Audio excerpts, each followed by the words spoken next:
The emigrant literature. The passage of the 18th into the 19th century was accompanied in France by social and political disturbances of hitherto unknown force and magnitude. The new seed sown by the great ideas and events of the Revolution, at first, made little or no growth in literature. It was unable to shoot up, for with but brief interval between two destroying tyrannies, the dictatorships of the Convention and of the Empire passed over France, annihilating all personal freedom as they went. The first terrorism cowed, exiled, or guillotined all whose political coloring did not accurately match the then prevailing shade of popular opinion. Aristocracy, royal family, priests and Girondists alike succumbed to it, and men fled to the quiet of Switzerland or the lonely prairies of North America to escape the fate which had destroyed their nearest and threatened themselves.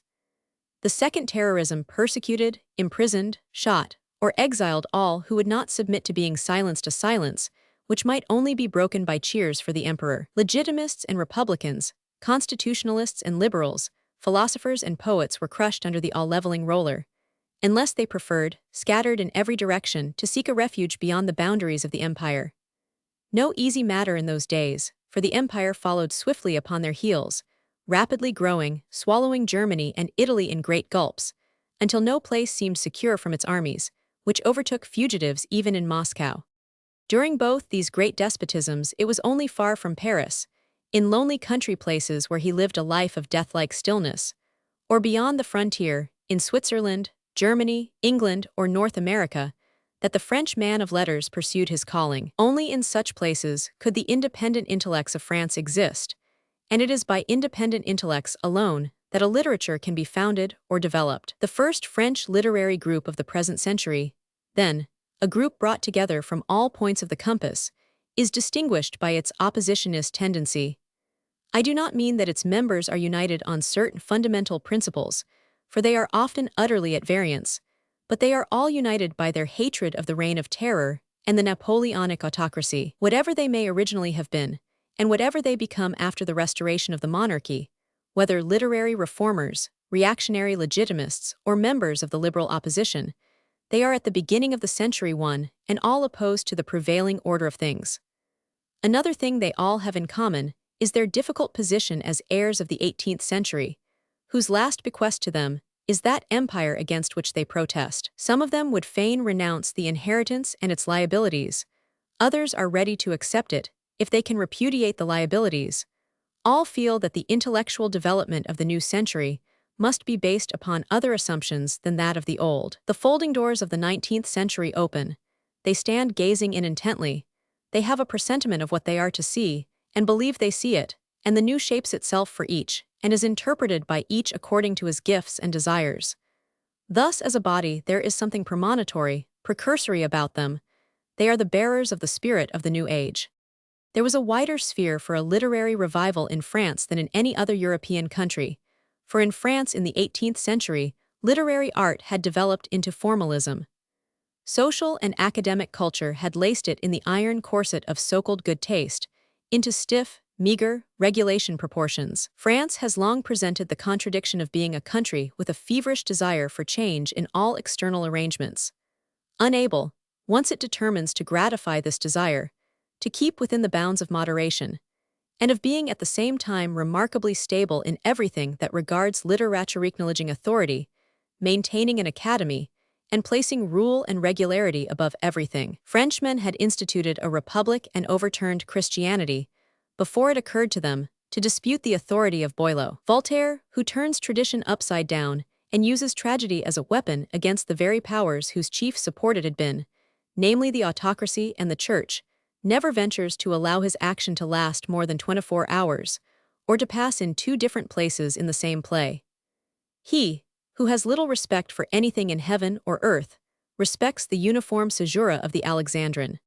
It was another people than the French, a people to whom Voltaire had scornfully wished more wit and fewer consonants, who remodeled literature and recreated poetry, while Frenchmen were overturning political systems and customs. The Germans of that day, of whom the French scarcely knew more than that, in humble, patriarchal submission to their petty princes, they drank their beer, smoked their pipes, and ate their sauerkraut in the corner by the stove, made far greater conquests in the intellectual world than Frenchmen achieved in the geographical. Of all the nations of Europe, none save the Germans had had their literary blossoming time in the 18th century. It was the second half of that century which witnessed the notable development of poetry between Lessing and Goethe, and the energetic progress of metaphysics between Kant and Schelling. For in Germany, nothing had been free save thought.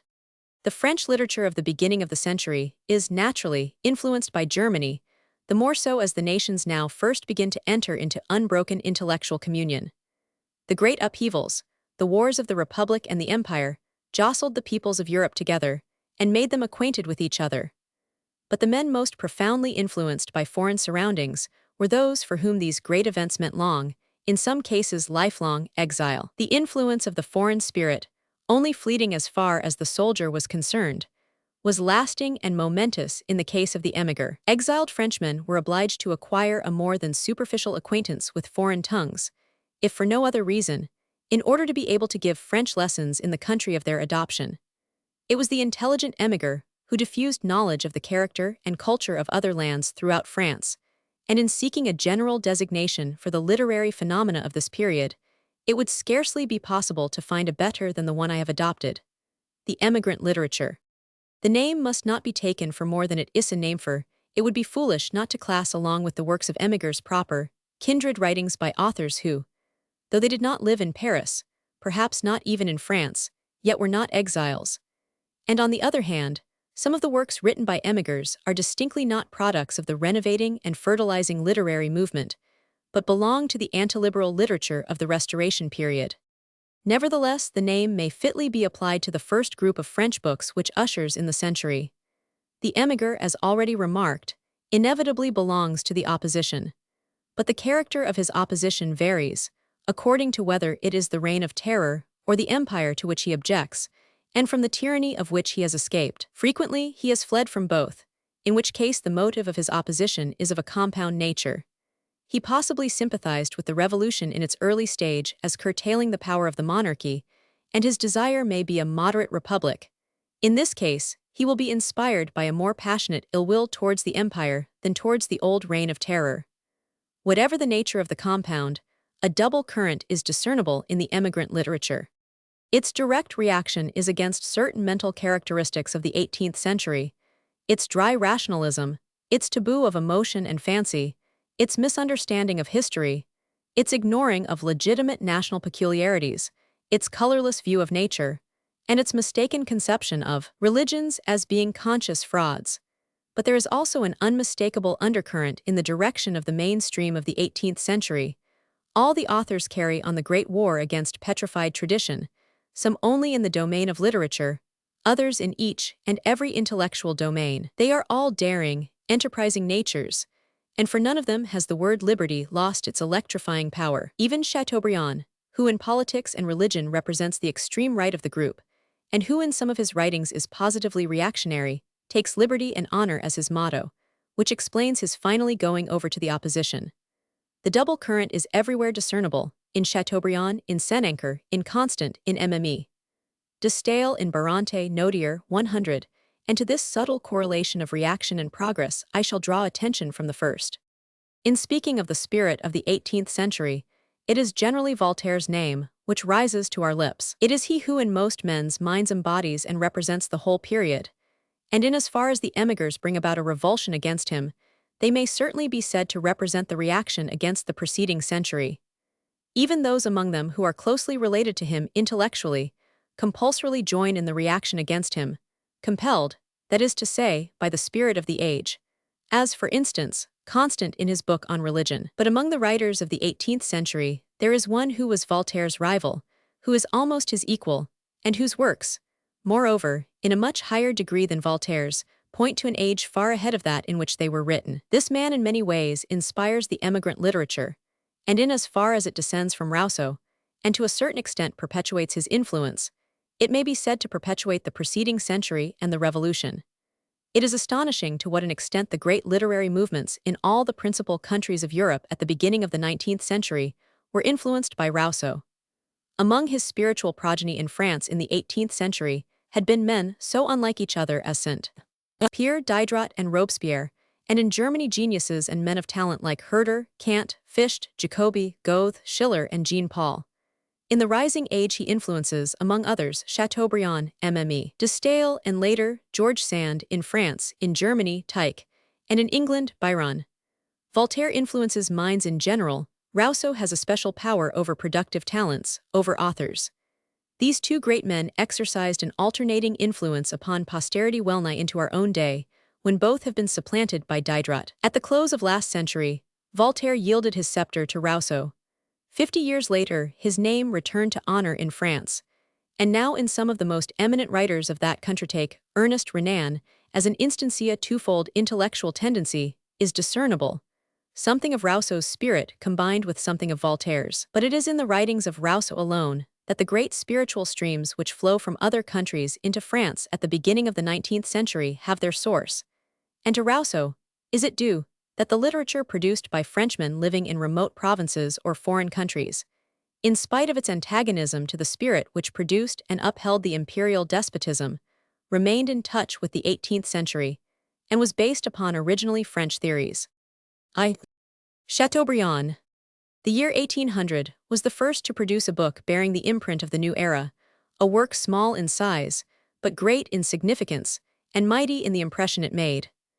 Atala took the French public by storm in a way which no book had done since the days of Paul and Virginia. It was a romance of the plains and mysterious forests of North America, with a strong, strange aroma of the untilled soil from which it sprang. It glowed with rich foreign coloring, and with the fiercer glow of consuming passion. The history of a repressed, and therefore overpowering and fatal love, was depicted upon a background of wild Indian life, the effect of the whole being heightened by a varnish of Roman Catholic piety. This story of the love and death of a Christian Indian girl was so admired that its principal characters were soon to be seen adorning the walls of French inns in the form of colored prints, while their waxen images were sold on the quays of Paris, as those of Christ and the Virgin usually are in Catholic countries. At one of the suburban theaters, the heroine figured in savage attire with cock's feathers in her hair, and a farce was given at the Theatre des Variétés, in which a schoolgirl and boy, who had eloped, talked of nothing but alligators, storks, and virgin forests in the style of Atala. A parody published under the title of La, substituted for the long, gorgeous description of Mississippi scenery, an equally lengthy and detailed description of a potato patch. So strange did it seem at that day that an author should devote several pages to the description of natural scenery. But though parodies, jests, and caricatures rained upon the author, he was not to be pitied, such things being symptoms of fame. With one bound, he had risen from complete obscurity to the rank of a celebrity. His name was upon all lips, the name of François René de Chateaubriand. The youngest of 10 children, he was born of an ancient and noble house in Saint-Malo, Brittany. His father was a stern, dry, unsociable, and silent man, whose one passion was his pride of race, while his mother, a little, plain, restless, discontented woman, was God-fearing to the highest degree, a churchgoer and a patroness of priests. The son inherited a mixture of both natures. Sternly brought up in a home where, as he himself expressed it, the father was the terror and the mother the scourge of the household, he was reserved and shy, an obstinate, excitable, melancholy child, early familiar with the unrest of the sea and the music of its storms, never reconciled to the discomfort and coldness of his home. His sister Lucille, the nearest him in age, was his one friend and confidant. Like him, she was of a morbid and passionate temperament, year by year more prone, like Rousseau, to suspect every one of conspiracy against her, and to regard herself as persecuted. In her childhood it was to her brother, in later life to religion, that she turned for protection in these troubles and dangers. At first plain and shy, like her brother, she afterwards became very beautiful. With her pale face and dark hair she was like a lovely angel of death. She passed the greater part of her life in convents, was passionate in her sisterly love, and passionately Catholic. She had considerable poetic talent, and in shyness and romantic excitability she seems to have been the feminine counterpart of her brother. Another sister, Julie, having passed her youth as a gay woman of the world, ended her life in the most saintly self-renunciation. The tendency towards Catholicism seems to have run in the blood of the whole family. The great constraint of young Chateaubriand's upbringing induced in him a wild longing to be free and his own master, while the perpetual surveillance under which he suffered created an overwhelming, misanthropic desire for solitude. When he ran alone down the stairs of the old manor house, or went out with his gun, he felt all the passions boiling and seething within him in wild ecstasy at being able to dream and long unrestrainedly. Ill at ease in the society of others, he plunged when alone into dreams of happiness and ambition, the dreams of a poet. In this half-sensuous, half-spiritual dreaming and longing, he created the image of a supernaturally charming woman, a youthful queen, bedecked with flowers and jewels, whom he loved and by whom he was beloved in the balmy, moonlit nights of Naples or Sicily. To awake from these dreams and realize the insignificant little Breton that he was, awkward, unknown, poor and possibly without talent, was torture to him. The contrast between what he was and what he longed to be overwhelmed him. He was at first intended for the navy, but his unconquerable aversion to discipline proved an insurmountable obstacle, and his thoughts turned to the church, from which, however, a conviction of his unfitness for a life of renunciation made him draw back. In the depth of his despondency, he attempted to commit suicide. An irrevocable family decision put an end to his vacillation. He was given a commission as sub-lieutenant in the army, and found the life to his liking. As a cadet of a noble family, he was presented to Louis XVI, at whose court he witnessed the last glimmer of the old splendor and ceremony of royalty. 2 years later, the revolution broke out, and in 1790 rank, titles, and feudal rights were abolished. Chateaubriand gave up his commission, and as no occupation offered itself under the new order, or disorder, he conceived the fantastic plan of traveling to America to discover the Northwest Passage. Without any of the requisite information, without interest or money, he was inevitably soon obliged to abandon this project. But if he did not find the Northwest Passage, he did discover a new race, fresh conditions, and new scenery. In his early youth, after reading Rousseau, he had conceived the idea of writing the epic of primitive man, a description of the ways of the savages of whom he knew nothing. Now he was upon their own soil, in their world, and though they were not as untouched by civilization as he had imagined, it was not difficult to reconstruct their original condition. The first impression he received of them was undeniably a strange one. On the way from Albany to Niagara, when his guide led him for the first time into the virgin forest, he was seized by one of those transports of delight in his independence which he had felt in his early youth when he went hunting in Brittany. He wandered from tree to right and left, saying to himself, "Here are no roads, no towns, no monarchies, no republics, no men." Imagining himself to be alone in the forest, he suddenly came upon a score of half-naked, painted savages with ravens' feathers in their hair and rings in their noses, who, marvelous to relate, were dancing quadrilles to the sounds of a violin, played by a little powdered and frizzed Frenchman, once kitchen boy to a French general, now retained as dancing master by these savages, for a consideration of beaver skins and barams. What a humiliating introduction to primitive life for a pupil of Rousseau! Subsequent impressions were, fortunately, simpler and more beautiful than this. Chateaubriand purchased clothes and weapons from the Indians and lived their life for some weeks at least. He was presented to the sachem, or chief, of the Onondagas as Byron at a later period was presented to Ali Pasha. He rode through the country, coming here and there upon little European houses, with their pianos and mirrors, close to the huts of the Iroquois. He saw the Falls of Niagara, and in 2 charming Florida girls found the models for his famous characters, Atala and Saluda. It was in America that Chateaubriand planned his 2 brilliant short tales, Atala and Renée, and also the long, somewhat slovenly work of which they form part, Les Natchez, a great romance dealing with the destruction of an Indian tribe in its struggle with the whites. Atala was the first to be completed. After a brief stay in France, where he arrived in January 1792, recalled by the news of the fall of the monarchy and the dangerous position of Louis XVI, he again emigrated, this time to London. He made the first rough drafts of Atala and Renée sitting under the trees in Kensington Gardens, and when he joined the emigrant army on the Rhine, his knapsack contained more manuscript than linen. Atala was revised during the halts of the army, and repacked in his knapsack when the march was resumed, his comrades teasing him by tearing the protruding leaves. In the action in which he was wounded in the thigh by a splinter of shell, Atala proved the means of saving his life, for 2 spent bullets glanced off his knapsack. He arrived at Brussels after the destruction of the emigrant army, wounded, emaciated, and ill with fever, his brother with wife and father-in-law having meanwhile perished on the scaffold in Paris. His mother and 2 sisters, of whom Lucille was one, had been imprisoned for a time after his flight. In London in 1797, he published his essay Historique sur les Revolutions, which was written in a comparatively liberal and as regards religion, a distinctly skeptical spirit. It was the death of his mother, he tells us, which led him back to Christianity, but the reactionary spirit of the times probably contributed quite as much to his change of attitude.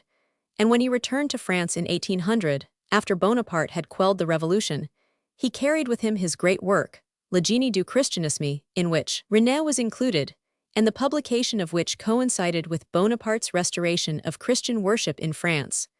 The book harmonized too well with the plans of the first consul not to bring its author into favor with that autocrat. Chateaubriand, however, broke with his government after the judicial murder of the Duc d'Enghien in 1804. These are the principal incidents in the youthful career of the man who became famous in 1800 as the author of Atala. His character was even more remarkable than his career. High-spirited, ambitious, vain, and shy, perpetually wavering in his faith in his own powers, he was not only endowed with the self-consciousness of genius, but with an egotism which ignored with absolute indifference all that did not immediately concern himself. He came too late into the world, and was educated under two peculiar circumstances: to have faith in the Revolution or the 18th century philosophy, which partly inspired it. He came into the world too soon to make acquaintance with the science of the 19th century, and through it to win a new faith and a new standpoint. He therefore became a kind of nihilist in the service of the past, a spirit who, as he repeatedly observes, believed in nothing. He adds, when he remembers to do so, except religion. But a man is, according to his nature, either a believer or a skeptic, and the idea that it is possible to be a believer in the matter of religion when one believes in nothing else is a mere delusion to which the half-educated are specially liable. Chateaubriand's memoirs are full of the sort of tirade on the vanity of name and fame which we so often meet with in Byron. There is undoubtedly a good deal of affectation in these outbreaks, but they nevertheless betray genuine ennui and persistent melancholy. Unable to believe in anything except religion, I am distrustful of all else. The trivial and ridiculous side of things is always the first to show itself to me. In reality, neither great geniuses nor great deeds exist for me in politics. The warmth of my conviction does not outlast my speech or pamphlet in the whole history of the world. I do not know a fame that could tempt me. If the greatest honor in the world lay at my feet and I had but to stoop and take it up, I would not take the trouble. If I had been my own creator, I should probably have made myself a woman, out of passion for the sex. Or if I had chosen to be a man, I would first of all have bestowed beauty upon myself. Then, to provide against ennui, my worst enemy, I would have been a great but unknown artist, using my talent for myself alone. If we set aside all humbug and examine into what it is that gives life real worth, we find only two things of value: religion in combination with talent, and love in combination with youth, that is to say, the future and the present. All the rest is not worth the trouble of thinking about. I have no belief in anything except religion. If I had been a shepherd or a king, what should I have done with my staff or scepter? I should have been equally weary of glory and genius, work and rest, prosperity and adversity. Everything irks me. I drag my weariness painfully after me all day long, and yawn my life away et je vis partout bailant ma vie. How much passion had he not wasted upon fantastic imaginings and poetic dreams before he was reduced to this utter boredom? In Atala the passion still wells up like a hot spring, and its spray stings and scalds. The old Indian, Chactas, tells the story of his youth to a young Frenchman to whom Chateaubriand has given his own second name, René. Chactas, taken captive by a hostile tribe, is condemned to death upon the pyre. The daughter of the chief of the tribe takes a fancy to him and approaches the place where he lies bound. He mistakes her for the maiden whose part it is to solace the prisoner in the last hour before the consummation of the death sentence, but her intention is to release, not to console. He conceives a sudden passion for her and entreats her to fly with him and be his.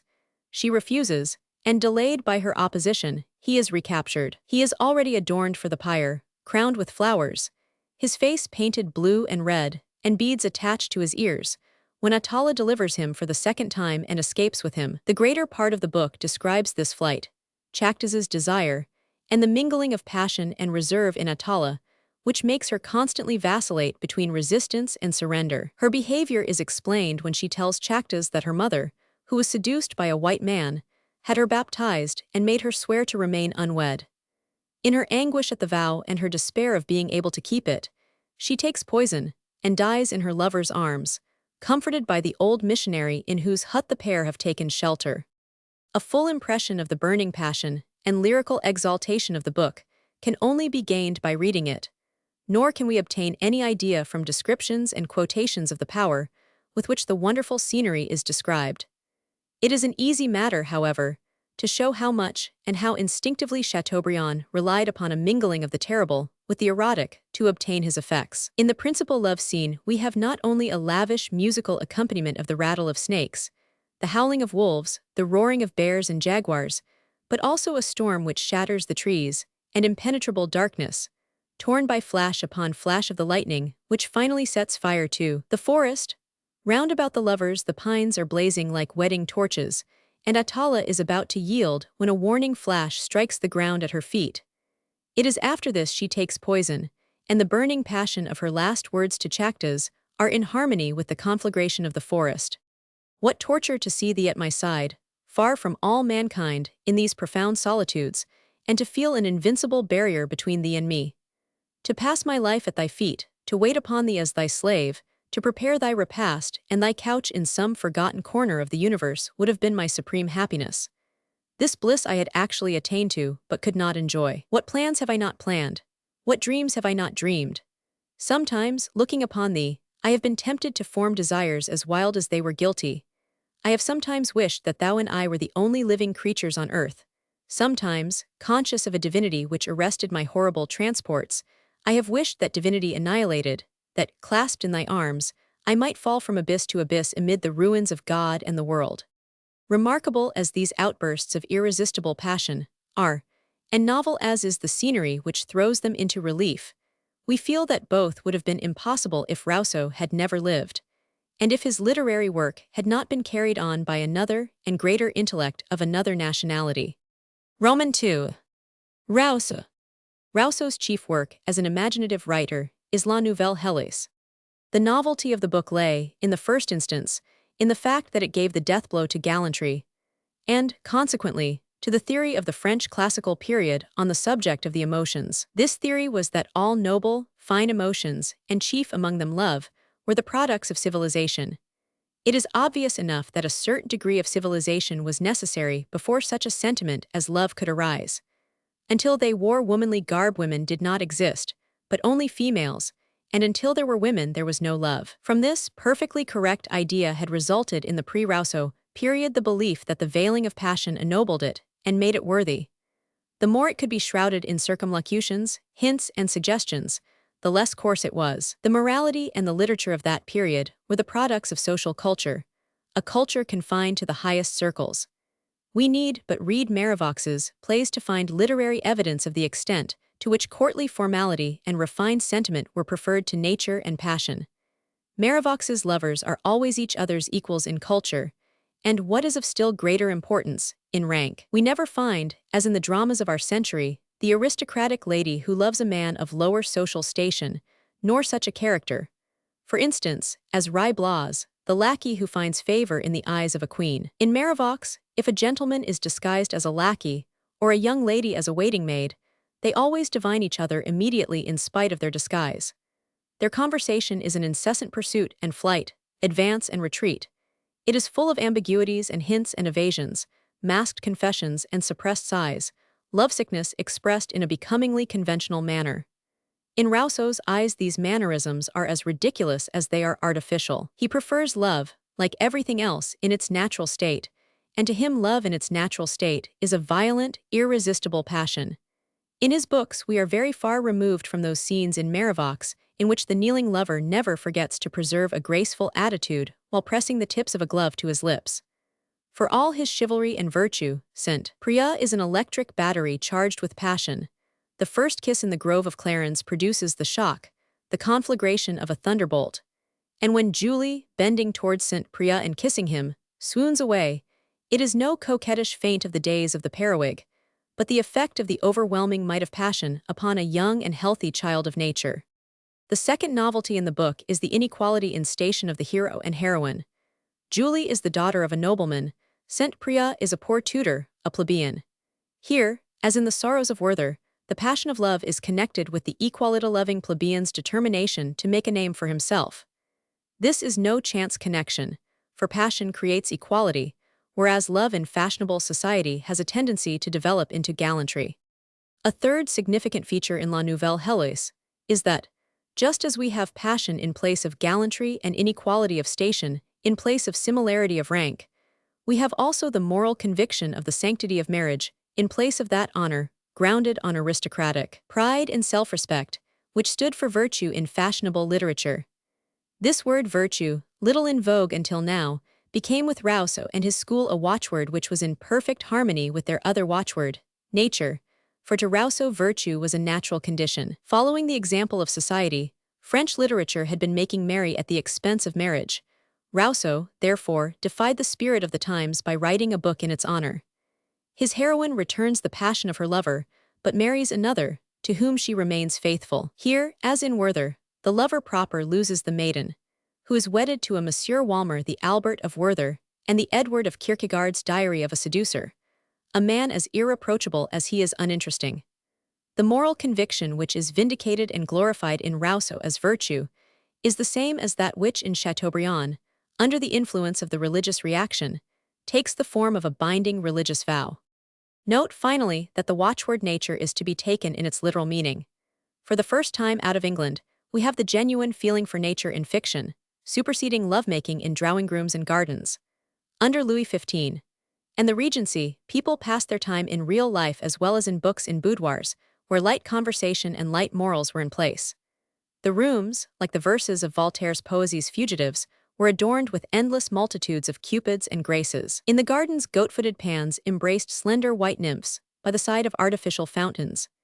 In their pictures of the fetish-champetters of those days, Watteau and the less gifted Boucher and Lancret have preserved for us these gardens with their shady walks and quiet corners, where courtly gentlemen and gay ladies, clad as pierrots and columbines, coquetted and whispered, conscious of being on the right stage for such free and frivolous masquerading.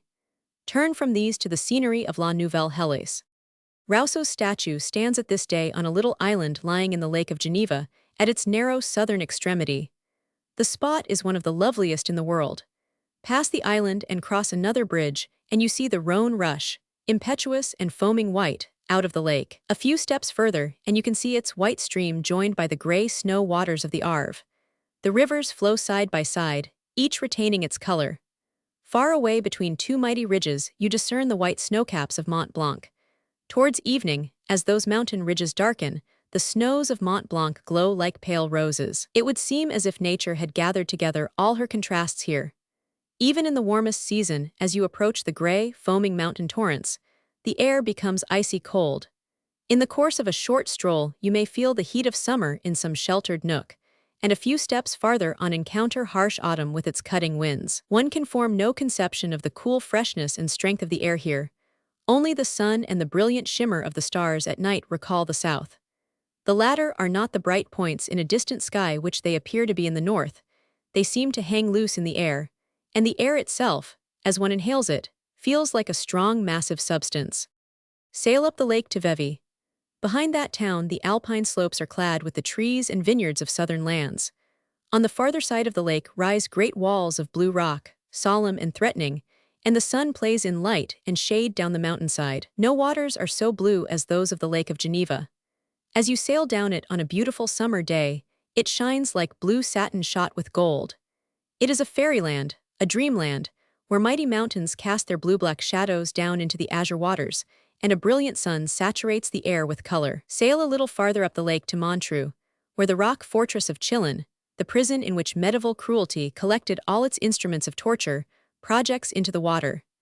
This witness to wild and terrible passions lies in the midst of scenery which may well be called enchanted. The lake is more open here, the view less peculiar, and the climate more southern than at Vevey. One sees sky, Alps, and lake, all melting together in a mysterious blue light. From Montreux walk to Clarens and pause in the chestnut grove, which is still called the Bosque de Julie. It is situated on a height from which you look down upon Montreux, lying sheltered and hidden in its bay. Look round, and you will understand how it was from this spot that the love of nature spread throughout Europe. We are standing in Rousseau's country, upon the scene of his Nouvelle Heloise. This was the scenery which supplanted that of the Regency. It is not difficult to trace the relation between Chateaubriand's first work and Rousseau's famous romance. First and foremost, Chateaubriand inherits the love of nature. His strongly colored pictures of North American scenery have their progenitors in those descriptions of Swiss nature. But there is this difference between Rousseau's and Chateaubriand's landscapes, that the latters are much more dependent upon the mood of the hero and heroine. If stormy passions rage in their hearts, the storm rages without also. The characters are blent with their natural surroundings, which they permeate with their passions and moods in a manner quite unknown to the literature of the 18th century. The hero and heroine themselves, being savages, have even less suspicion of gallantry about them, are far more the children of nature than Rousseau's lovers. And although expressions occur again and again, which are absurd coming from the lips of a Red Indian, yet many of the love speeches have a touch of primitive poetry in them, a genus of literature which was entirely unknown in France. The 18th century.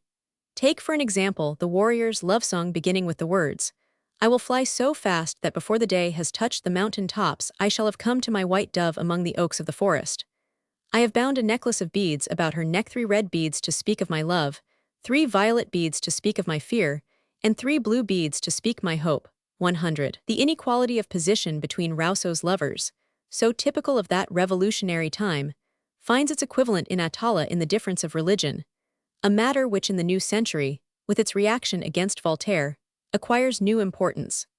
The religious reaction also explains the fact that a Catholic vow to remain unwed plays the same role in Chateaubriand's story which the dictate of morality does in Rousseau's. We have, then, progress in coloring, in the development of character, in the comprehension of the spirit and racial peculiarities of an uncivilized people. But we have also a deliberate step backward, in the substitution of Catholic conventual piety, with its unnatural renunciation, for morality. Passion is wedded, so to speak, on the altar of Catholicism, and its unnatural suppression creates that unnatural frenzy which causes Atala, the charming young Indian girl, who has so long held the desire of her heathen lover in check, to die with a wish on her lips for the annihilation of God and the world, if at that price she can be clasped forever to his heart. Roman 3.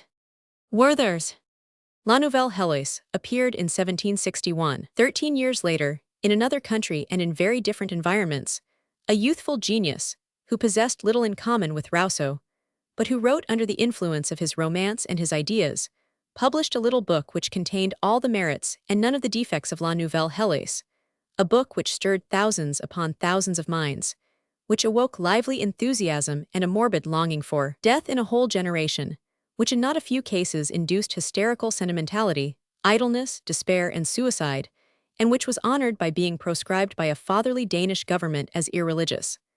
This book was Werther. Saint Priya has changed his costume, has donned the famous Werther garb, the blue coat and yellow waistcoat, and Rousseau's bel aim has passed into German literature as Die Scone seal. And what is Werther? No definitions can give any real idea of the infinite wealth of an imaginative masterpiece, but we may briefly say that the great importance of this story of ardent, unhappy love lies in its being so treated that it gives expression not merely to the isolated passion and suffering of a single individual, but to the passions, longings, and sufferings of a whole age. The hero is a young man of the burgher class.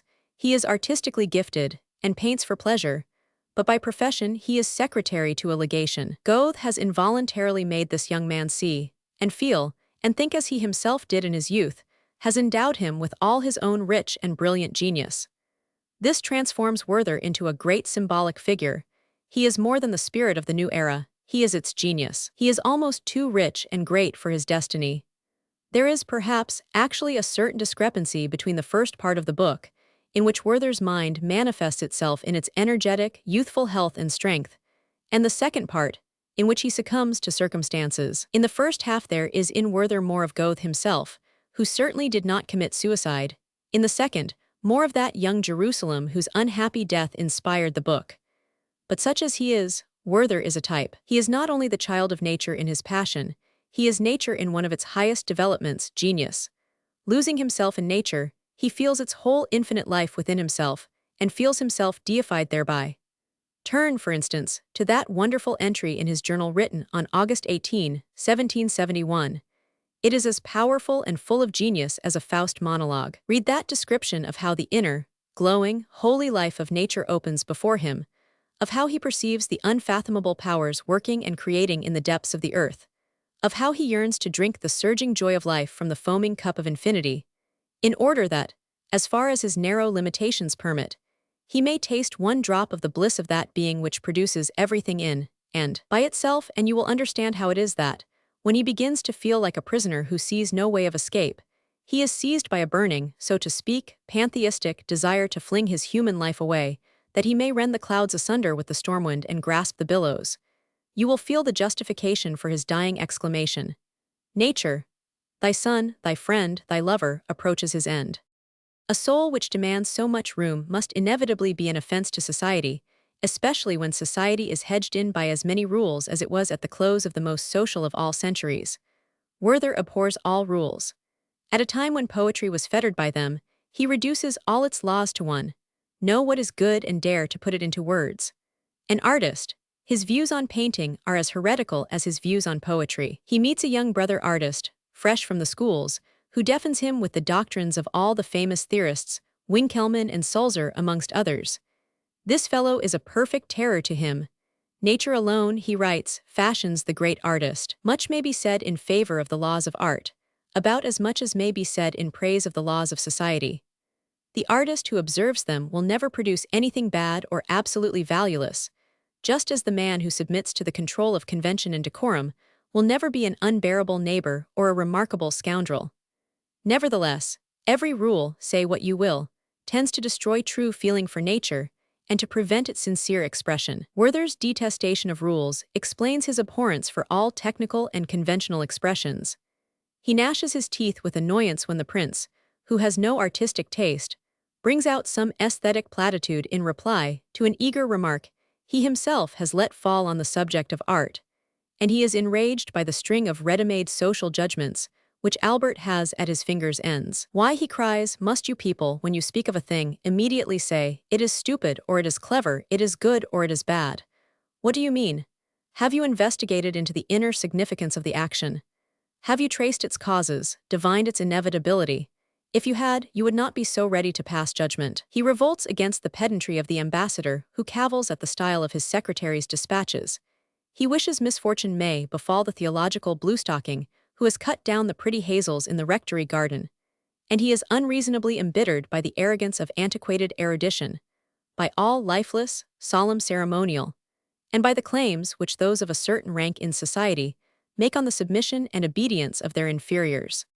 He seeks refuge with children, who of all things upon earth are nearest to his heart, and with uncultured souls, whose genuine feelings and genuine passions give them a beauty in his eyes which nothing can surpass. Watching the girls fetch water from the well reminds him of patriarchal times, of Rebecca and Eliezer, and when he cooks his own green peas, he lives in thought in those Homeric days when Penelope's haughty suitors killed and prepared their own food. Nature enchants and captivates him. If he is not a Christian, if, as he expresses it, he is not one of those who have been given to the something in his heart telling him that the Father has reserved him for himself, it is because to him that Father is nature. Nature is his God. Wherever he goes in society, he offends against its cold and formal regulations. He is ejected in the most insulting manner from an aristocratic gathering. He, the plebeian, all unwitting of offense, having remained in his chief's drawing-room after the arrival of distinguished guests. Himself ardently, hopelessly in love, he does what he can to save an unfortunate youth whom an unconquerable and not unrequited passion has driven to offer violence and to murder a rival. Werther's petition is not only rejected by the representatives of the law, but he is himself compelled by the law to bear witness against the man he would so willingly shield and save. All this, however, is mere minor detail.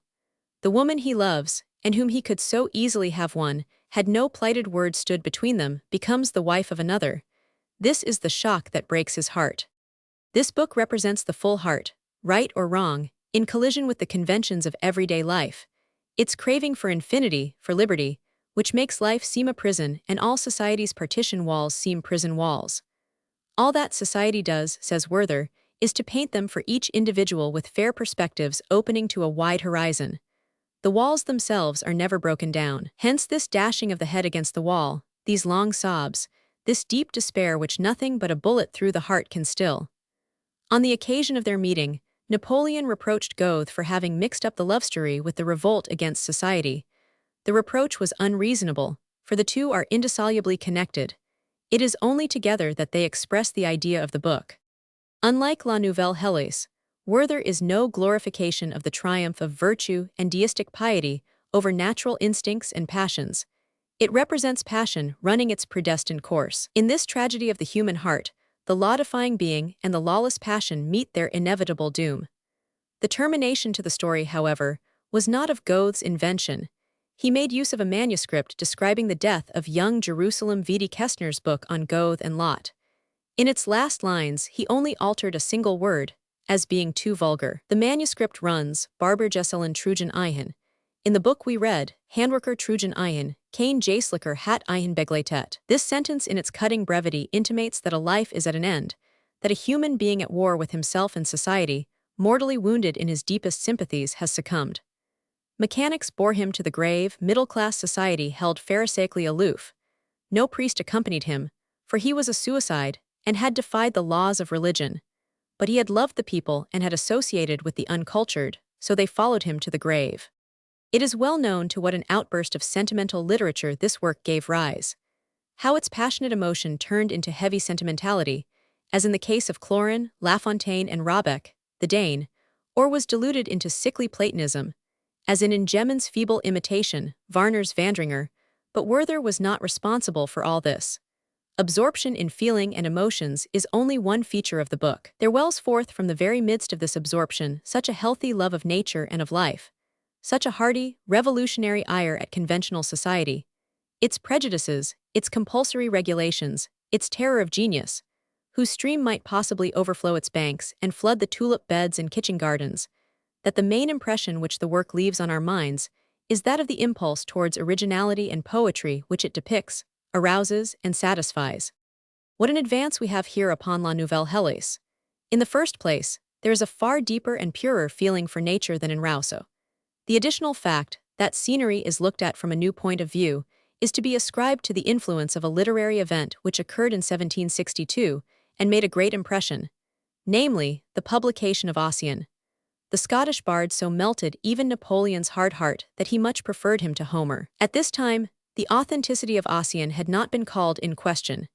At a later period, men turned from these poems with the pique which people who have been raving about the singing of a nightingale would show if they discovered that some rascal hidden among the bushes had been imposing on them. In the hearts of his contemporaries, Macpherson succeeded in supplanting Homer.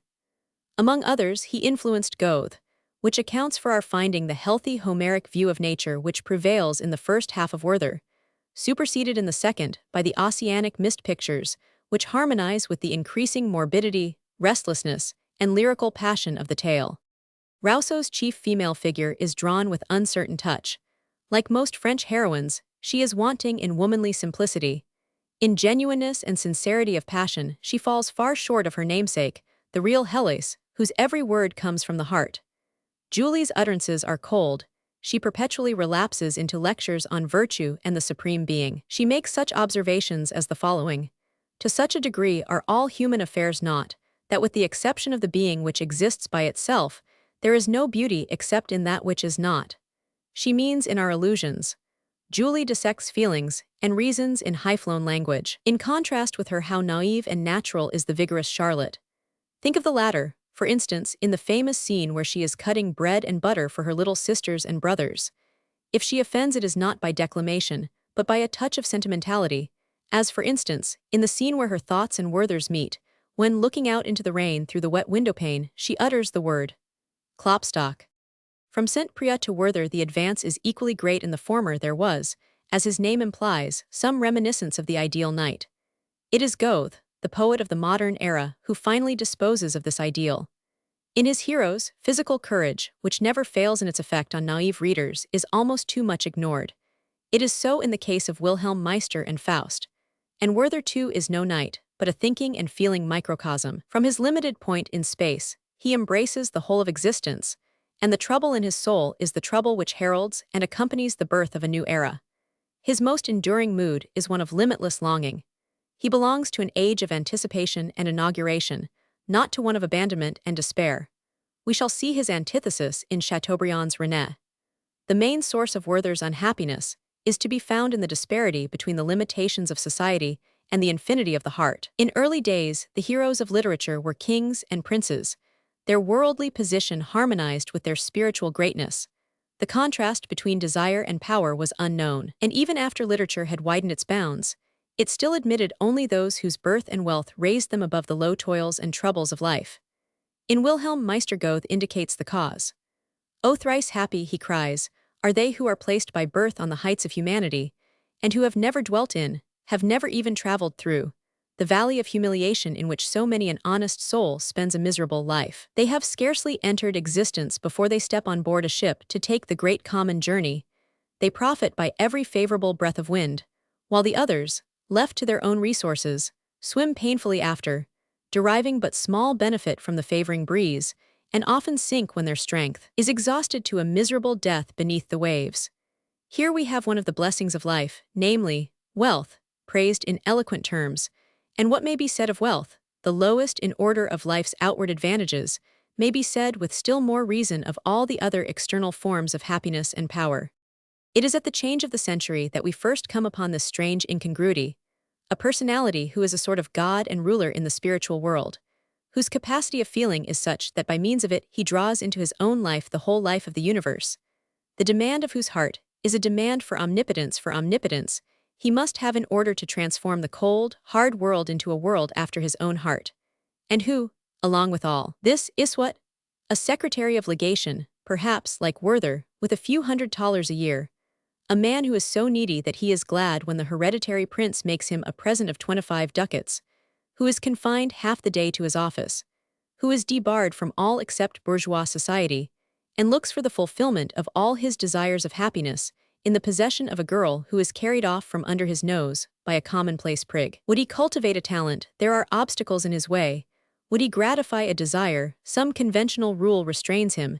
In his longing to follow his ardent impulses, to quench his burning spiritual thirst, he passionately stretches out his hands, but society peremptorily says, no. It seemed as if there were a great and terrible discord between the individual and the general condition of things, between heart and reason, between the laws of passion and those of society. The impression that this was so had taken deep hold of that generation. It appeared to them that there was something wrong with the great machinery of existence, and that it would soon collapse. Nor was it long before they heard the crash, before that time came when all barriers were broken down and all forms done away with, when the established order was overthrown and distinctions of class suddenly disappeared, when the air was filled with the smoke of gunpowder and the notes of the Marseillaise, when the ancient boundaries of kingdoms were changed and rechanged, kings were dethroned and beheaded, and the religion of 1,000 years was abolished. When a Corsican lieutenant of artillery proclaimed himself the heir of the revolution and declared all careers open to the man of talent, the son of a French innkeeper ascended the throne of Naples, and a quondam grenadier grasped the scepters of Sweden and Norway. It is the longing and the vague unrest of anticipation that distinguish Werther. A revolution lies between him and the next great type, the Frenchman, René. In René, the poetry of prophecy is superseded by that of disillusionment. In place of pre-revolutionary discontent, we have ante-revolutionary dissatisfaction. All those great changes had been powerless to bring man's actual condition into harmony with the cravings of his spirit. The struggle for the human rights of the individual appeared to have resulted solely in a new tyranny. Once again, we meet the young man of the age in literature. How changed he is! The fresh color has gone from his cheek, the ingenuousness from his mind. His forehead is lined, his life is empty, his hand is clenched.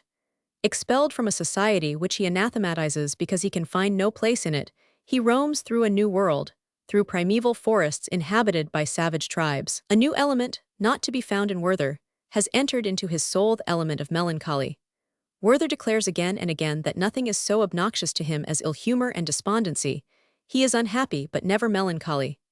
René, on the other hand, is lost in an idle grief which he is unable to control. He is heavy-hearted and misanthropical. He is a transition figure, standing midway between Goethe's Werther and Byron's Giaour and Corsair. Roman fours. René. Chateaubriand was not, like Goethe, a man of peace. A star of destruction stood above his cradle. He was born in the same year as Napoleon, and the cruel and dark spirit of that age of the sword is apparent in his writings, and imparts to them a peculiar, wild poetry. But it may be objected, has he really anything at all in common with Goethe and Rousseau? Did he actually learn anything from them? I regard it as certain that not only he but the whole age was molded by the books we have just criticized. A species of proof can be adduced. When Chateaubriand reproaches Byron for never mentioning his name, for ignoring all that Childe Harold owes to René, he emphasizes the fact that it is not so with himself, that he will never deny the influence which Ossian, Werther, and Saint-Priest have exercised upon his mind. Again, describing Napoleon's Egyptian campaign, he writes, "The library he carried with him contained Ossian, Werther, La Nouvelle Héloïse, and the Old Testament, sufficient indication of the chaos reigning in his brain. He mixed realistic thought with romantic feeling, systems with dreams, serious studies with fantasies, and wisdom with madness. It was out of the heterogeneous productions of this century that he fashioned the empire. I give this pronouncement for what it is worth, but so much is clear, that if Rousseau's Héloïse, Goethe's Werther, and Ossian's poems were so much in the air that they seem to a contemporary to be important factors in the creation of the empire, they must indubitably have had part and lot in the epoch-making literary works which appeared at the same period." Comparing Chateaubriand's talent with the contemporary genius of Napoleon, it seems to us as if the new century had concentrated all its energy and spirit of enterprise in its great general and conqueror, leaving none to spare for the young contemporaries who did not follow him on his warlike path. The procession of men of action and warriors passes them by and leaves them standing irresolute and dissatisfied. René is supposed to live in the days of Louis XV, but the description given of that period would apply equally well to the time of Chateaubriand's youth. It was, says René, a time when people had relapsed from the reverence for religion and the austere morality which had hitherto prevailed into a condition of impiety and corruption, when genius had degenerated into mere nimbleness of wit, and the serious and right-minded felt ill at ease and lonely. All this applies very accurately to the close of the 18th century, as it would be seen by Chateaubriand. In Atala, Chactas had told René the story of his life. Now René in return relates his past history to Chactas. He describes his childhood in the old manor house of the remote province. He tells how ill at ease and repressed he felt in the presence of his father, and how he was only happy in the society of his sister Émilie. Brother and sister, both by nature melancholy, and both poetically inclined, are early left orphans and obliged to quit their home. René's great longing is for the peace of the cloister, but he is changeable in his longings. They presently take the form of a desire to travel. This desire he gratifies. He finds food for his melancholy among the ruins of Greece and Rome, and discovers as much forgetfulness of the dead among living peoples as upon the soil of past nations. The workmen whom he questions in the streets of London know nothing of that Charles II at the foot of whose statue they stand. What, then, is the value of fame? He travels to Scotland to live in the memory of the heroes of Morven, and finds herds of cattle grazing on the spots where Ossian sang and Fingal conquered. He returns to Italy and studies its monuments of art, but finds that for all his pains he has learned nothing. Past and present are two incomplete statues. The one has been dug up from the earth in a mutilated condition, the other stands unfinished, and can only be completed by the future. Nature has as little power as history to soothe his disordered soul. He climbs Mount Etna, and standing on its summit, sees on one side the sun rise above the horizon, with the whole of Sicily spread out far beneath, surrounded by the great sea, and looking so small that its rivers resemble the lines on a map. On the other side he looks down into the crater of the volcano, with its burning glow and its black smoke. This situation he considers to be exactly typical of his own character and life. All my life long, he says, I have had a widespread, and yet insignificantly small world before my eyes, and at my side a yawning abyss. So volcanic and pretentious a nature was, naturally, out of place in the land that had given it birth. It is in vain that Chateaubriand attempts to conform in his modes of expression to the standards of that society to which he considers himself, spiritually, infinitely superior. He is invariably treated and spoken of as an esprit romanesque for whom life has no use. Here we come for the first time on the term, which in a slightly different form, was to become so familiar in France, as the denomination of a whole school. There is, undoubtedly, something of the romanticist before the days of romanticism in this mysterious suffering, which is so conscious of being interesting. From all these half-forgotten memories of vanished grandeur, All these impressions of the vanity of name and fame, these transports of indignation at the baseness and littleness of mankind, René has distilled an obstinate conviction that there is no such thing as happiness, and a persuasion of the weariness and emptiness of life even while he feels its healthy glow tingling in his veins. His favorite expressions are La folie de croire au bonheur, de gout de la vie, profond sentiment d'ennui, 100. In all this misery, the thought of his sister is his only solace, but on his return to France, he notices with surprise and grief that she avoids him. She repeatedly declares that she is unable to meet him and has apparently forgotten all his love for her. Once only, when she divines that he is contemplating suicide, does she draw near to him again for a moment. He has already added this coldness of his beloved sister to the list of his bitter experiences of the faithlessness of mankind. When news of her intention of entering a convent makes him hasten to her, he arrives just in time to take part in the dreary ceremony, to see Amélie's hair fall under the scissors, and to kneel by her side, while she, as the ceremony prescribes, lies prostrate like a corpse on the marble floor of the church. He hears her murmur a prayer for forgiveness for the criminal passion she has felt for her brother, and, grasping the reason of his sister's conduct towards him, falls in a swoon. As soon as he recovers consciousness, he determines to leave Europe and travel to the New World. The night he quits the French coast, a terrible storm rages. Did heaven, he asks, mean to warn me that tempests must always attend my steps? One thing is certain, that to Chateaubriand René's career was as unimaginable without an accompaniment of thunder and lightning as Attala's love tale had been. We have here an exceptional character encountering an exceptional destiny, and it is from this character that the melancholy and misanthropy of the new literature may be said to emanate. This melancholy and this misanthropy differ from any previously known. Molière's Alceste, for instance, the finest and most profound of his masculine characters, is only misanthropical in so far that he is troubled to the depths of his being by the meanness, the servility, the frivolous or cowardly duplicity which prevail at a corrupt and worldly court. But he is not melancholy, there is nothing morbid in his temperament, he does not bear the mark of Cain upon his brow. The melancholy of the early 19th century partakes of the nature of a disease, and it is not a disease which attacks a single individual or a single nation only, it is an epidemic which spreads from people to people, in the manner of those religious manias which so often spread over Europe in the Middle Ages. René's is merely the first and most marked case of the disease in the form in which it attacked the most gifted intellects. René bears that mark of Cain already alluded to, which is, withal, the mark of the ruler. The seal of genius, invisible to himself, has been set on his brow. Behind the mournful self-accusations of which his confession consists, lies the proud feeling of superiority which filled the writer's breast. If we read Chateaubriand's memoirs attentively, we cannot resist the impression that the fiction of Amélie's love for René veils a kind of confession, an admission of the passionate love his sister Lucille cherished for her remarkable brother. How much in the way of confession may not the remainder of the book contain? René's sufferings are the birth throes of genius in the modern soul. He is the moment in which the chosen spirit, like the Hebrew prophet of old, hears the voice that calls him, and timidly draws back, shrinking despairingly from the task, and saying, "Choose not me, O Lord, choose another, my brother. I am too weak, too slow of speech." René is this first stage, the stage of unrest, of election. The chosen waits to see another follow the call. He looks around but sees none arise, and the voice continues to call. He sees all that he loathes and scorns triumph, and all that worsted for which he would so willingly sacrifice everything if another would but lead the way. With amazement and dread he realizes that there is not one who feels as he does. He wanders about seeking a leader and finding none, until at last the certainty is borne in upon him that, as none appears, as he can discover no helper, no guide, it must be because it is he himself who is destined to be the guide and support of weaker souls.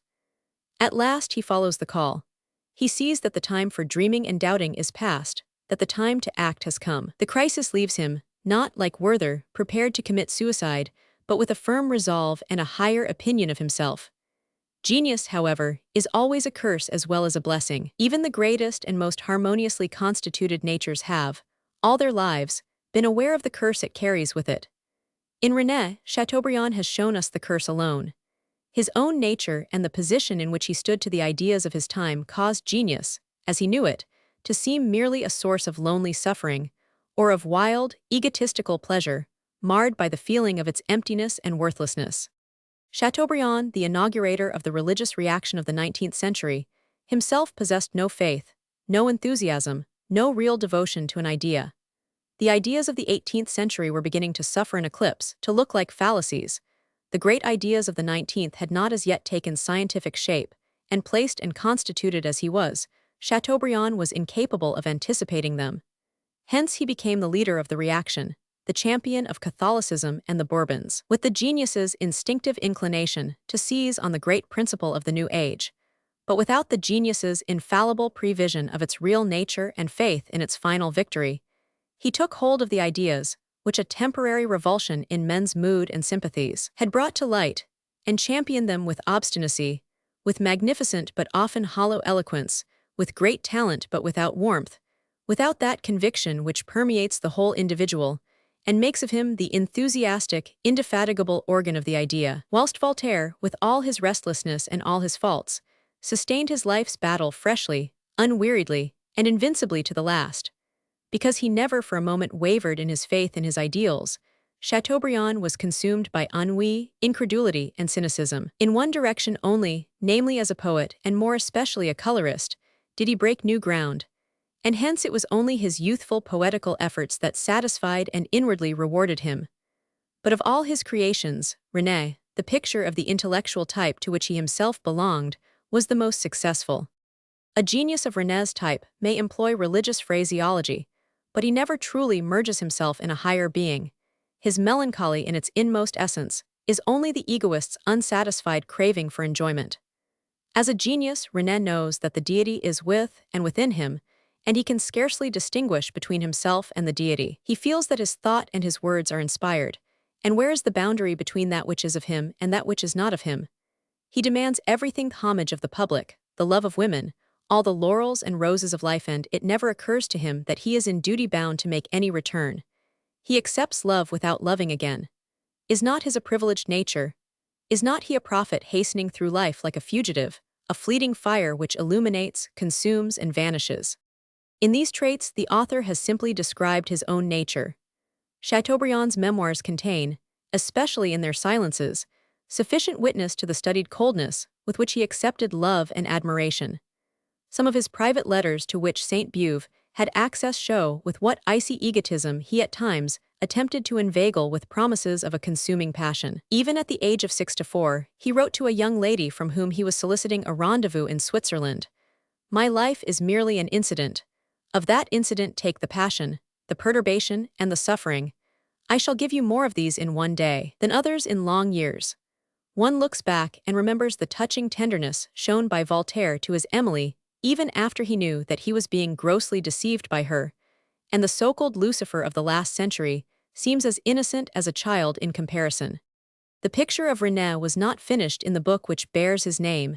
He plays an important part in Les Natchez, a romance written about the same time but published later. His behavior in it completes the portrayal of the character. Conforming to Indian custom, he takes to himself a wife, Saluda, who is passionately devoted to him, but it goes without saying that life with her does not heal the wounds of his heart. René, we read, had longed for an uninhabited country, a wife, and liberty. He had got what he longed for, but something marred his enjoyment of it. He would have blessed the hand that at one blow freed him from his past suffering and present felicity, if felicity indeed it were. He tried to realize his old dreams. What woman could be more beautiful than Saluda? He carried her into the heart of the forest, and strove to strengthen the impression of his freedom by exchanging one lonely dwelling-place for another. But whether he pressed his young wife to his heart in the depths of the forest or high on the mountain-top, he did not experience the happiness he had hoped for. The vacuum that had formed deep down in his soul could not be filled.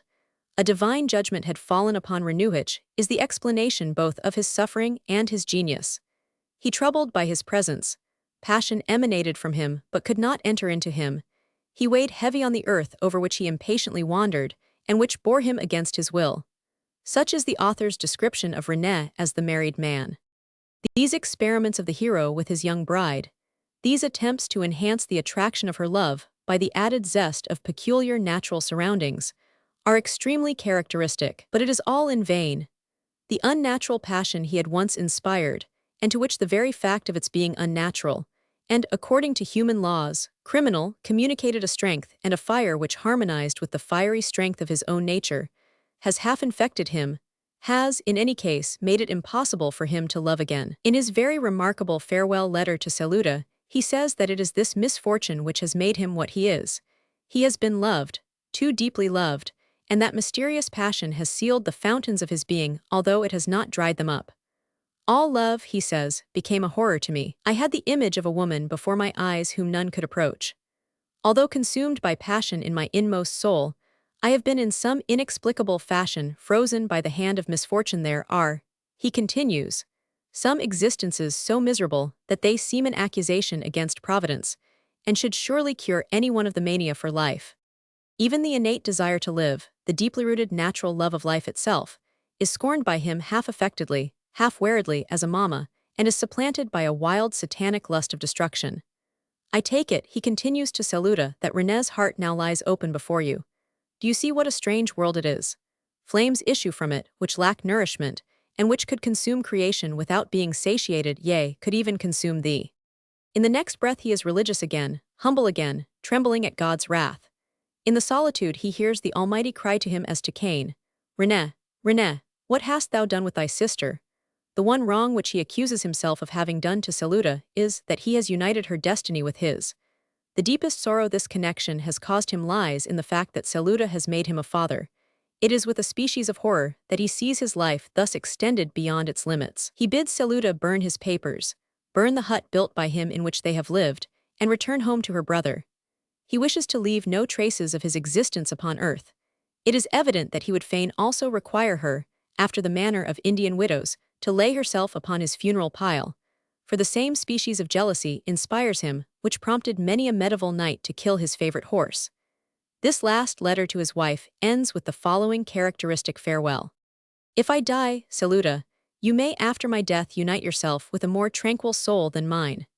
But do not believe that you can accept with impunity the caresses of another man, or that weaker embraces can efface those of René from your soul. I have pressed you to my heart in the midst of the desert and in the hurricane. The day when I bore you across the stream, it was in my mind to plunge my dagger into your heart in order to secure that heart's happiness, and to punish myself for having given you this happiness. It is thou, O Supreme Being, the source of love and happiness. It is thou alone who hast made me what I am, and only thou canst understand me. Oh, why did I not fling myself into the foaming waters of the torrent? I should then have returned to the bosom of nature with all my energies unimpaired. Yes, Saluda, if you lose me you will remain a widow. Who else could surround you with the flame which radiates from me even when I do not love? The lonely spots to which I imparted the warmth of love would seem icy cold to you by the side of another mate. What would you seek in the shades of the forest? For you there is no rapture, no intoxication, no delirium left. I robbed you of all this in giving you it all, or rather in giving nothing, for an incurable wound burned in my inmost soul. I am weary of life, a weariness which has always consumed me. I am left untouched by all that interests other men. If I had been a shepherd or a king, what should I have done with my shepherd's crook or my crown? Glory and genius, work and leisure, prosperity and adversity would weary me alike. I have found society and nature irksome in Europe as in America. I take no pleasure in my virtue, and should feel no remorse were I a criminal. I would that I had never been born, or that I were eternally forgot. Thus powerfully was the dissonance first sounded, which was afterwards repeated with so many variations by the authors of the Satanic school. Not satisfied with depicting, with a sure hand and in the grand style, a self-idolatry bordering upon insanity, Chateaubriand throws it into relief on the dark background of a sister's guilty passion. So impelled is he to make René irresistibly seductive, that he does not rest until he has inspired his own sister with an unnatural love for him. This criminal attachment between brother and sister was a subject which occupied men's minds considerably at that time. Not many years previously, Goethe, in his Wilhelm Meister, had made Mignon the fruit of a sinister union between brother and sister. And both Shelley and Byron treated the same subject in Rosalind and Helen, the revolt of Islam, Cain, and Manfred. It was a favorite theory with the young revolutionary school that the horror of incest between brother and sister was merely based upon prejudice. But René's melancholy is too innate and profound to be caused by Émilie's unhappy passion alone. The reader feels all the time that this passion only provides an occasion for the outburst of the melancholy. René's despondency, his egotism, his outward coldness and suppressed inward fire are to be found independently of this external cause in many of the gifted authors of that period, and in a number of their best-known characters Tyche's William Lovell, Friedrich Schlegel's Julius, Byron's Corsair, Kierkegaard's Johannes Forforen, and Lermontov's hero of our own time. They constitute the European hallmark with which the heroes of literature are stamped in the early years of the 19th century. But what marks René as being more especially a product of the nascent reaction is the aim of the story, an aim which it has in common with only one of the above-mentioned works, Kierkegaard's Johannes Forforen. Forming part of a greater whole, which has a distinctly moral and religious tendency, it professes to be written for the express purpose of warning against the mental condition it portrays, of showing the glory and the indispensability of Christianity as a refuge for the disordered soul, and more particularly of proving by means of Émilie's example that the reestablishment of convents is imperative, because salvation from certain errors is only to be found in the cloister. The pious intention of the book and its very profane matter conflict in a manner which is not particularly edifying. But this too is a typical trait of the reaction. We find it again, for instance, in the first parts of Kierkegaard's En ten Eller and Stadier. The prevailing tone is a wild longing of genius for enjoyment, which satisfies itself by mingling the idea of death and destruction, a sort of satanic frenzy, with what would otherwise be mild and natural feelings of enjoyment and happiness. It avails little that this work, like Atala, has an avowedly Catholic, even clerical, tendency. Its undercurrent is anything but Christian, is not even religious. But this undercurrent, however impure and diluted it may be in the individual writer, springs from a spiritual condition, which is the result of the great revolution in men's minds. All the spiritual maladies which make their appearance at this time may be regarded as products of two great events, emancipation of the individual and the emancipation of thought. The individual has been emancipated, no longer satisfied with the place assigned to him, no longer content to follow the plow across his father's field. The young man released from serfdom, freed from villanage, for the first time sees the whole world lie open before him.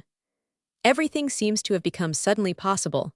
The word impossible has lost its meaning now that the drumstick in the soldier's hand may, by a series of rapid changes, turn into a marshal's baton or even a scepter. The powers of the individual, however, have not kept pace with his possibilities. Of the 100,000 to whom the road is suddenly thrown open, only one can reach the desired goal, and who is to assure the individual that he is that one? Inordinate desire is necessarily accompanied by inordinate melancholy. Nor is it everyone, without exception, that can take part in the great wild race. Those who for some reason or other feel themselves bound up with the old order of things, and the finer, less thick-skinned natures, the men who are rather dreamers than workers, find that they are excluded. They stand aside or emigrate, they are thrown back upon themselves, and their self-communings increase their self-centeredness, and thereby augment their capacity for suffering. It is the most highly developed organisms which suffer most. Add to this, that the collapse of the old order releases the individual from a wholesome pressure, which has kept him within certain social bounds, and prevented his thinking himself of too much importance. Now self-idolatry is possible, wherever the power of self-restraint is not as strong as the control formerly exercised by society. And at the same time that everything has become possible, it seems as if everything had become permissible. All the power which the individual had given up, had voluntarily transferred to his God or his king, he now reclaims. Just as he no longer raises his hat to the gilded chariot for whose gilding he himself has paid, so he no longer bows to any prohibition whose human origin he can plainly discern. To all such he has an answer ready, an answer which is a question, a terrible question, one that is the beginning of all human knowledge and all human freedom, the question why. It is plain that even these aberrations of fancy upon which we have just dwelt, these excursions into the domain of unnatural passions and unnatural crimes, are only a symptom. They are one of the mistakes made in the great, momentous struggle of the individual to assert himself. Thought has been emancipated. The individual, released from tutelage, no longer feels himself part of a whole. He feels himself to be a little world which reflects, on a diminished scale, the whole of the great world. So many individuals, so many mirrors, in each of which the universe is reflected. But though thought has gradually acquired courage to understand, not fragmentarily, but in this universally comprehensive manner, Its capacity has not grown along with its courage. Humanity stumbles on in the dark as before. To the old questions, why is man born? Why does he live? To what end does it all lead? The answer, as far as it can be made out, seems unsatisfying, discouraging, a pessimistic answer. In times gone by, men had been born into a distinct, unquestioned creed, which provided them with answers believed to have been supernaturally communicated, full of comfort and promise. In the 18th century, this creed having been abandoned, they were born into an almost equally dogmatic, at any rate equally inspiring, belief in the saving power of civilization and enlightenment. They lived on the promises of the happiness and harmony which should spread over the earth when the doctrines of their philosophers were universally accepted. In the beginning of the 19th century, this ground of confidence also was undermined.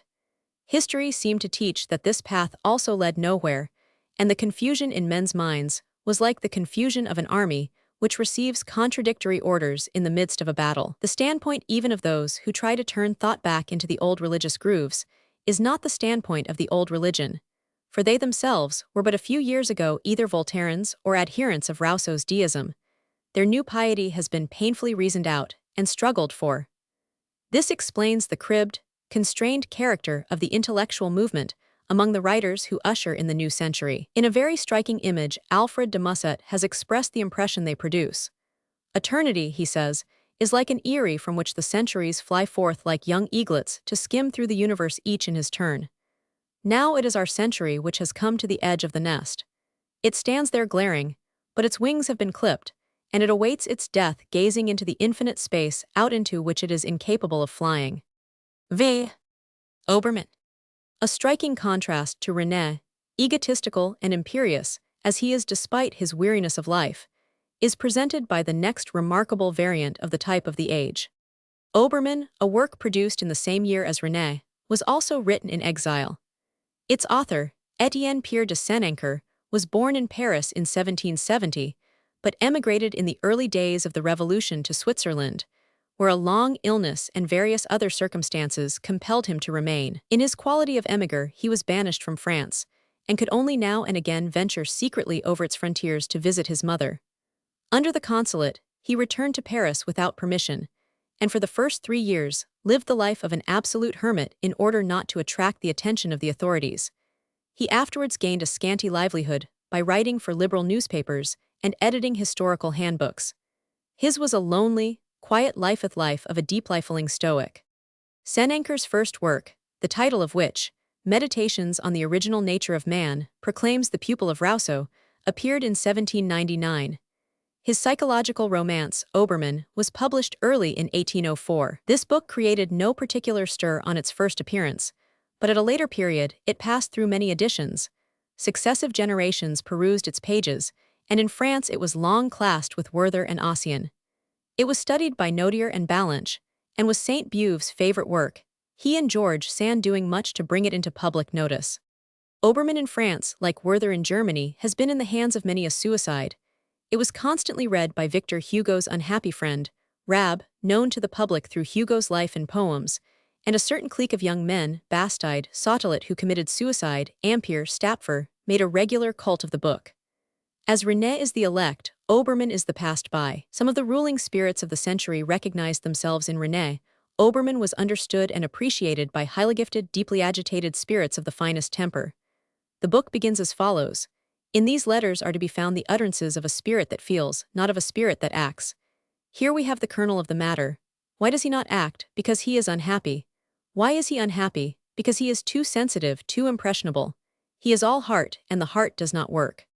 It was the age of rule, discipline, military despotism, the age in which mathematics was the most esteemed of all the sciences, and energy, accompanied by a capacity for unqualified submission, the most esteemed of all the virtues. By no single fiber of his being does Obermann belong to this period. He abhors both discipline and mathematics as heartily as could any future romanticist. He despises the Philistines who take the same walk every day, turning daily at the same place. He does not wish to know beforehand how his feelings will be affected. Let the mind, he says, strive to give a certain symmetry to its productions. The heart does not work, and can only produce when we exempt it from the labor of fashioning. We feel that this unreasonable principle is applied in his letters, which form a heavy, diffuse, serious, badly written book. They produce the effect of improvisations, to which the author, regarding them as the children of his heart, has not chosen or else not been able to impart an attractive form. It is true that nuggets of gold are hidden in the ponderous ore, but they must be laboriously sought for. A man with real literary talent would have gilded the whole mass with them. Dissenenker. The hero of the book is one of those unhappy souls who seem created for the shady side of life and never succeed in getting out into its sunshine. There is, as Hamlet says, along with many excellent qualities, some one defect in their nature, which prevents the harmonious interplay of its parts. In the delicately balanced works of a watch, some little spring, some little wheel breaks, and the whole mechanism comes to a standstill. Obermann has no settled occupation, no sphere of activity, no profession. It is only in the last pages of the book that he makes up his mind that he will be an author. The reader feels no assurance, however, that success awaits him upon this path. The author who has been successful with ever so small a work sees, on looking back, what an almost incredible variety of circumstances have favored him, what an extraordinary number of obstacles, great and small, have had to be overcome. He remembers how carefully he had to watch his time, how eagerly to seize the opportune moment, how often he was on the point of giving it all up, how many paroxysms of despair he lived through, all to attain this paltry end. The most insignificant book which is born alive speaks of 10,000 triumphs, and what a combination of favorable circumstances is demanded to prevent its dying immediately after birth. As many as in the case of a living organism, the book must find some unoccupied space into which it fits. The interest awakened by it must not be interfered with by other, stronger, interests, or the talent displayed in it outshone by greater talent. It must not recall any previous work, must not even accidentally resemble anything else, and yet must, in one way or other, be associated with something already familiar, must follow a path already struck out. It is of special importance that it should appear at the right moment. There are works which are not actually weak, but which appear so in the light of some contemporaneous event or in comparison with some contemporaneous production. They are made to seem old-fashioned, poor, pale, as it were. It is probable that Obermann, as an author, will belong to the same class of writers as his creator, Senanker, namely those who believe that there is something of a magical nature in the secret of success. His letters provide us with full particulars of his spiritual life and history. The latter is epitomized in the following words: "Oh, how great one is, so long as one is inexperienced. How rich and productive one would be if only the cold looks of one's neighbors and the chill blast of injustice did not shrivel up one's heart. I needed happiness. I was created to suffer. Who does not know those dark days towards the coming of winter, when even the morning brings dense mists and the only light is in some burning bars of color in the clouded sky? Think of those veils of mist, that wan light, those hurricane gusts whistling among bending, trembling trees, that steady howl, interrupted by terrific shrieks. Such was the morning of my life.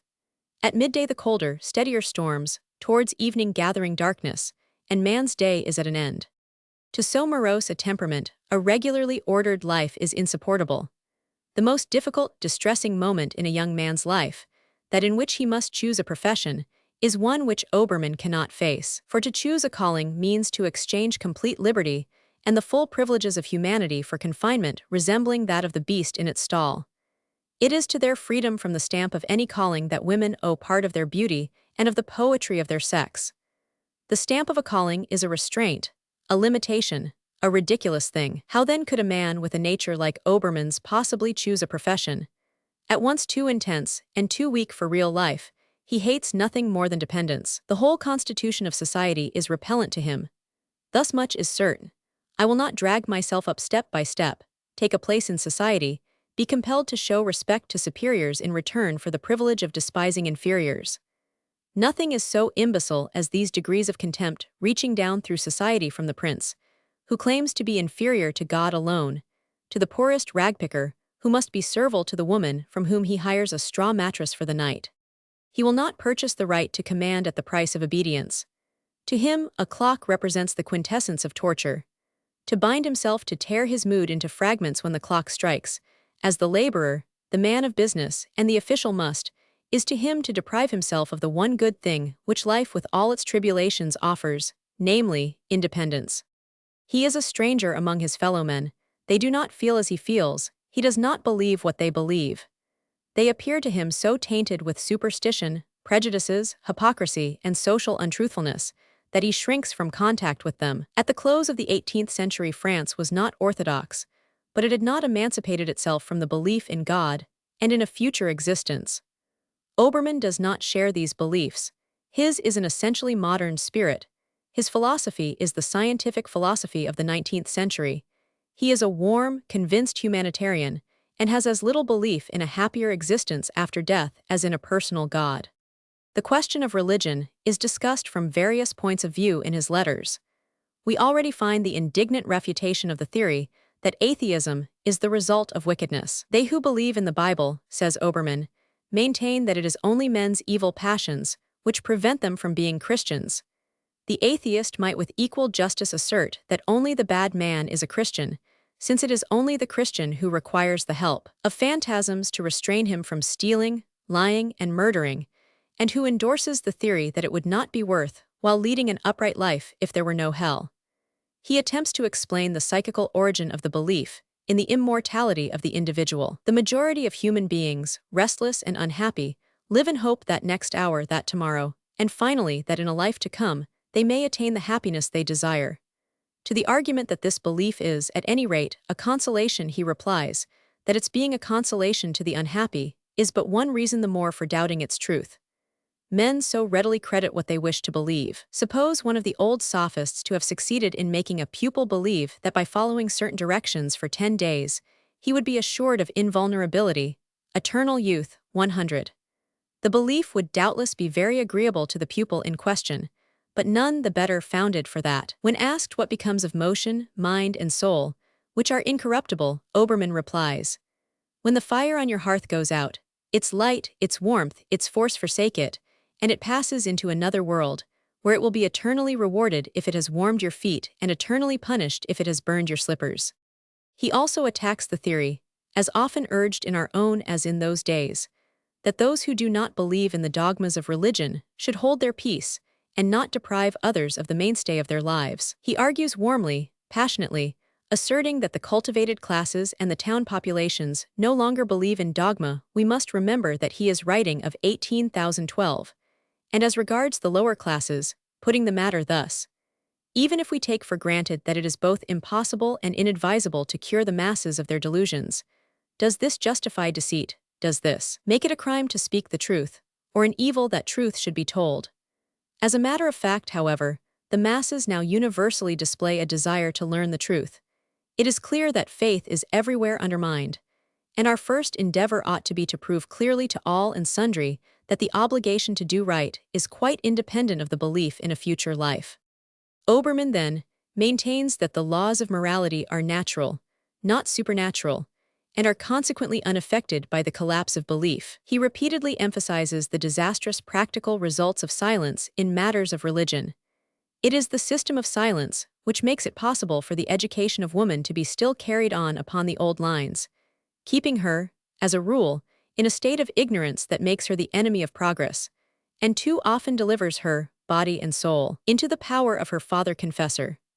A comparison between love as a happiness-producing power and love in the role it plays in marriage leads him on to express some very strong opinions regarding the then prevailing ideas on the relations between the sexes, and the principles according to which a woman's conduct is judged in civilized society. On these points Obermann is quite modern. Here follows the line of thought indicated by the preceding century. But in all that regards the emotions he is less modern, although he heralds something new, something that is on the way, namely romanticism. He reflects much on the subject of the romantic. A portion of his book bears the significant title, De l'expression romantique et du rance des vaches. He defines the idea much as contemporary German writers do, although he does not systematize to the same extent. He declares the romantic conception of things to be the only one that harmonizes with profound, true feeling. In all wild countries like Switzerland, nature is full of romance, but romance vanishes when the hand of man is discernible everywhere. Romantic effects resemble isolated words of man's original speech, which is not remembered by all. 100. Nature is more romantic in her sounds than in her sights. The ear is more romantically impressionable than the eye. The voice of the woman we love affects us more romantically than her features. The Alpine horn expresses the romance of the Alps more forcibly than any painting. For we admire what we see, but we feel what we hear. It is interesting to note how Obermann unconsciously takes up the tone of the German Romanticists, whom he has never read. They also exalt music as the art of arts. Sananker declares elsewhere that he cares almost more for the songs whose words he does not understand than for those of which he can follow the words as well as the melody. He remarks this apropos of the German songs he hears in Switzerland, naively adding, "Besides, there is something more romantic about the German accent." It is remarkable that we should find already suggested in Sananker even that conception of language as simply musical sound, which was subsequently characteristic of the German Romantic school. But his senses are too highly developed for him to rest content with music as the best means of intercourse between man and nature. In two separate passages in his book, he declares that a succession of different fragrances contains as rich a melody as any succession of tones, and can, like music, call up pictures of faraway places and things. Among the late French Romanticists, we do not find such another highly developed, ultra-refined sense of smell until we come to Baudelaire. But whereas in Baudelaire it is a symptom of overdeveloped sensuousness, in Sananker it is only an indication of the purely romantic cult of the ego. It is one element in an emotional revel, for Sananker believes that by means of the sense of smell, as well as by means of the sense of hearing, he can distinguish the hidden harmonies of existence. It also implies a shrinking from reality, with the corresponding intensified self-centeredness, for it is only a volatilized essence of things that one inhales through the medium of perfumes and tones. In his repugnance for realities, no solitude is too complete for Obermann. He lives alone, avoiding both cities and villages. There is in him the strangest mixture of love for mankind in general and complete indifference in all the relations of real life. So sensitive is he, that he is afflicted by scruples about his addiction to the mild dissipation of tea-drinking, tea being very characteristically his favorite beverage. He finds that it distracts his melancholy, l'idée est, d'un grand secers, pour essenir d'une manière calme, but he despises all external excitement and stimulant. He is aware that he is far from being French in this respect, for he aptly remarks, if Frenchmen inhabited Naples, they would build a ballroom in the crater of Vesuvius. He does not truly live except when he is entirely alone, in mist-veiled forests which recall the inevitable ocean, or at night by the silent shores of a Swiss lake. Like his contemporary noveles, he feels that darkness, by veiling visible nature, forces man's ego back into itself. Speaking of a night he passed alone with nature, he says, "In that one night I experienced all that mortal heart can know of unutterable longing, unutterable woe. In it I consumed 10 years of my life." And he attains to an even more profound self-consciousness by day, in the snowfields of the Alps, where all surrounding life is not only veiled, as by night, but is frozen and apparently at a standstill. He is most himself when he climbs from the Swiss valley in which he lives up to the desolate wilds of the highest mountains. With an indescribable, almost boyish gladness, he watches the form of his guide disappearing in the distance. Reveling in loneliness, he becomes oblivious of time and humanity. Note him in these surroundings. The day was hot, the horizon misty, and the valleys full of vapor. The lower atmosphere was lighted up by bright reflections from the glaciers, but absolute purity seemed the essential quality of the air I breathed. At this height no exhalation from the lower regions, no earthly light, troubled the dark, infinite depths of the sky. It had no longer the pale, clear, soft blue color of the vault we look up to from the plains. No, the ether permitted the sight to lose itself in boundless infinity, and heedless of the glare of sun and glacier, to seek other worlds and other suns as it does by night. Imperceptibly, the vapors of the glaciers rose and formed clouds under my feet. My eyes were no longer wearied by the sparkle of the snow, and the heavens grew darker and deeper still.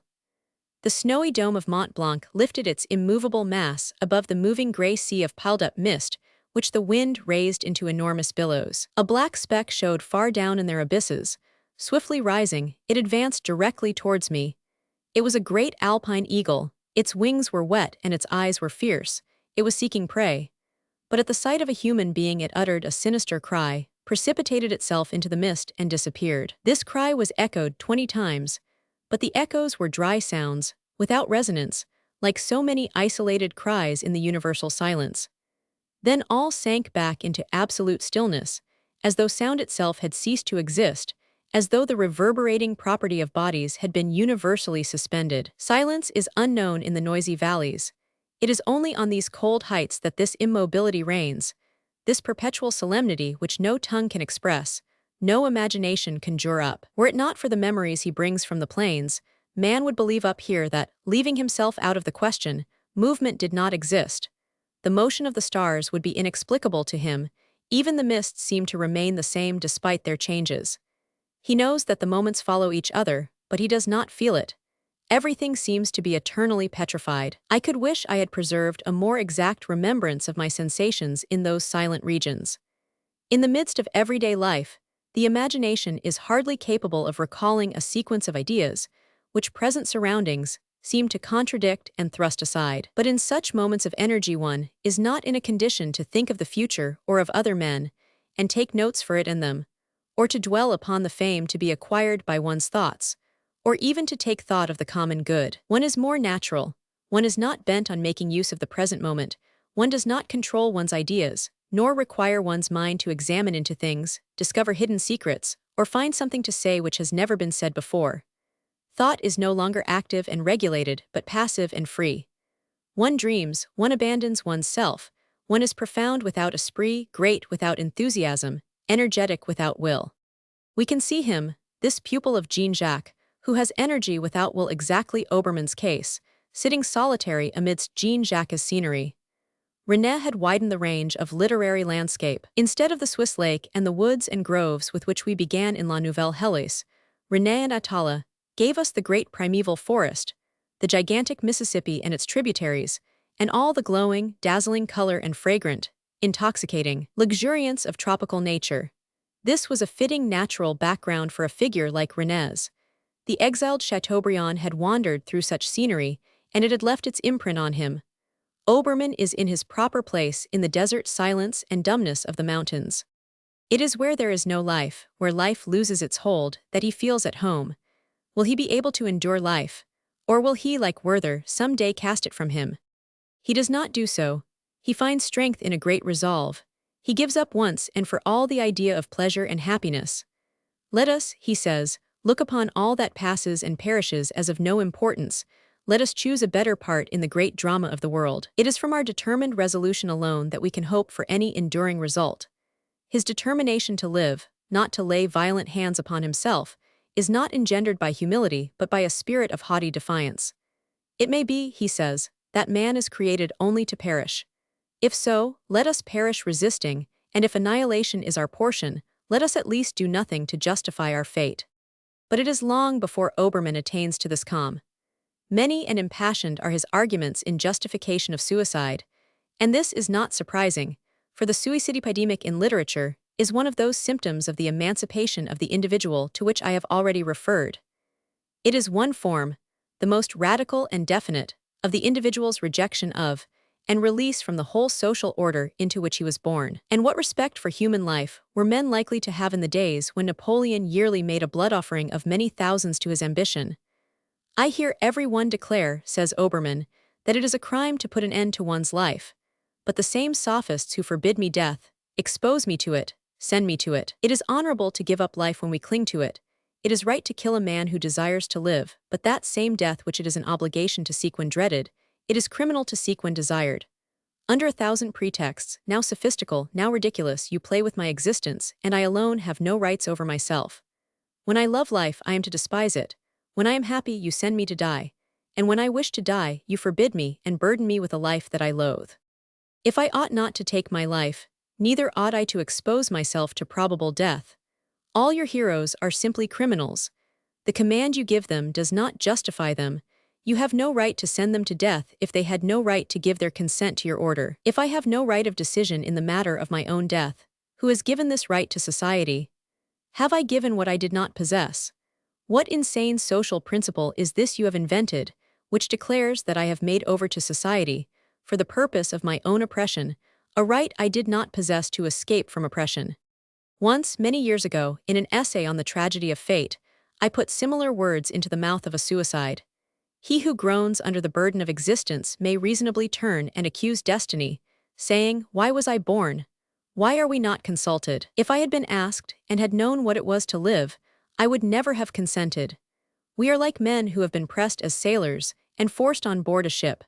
Such sailors do not consider themselves obliged to stay on the ship if they see an opportunity of deserting. If it is argued that, having enjoyed the good of life, I am bound to accept the evil, I reply, the good of life, the happiness of childhood, for example, which I enjoyed and my acceptance of which you say implied my consent to live, I accepted in absolute ignorance of the fact that it was earnest money, therefore I am not bound by such earnest money.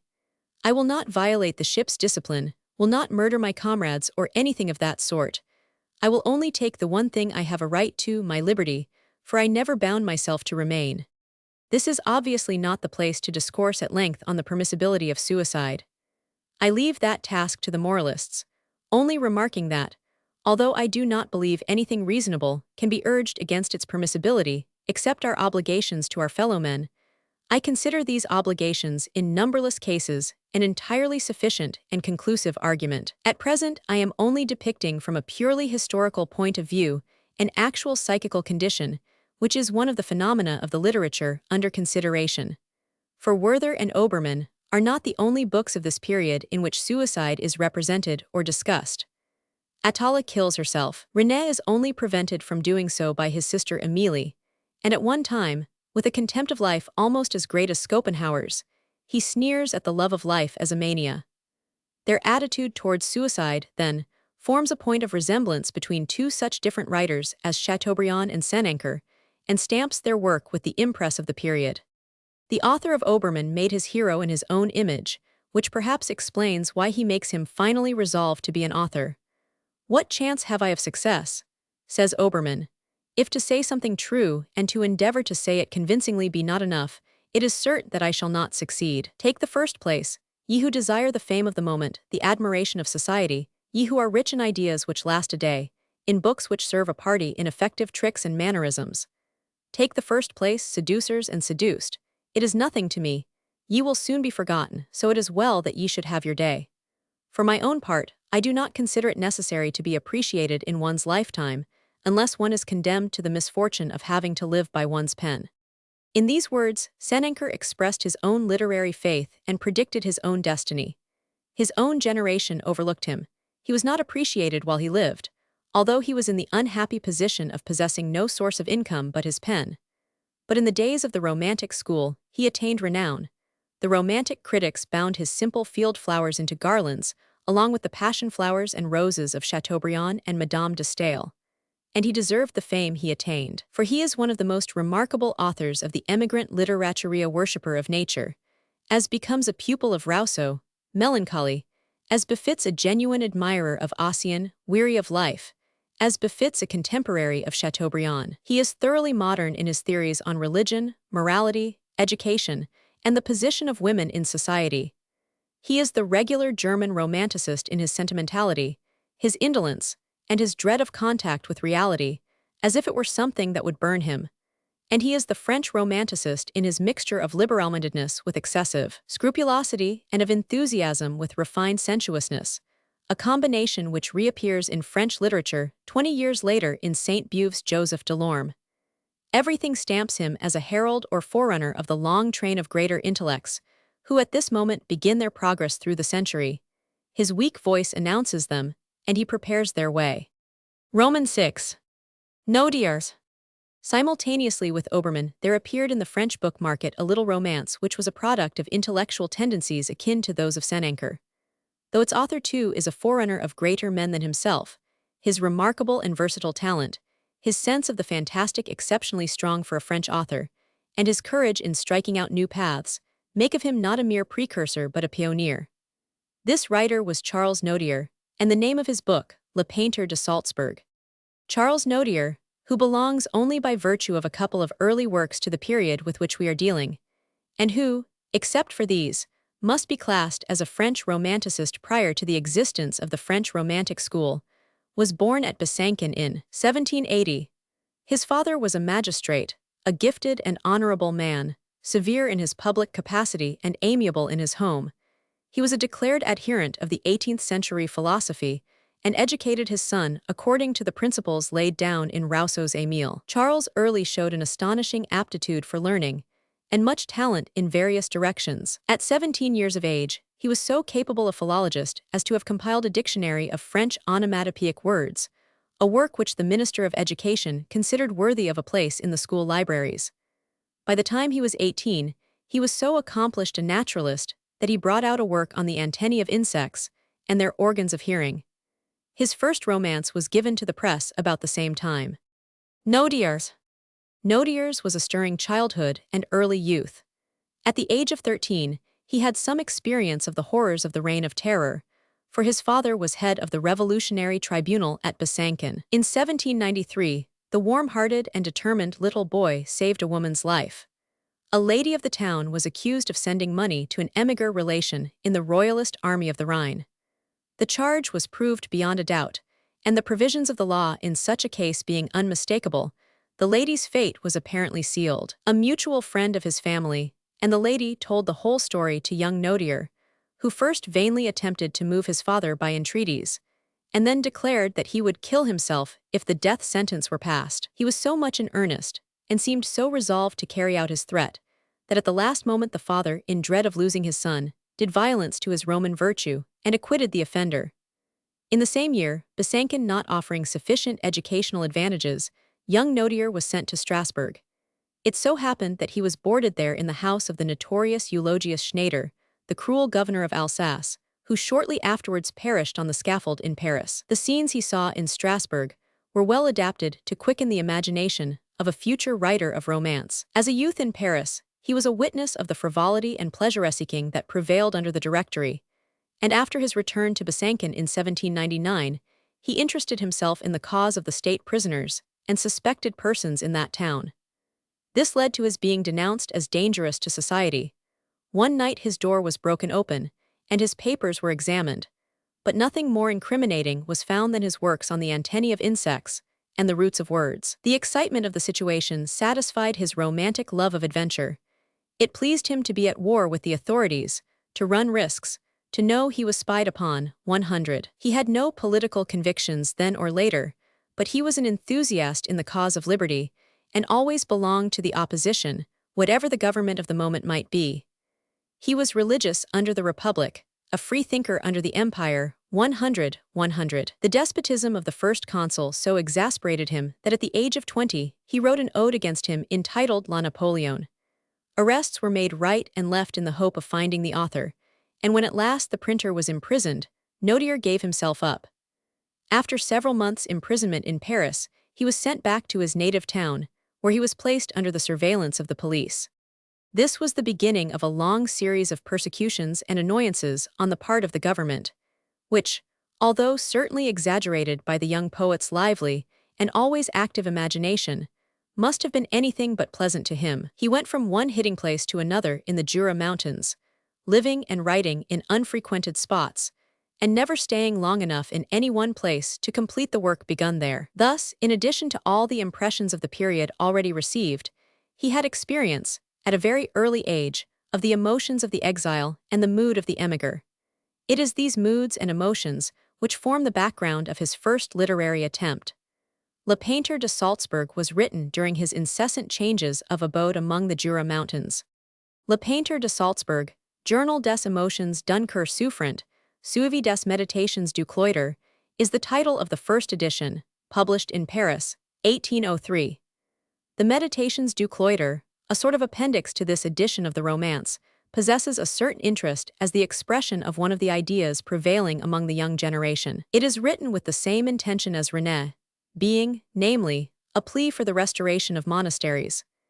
It is a monologue, spoken by a being peculiarly unhappy in his own estimation, who bewails the absence of any monastery wherein to take refuge, and naively seeks to prove his vocation for the life of a Trappist by a perfect torrent of complaint. I who am still so young and yet so unhappy, who have too early gauged life and society, and am completely estranged from the fellowmen who have wounded my heart, I, bereft of every hope which has hitherto deluded me, have sought a haven in my misery and found none. Hereon follows a long panegyric on monks and nuns, those angels of peace, who did not but pray, console the wretched, educate the young, Tend the sick, help the needy, follow the condemned to the scaffold, and bind up the wounds of heroes. How explain the fact that these devout men and women have brought down on themselves a fury of persecution unequaled in the annals of fanaticism?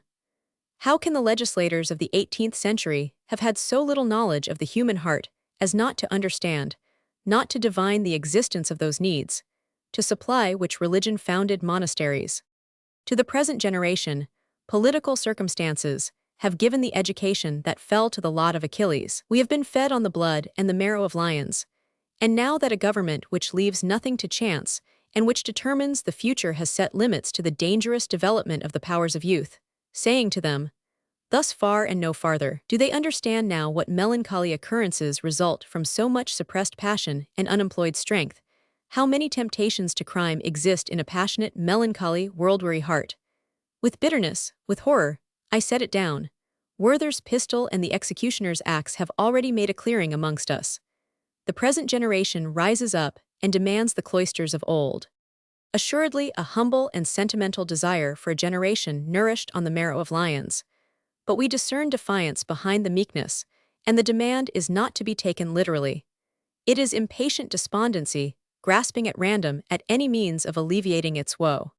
In a preface which Nodier added to his book in 1840, he speaks of the circumstances which produced it. Under the Directory, he says, emotionalism was very much out of fashion. The language of reverie and passion, to which 30 years before Rousseau had lent a passing vogue, was considered ridiculous at the close of the century. But it was quite otherwise in Germany, that wonderful Germany, the final refuge of poetry in Europe, the cradle of the society of the future if a society can still come into being in Europe. And we were beginning to feel the influence of Germany. We read Werther, Goetz von Berlichingen, and Die Robber. The hero of Nodier's book is fashioned after the pattern of Werther. He is 20 years of age, a painter, a poet, and above all, a German. But he is a weak imitation, decidedly inferior to the original. Charles Nodier's own name is an exile, banished from Bavaria for political offenses. For 2 years he has roamed through Europe, a restless fugitive. For 2 years has lived Nodier's own life. One feeling alone has sustained him, his love for a young girl who bears the poetical name of Eulalia. He returns to Bavaria, and learns it, ye heavens, that Eulalia is faithless. Eulalia is wedded to another. The betrayed lover cannot resist his desire to haunt the place of her abode. One day they meet, and oh destiny! Eulalia tells him that, never hearing from him, and being told he was dead, she had sorrowfully and solely out of obedience to her mother, at last consented to marry a young Herr Spronk, whose fancied resemblance to Charles touched her, and who is, it appears, the noblest of men. On this follow lamentations and descriptions of feeling of the Werther type, but all in a much more dejected key. Charles abandons himself to melancholy retrospect. Here it was that he saw her for the first time, there that he had the first dark forebodings of the future. In this other place, in his ecstasy at beholding her, he forgot his paper, his pencils, and his Ossian. Yonder, where the trees are now hewn down, he had determined to bury his dear Werther. Now it is his own grave that he would fain dig. Werther has been Charles's friend, the friend on whom he has obviously formed himself. On one occasion only is Charles more energetic and manly than Werther, namely in his outburst of indignation at the obstacles which interpose themselves between him and his beloved. Why did I not take her in my arms, seize her like a prey, carry her far from the abodes of man, and proclaim her my wife in the sight of heaven? Oh, if even this desire be a crime, why is it so intimately entwined with every fiber of my being that I cannot renounce it and live? A crime, did I say I in uncivilized times, in the days of ignorance and of slavery, some one or other of the barbarous horde took it into his head to write down his personal prejudices, and say, "There are laws for you." How easily deluded men are! What a contemptible comedy to see so many generations ruled by the prejudices and whims of a dead past. Immediately upon this follows, quaintly enough, a long, solemn panegyric on Klopstock's Messiah, obviously inspired by other, but very dissimilar, reminiscences of Werther. "O divine Klopstock," cries Charles, "how magnificently you present the assembled miracles of poetry to our eyes, whether you introduce us into the presence chamber of the Most High, where the firstborn among the angels hymn the mysteries of heaven, or show us the cherubims in holy adoration covering their faces with their golden wings." The transition from revolutionary sentiments to pious ecstasy is somewhat abrupt, but the mixture of revolutionary with romantic tendencies which would seem extraordinary in any other age, does not surprise in the emigrant literature. It is to be found in all its authors. We have it in Chateaubriand as satanic Catholicism, in Senancour as sentimental and romantic atheism. Here it is revolt against social laws in combination with enthusiasm for the messiodifferent developments of the same phenomenon. It presently appears that Eulalia's husband is no happier than her unfortunate lover. He has been deprived by death of the love of his youth and cannot forget his bereavement even by the side of Eulalia. He observes the attachment existing between his wife and Charles, and not wishing to stand in their way, takes poison and dies, after begging them to forgive the suffering he has involuntarily caused them by his hapless existence. It would be impossible to imagine a more considerate husband. The lovers, however, are not a whit less noble. Eulalia especially is too high-minded to profit by so melancholy a death. She retires to a convent, and Charles drowns himself in the Danube. 2 suicides and a retreat to a nunnery was the regulation ending in those days. To us, nowadays, this romance is a very insignificant intellectual production, but a very interesting piece of historical evidence. Its author soon passed into another phase of development. We shall find notier again, upon a higher plane of the evolution of French literature. No one changed form more frequently than Heen the butterfly is more beautiful than the grub.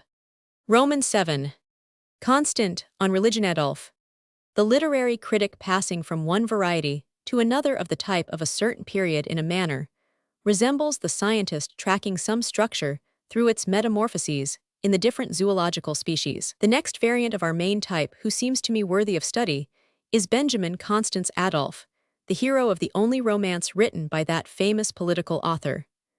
Adolphe is less brilliant than René, less melancholy than Obermann, but he is a representative of the same restless and unsatisfied generation. He too is related to Werther, but like René, he is the child of the age of disillusionment. It was not until after the fall of the empire that the book appeared, but it was written, or at any rate projected, in the first years of the century. Like those other books which on their emotional side are in touch with Rousseau, and which perpetuate his tradition, it conflicted sharply with the prevailing sentiments of the day. In Paris figures and the sword held sway, in literature the classic ode and science were in vogue, whereas in Constant's book emotions and psychical analysis predominated. Benjamin Constant de Rebecque was born at Lausanne in 1767, of Protestant parents. His mother died in childbirth. His father, a cold-hearted, worldly-wise man, was much such another as the father in Adolphe. Constant was an exceptionally gifted being. If in reading Adolphe, we find it a little difficult to understand the extraordinary fascination exercised by the hero, the explanation is that, having employed so many reminiscences of his own life in the making of the book, Constant seems to have shrunk from dwelling too strongly on his hero's attractive qualities. Adolphe is so distinctly Constant himself that we can only, so to speak, understand how the type originated by studying the author's youth. Constant was refined and charming, early addicted to a sort of sportive self-mockery, excitably impressionable, and curiously enough, at the same time slightly blasé. To a craving for strong emotions was added a gift of putting himself entirely outside his own emotions. Even as a youth he was able to have himself, to double himself, and to mock at himself. He could say, "I am as amused by the embarrassments in which I find myself as though they were another's," and his favorite expressions when angry were such as this: "I storm, I am beside myself with fury, and yet at the bottom of it all I am indifferent." No pains were spared to give this brilliant, intellectual youth an education suited to his gifts. He was first sent to the University of Edinburgh, where he formed friendships with several distinguished young Englishmen and Scotchmen, almost all of whom were destined to become famous. From Edinburgh, he went to the small, peaceful University of Erlangen, where the foundation was laid of his acquaintance with German literature and German affairs in general. Here, as in Edinburgh, he displayed more interest in the politics of the old Greek republics than in their poetry. We gain the most trustworthy information on the subject of Constant's youthful character and development from his letters to Mme. de Charrière, a gifted, free-thinking Swiss authoress, Dutch by birth but completely Gallicized, who was over 40 years of age when Constant, then in his 20th year, first made her acquaintance. It was in this lady's house, sitting beside her while she wrote, that at the age of 19, he began the great book on religion at which he was to work almost all his life, making perpetual alterations as his views changed and took more definite form. He finished it 30 years later, in the hours which he could spare from the chamber and the Paris gambling tables. But it was begun at Mme. de Charrières, and there was a curious significance in the fact that the first installment was written on the backs of a pack of playing cards, each card, as it was filled, being handed to his mentor. Constant expresses himself with absolute frankness in his letters to this faithful and devoted friend. From them we learn how he felt and thought as a youth. The feelings and thoughts are those of the 18th century, minus its enthusiasm for certain ideas, and plus a good deal of doubt. He writes, Benjamin Constant. I feel the emptiness of everything more than ever. It is all promise and no fulfillment. I feel how superior our powers are to our circumstances, and how wretched this incongruity must inevitably make us. I wonder if God, who created us and our environment, did not die before he finished his work, if the world is not an opus posthumum. He had the grandest and most beautiful intentions, and all the means for carrying them out. He had begun to use these means, the scaffolding for the building was erected, but in the midst of his work he died. Everything is constructed with an aim which has ceased to exist. We, in particular, feel ourselves destined for something of which we can form no conception. We are like clocks without dials or hands, whose wheels, which are not without understanding, revolve until they are worn out, without knowing why, but saying, I revolve, therefore I have an aim. Farewell, you dear, clever wheel, who have the misfortune to be so superior to the clockwork of which you are a part and which you disturb. Without too much self-praise, I may say that I am in the same predicament. In another place he writes, Oh, how generous, how magnanimous are our princes! They have again issued a pardon from which none are excluded save those who have rebelled against them. It reminds me of a psalm in praise of the exploits of the Hebrew God. He has slain this one and that, for his mercy endureth forever. He has drowned Pharaoh and all his hosts, for his mercy endureth forever. He has smitten the firstborn of Egypt with death, for his mercy endureth forever. 100. 100. You do not appear to be democratic. Like you, I believe fraud and frenzy to be at the bottom of the revolutionist's heart. But I prefer the fraud and frenzy which pulls down prisons, abolishes titles, and such like imbecilities, and places all religious daydreams upon the same footing, to the fraud and madness which would maintain and consecrate that monstrosity produced by grafting the barbaric stupidity of the Hebrew upon the barbaric ignorance of the Vandal. The more one thinks it over, the less is one able to imagine any possible good reason for the existence of this foolish thing we call the world. I understand neither the intention, nor the master builder, nor the artist, nor the figures in this laterna magica of which I have the honor to form a part. Shall I understand any better when I have disappeared from the small, dark globe on which it amuses I know not what unseen power to have me dance, whether I will or no? I cannot say. But I fear the secret will prove, like that of the Freemasons, to be a thing of no value except in the estimation of the uninitiated.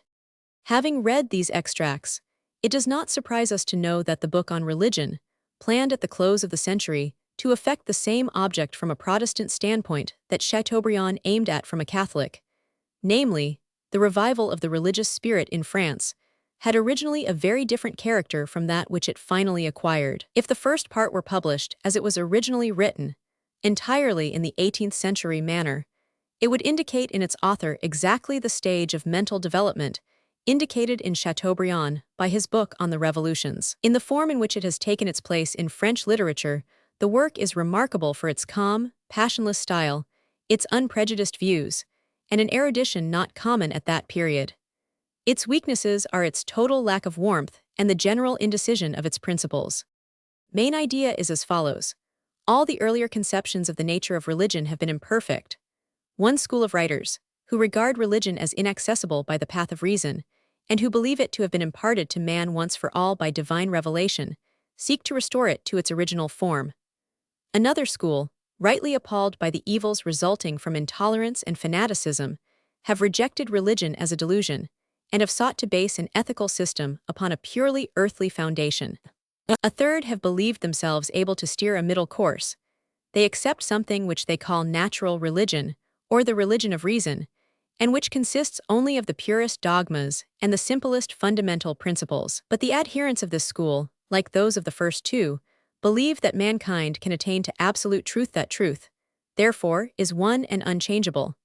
They stigmatize all who believe less than themselves as ungodly, and all who believe more as pre-Stridan and superstitious. In opposition to all these three schools, Constant regards religion as progressive. He starts from the premise that the religious feeling is a fundamental element of the human soul, that it is only the forms it assumes which differ, and that these are capable of ever-increasing perfection. He has obviously read Lessing's Erziehung des Menschengeschlechts, but he is more in sympathy with his own contemporaries, Kreuzer and Goraz, than with Lessing. He either does not understand or does not appreciate the latter's delicate and yet profound irony.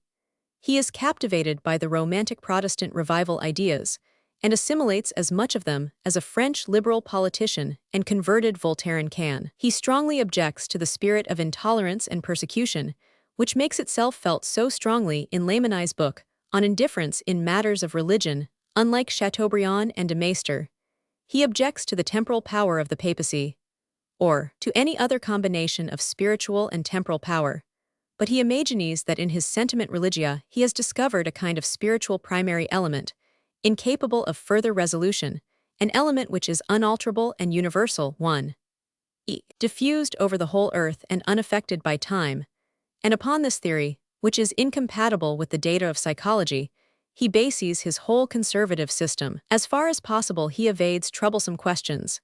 He refuses, for example, to decide whether mankind came into being in a savage or in a paradisaically perfect condition, and he expressly states that he begins with a delineation of the lowest fetish worship only for the sake of order, that he by no means denies. That this pitiable stage may have been the result of a fall, this hypothesis, indeed, seeming to him a very probable one. Few books have more rapidly grown old-fashioned than this of Constance, which is now merely of historical interest as typical of the half-heartedness and indecision of the period in which it was written. In the early years of the French Revolution, Constant was appointed gentleman-in-waiting to the Duchess of Brunswick. In this position, he heard the revolution spoken of with that mixture of fear and abhorrence of which we have an example in the dialogue of Goethe's play, Der Bürgergeneral, but he had no difficulty in forming an independent and unprejudiced estimate of the significance of the great movement. In Brunswick, as elsewhere, much of his time seems to have been spent in amours, one following on the other in rapid succession. He himself jestingly assumed sola inconstantia constans as his motto. He married solely out of ennui, it would appear, divorced his wife after the honeymoon, and presently fell in love with a lady who was at the time suing for a divorce from her husband. For this lady's sake, he returned at a later period to Brunswick. Her maiden name was Charlotte von Hardenberg, and many years afterwards she became his second wife. In the letters of this Brunswick period to Mme. de Charrière, Constant appears as aimless and bored as he is sagacious and witty. He makes merry over his stupid, little-minded associates, and for a time even over his feeling for the lady of his heart, until it suddenly occurs to him that jesting on this latter subject is scarcely seemly, and he decides to forgo it. So far there was neither a center nor an object in his life.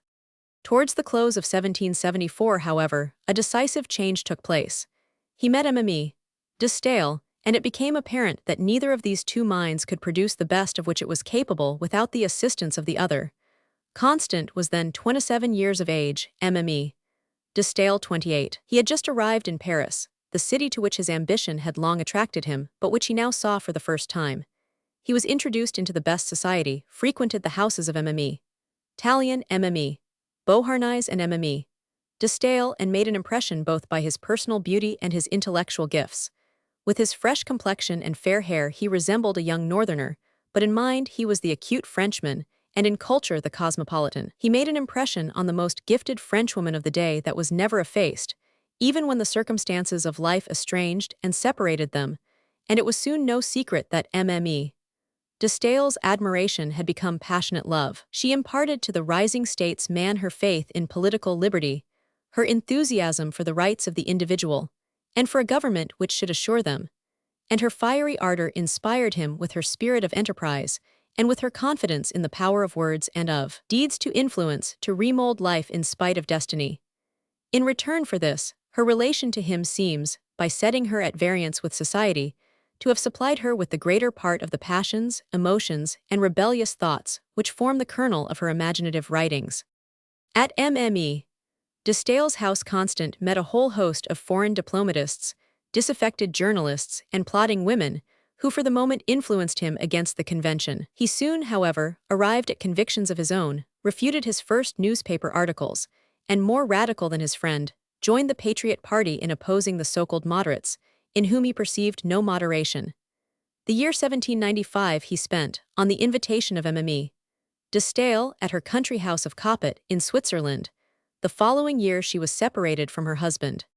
When, as first consul, in 1799, Napoleon gave France a constitution, in which autocracy was veiled by a slight pretense of freedom, he nominated Constant, formerly his ardent admirer, a member of the tribunate. In this capacity Constant, supported by some few sympathizers, carried on an honorable struggle against the Napoleonic absolutism, a struggle which attracted the attention of all Europe and highly exasperated the first consul. In 1802, the latter made the famous remark about the 5 or 6 metaphysicians among the tribunes who deserved to be drowned, and not long after, these 5 or 6, namely Constant and his friends, were expelled by the votes of a servile majority. Mme. de Staël and her father, the famous Necker, showing themselves actively antagonistic to Napoleon's autocratic policy, were both banished from France. Constant, who followed Mme. de Staël to Coppet, was forbidden to return. In May 1802, Mme. de Staël became a widow. In 1834 she and Constant traveled together in Germany. She, loving him devotedly, evidently seems to have expected that he would marry her, but it is plain that he did not reciprocate her feeling. It was only out of weakness and compassion that he concealed from her his constant correspondence with Charlotte von Hardenberg. Having probably invented some pretext for leaving her, he went to Weimar alone. There, in 1804, he translated Schiller's Wallenstein into French. It was not Constant, but A.W. Schlegel who accompanied Mme. de Staël to Italy in 1805, as tutor to her children, on the journey immortalized in Corinne. Constant was privately married to his Charlotte in the summer of 1808, and so little was Madame de Staël resigned to his defection, that terrible scenes occurred when she unexpectedly met the newly married pair in the neighborhood of Geneva. Charlotte, driven to despair by her rival's furious jealousy, made an unsuccessful attempt to commit suicide. So great was Madame de Staël's influence over Constant, that she actually persuaded him to leave his wife and return for a time with her to Coppet. For some years after this episode, Benjamin Constant lived in quiet retirement at Göttingen, occupied with collecting material for his work on the origin and development of religion. The defeat of Napoleon in 1813 brought him and his friend Madame de Staël once more into the political arena. Her influence at the courts of Russia, Germany, and Sweden gave him a voice in the proceedings against the defeated autocrat. He went to Paris in Bernadotte's train, and although he was in favor of the restoration of the monarchy, he strove ardently to save all that could be saved of constitutional liberty. He published masterly pamphlets on the liberty of the press, on ministerial responsibility, 100. It is well known that immediately after this, his blind infatuation for Mme. Recamier caused him to take such violent action against Napoleon on the latter's return from Elba, that there seems something traitorous in his acceptance of a post in the Council of State during the 100 Days, and his collaboration in the Emperor's attempt to give France a species of constitution. We must not judge Constant as a politician by this unfortunate episode. Under the Bourbons, and even during the first years of the reign of Louis Philippe, he was the determined and eloquent leader of the liberal opposition. Though never remarkable for purity of character, he had noble impulses. When in 1830 he received a letter from one of his friends in Paris saying, "A terrible game is being played here. Our heads are in danger, come and add yours." He did not hesitate for a moment, but came and undauntedly sided with the revolutionists. A few months later, however, although he was at the time leader of the opposition, he accepted 100,000 francs from Louis Philippe for the purpose of paying his gambling debts. Constant was an accomplished dialectician. No truth, he was accustomed to observe, is complete unless it includes its antithesis. He succeeded in completing many truths. The imprint set upon him by the period in which his youth had fallen was never effaced. The doubleness which in the other notable men of the same generation is only a secondary quality, is in Constant's character the essential, distinguishing, and at the same time, disturbing trait. Adolphe, the chief work of this man's youth, deserves some study. In it we find the following utterance: "What surprises me is, not that humanity should feel the need of a religion, but that it should in any age fancy itself strong enough, and sufficiently secure from disaster, to venture to reject any one religion. It seems to me as if in its weakness it should rather be prone to invoke the aid of them all. Is there, in the dense darkness which surrounds us, any ray of light that we can afford to reject? Does there float on the whirling torrent, which carries us along with it, any branch to which we dare refuse to cling? We feel that the author is more certain of the existence of the whirling torrent than of the branch. His manner of recommending religion reveals his own lack of it, and a profound depth of melancholy. The explanation is simple. There was a reaction against Voltaire in the air at that time, a reaction practically inaugurated by Rousseau's rebound of repressed, unconsulted, ignored feeling. A half-unconscious effort was going on in men's minds to restore the balance between the demands and the possibilities of the human soul, which had been disturbed during the autocratic reign of critical intellect. And this half-conscious tendency was plainly perceptible even in men whose natures were really akin to Voltaire's, and who, had they been born 30 years earlier, would have been his eager sympathizers and fellow-workers. Voltaire had not only criticized, he had been forced by the evils of the times and by his unruly wit into an attitude of aggression. With all available weapons, even poisoned ones, he had attacked those purely external, palpable forms of authority, which in his time stood in the way of honorable human conditions, nay, made them impossible. Now all these powers had fallen, and the times once more craved authority.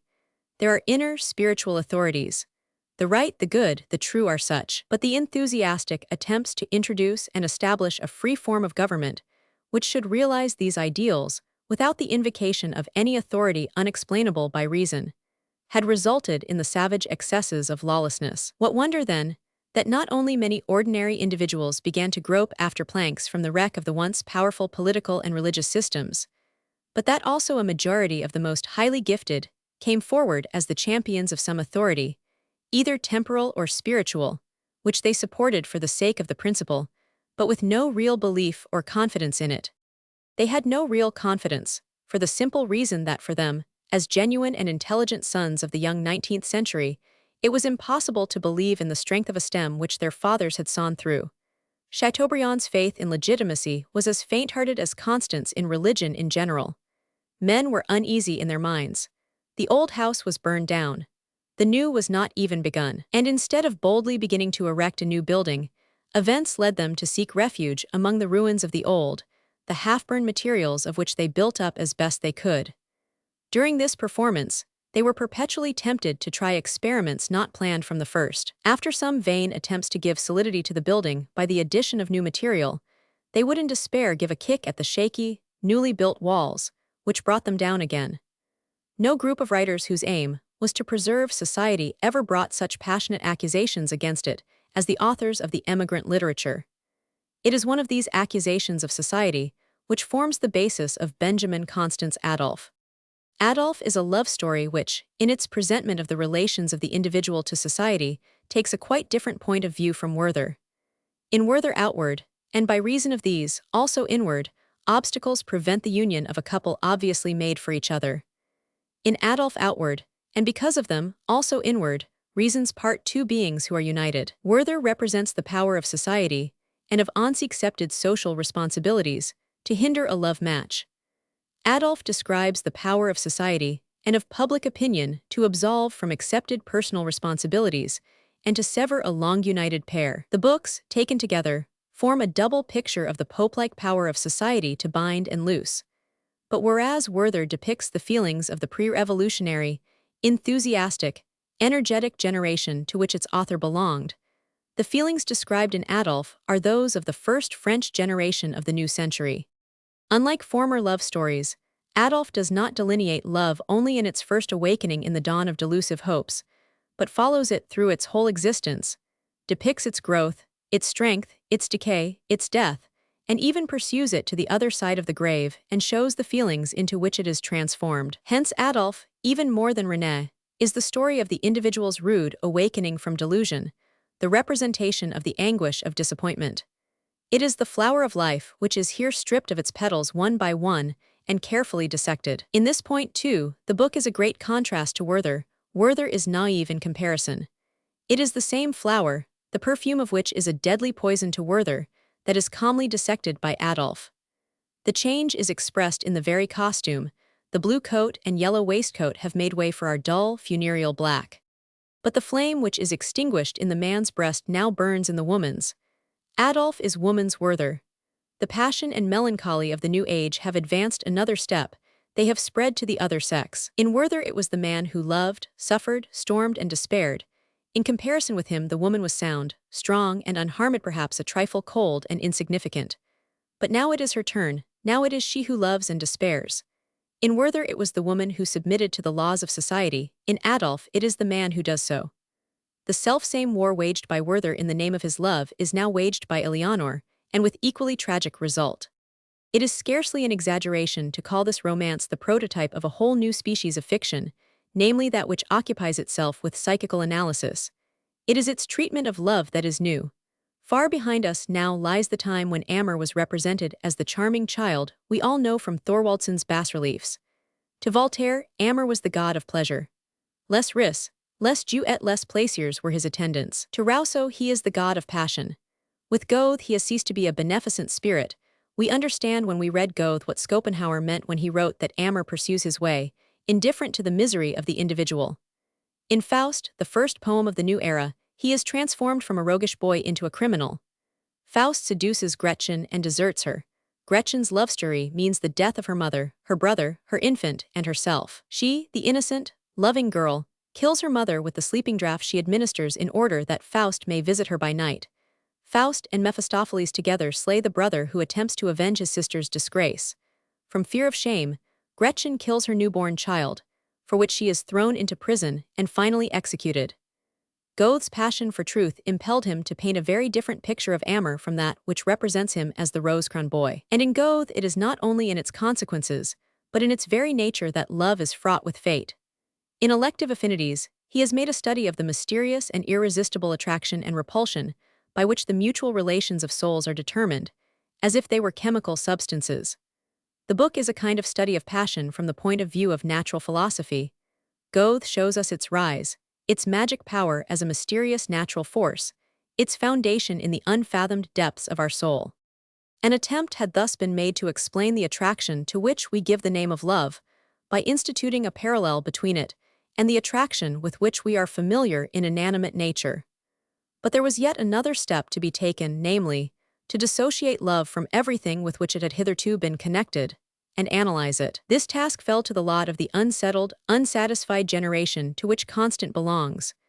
However much men had differed in their conception of love, its causes and its consequences, they had all agreed in accepting the emotion itself as something understood, something simple. They now for the first time began to treat it as something composite, and to attempt to resolve it into its elements. In Adolf and the fiction which follows in its steps, an accurate calculation is made of how many parts, how many grains of friendship, how many of devotion, of vanity, ambition, admiration, respect, sensual attraction, hope, imagination, disappointment, hatred, weariness, enthusiasm, calculation 100. On the part of each, go to make up the compound which the two concerned call their love. With all this analysis the emotion lost its supernatural character, and the worship of it ceased. Instead of its poetry, its psychology was offered to the reader. What happened resembled that which happens when we look at a star through a telescope. Its bright rays disappear, only the astronomical body remains. Before, in the bright full moon, we saw only a clear, shining disk with an unchanging face. Now, we distinguish a multitude of mountains and valleys. From the moment when men began to desire really to understand, they necessarily fixed their attention less upon that first awakening of the emotion, which poets had sung and celebrated from time immemorial, than upon its later development, its duration and its cessation. In those tragedies which are to be found in the literature of all races, which are, as it were, their hymns to love, the death of the lovers follows close upon the blossoming time of their love. Romeo sees Juliet, they adore one another. After a few days and nights passed in the seventh heaven, both lie dead. The question of constancy does not occur. Our Danish love tragedy, Axel and Valborg, seems indeed to deal with nothing but constancy. The whole plot turns on the prolonged engagement of the lovers, a characteristically national pivot, but in Axel and Valborg constancy is glorified as a virtue, not explained as a product. For the play is a lyrical tragedy, not a psychological analysis. It is the question of the conditions of constancy, which is treated of in Adolfunder. What conditions is passion lasting or otherwise? And it is the answer to this question, which is really an impeachment of society. For it is maintained that while society, in this case represented by public opinion, upholds those unions which are of its own institution, it at the same time basely strives to destroy all possibilities of faithfulness in any union it has not sanctioned, even if that union be to the full as honorable, to the full as unselfish, as any of those which it fences round and supports. Constant prefers his accusation in a story which could hardly be less pretentious. It contains but two characters, no scenery, and there is not a single fortuitous incident in the whole course of its action. Everything occurs according to the natural laws indicated by the relations of the couple to each other and to society in general.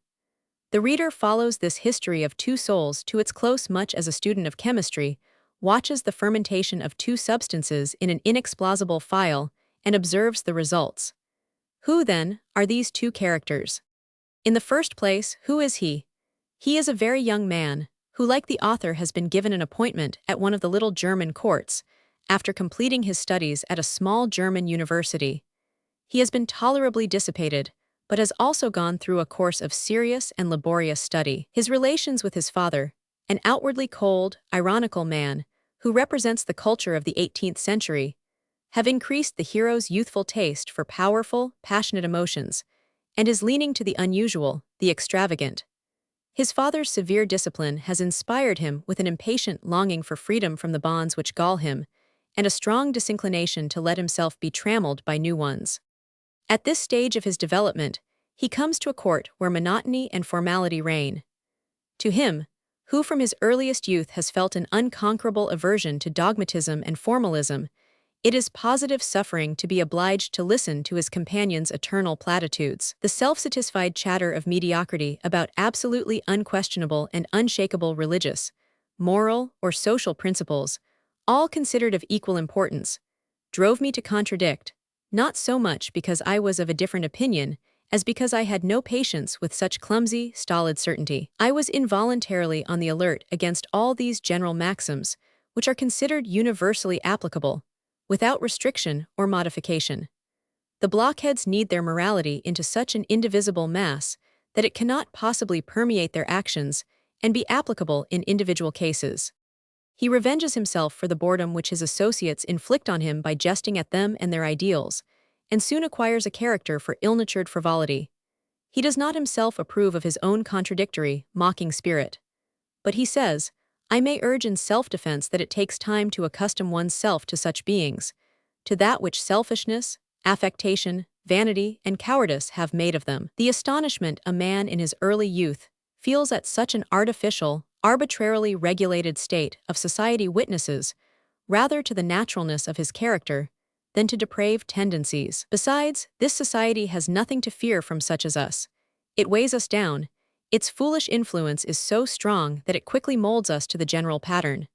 Then we only wonder that we were ever astonished.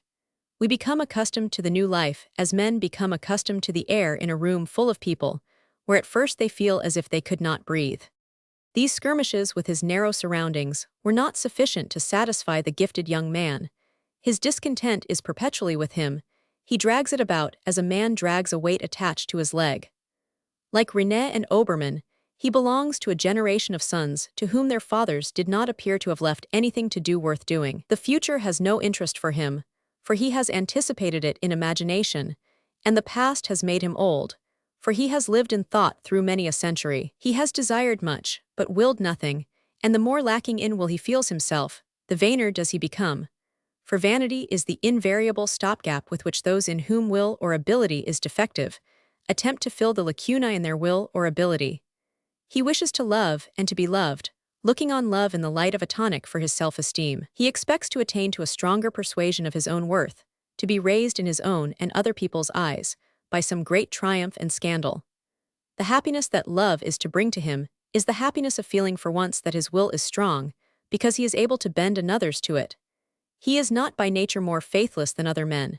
It is in him to love more tenderly, to act more unselfishly than many do, but for him to love faithfully, many circumstances would need to be altered. He is still so young that there is more of curiosity and of the spirit of adventure in his feeling for a woman than of real love.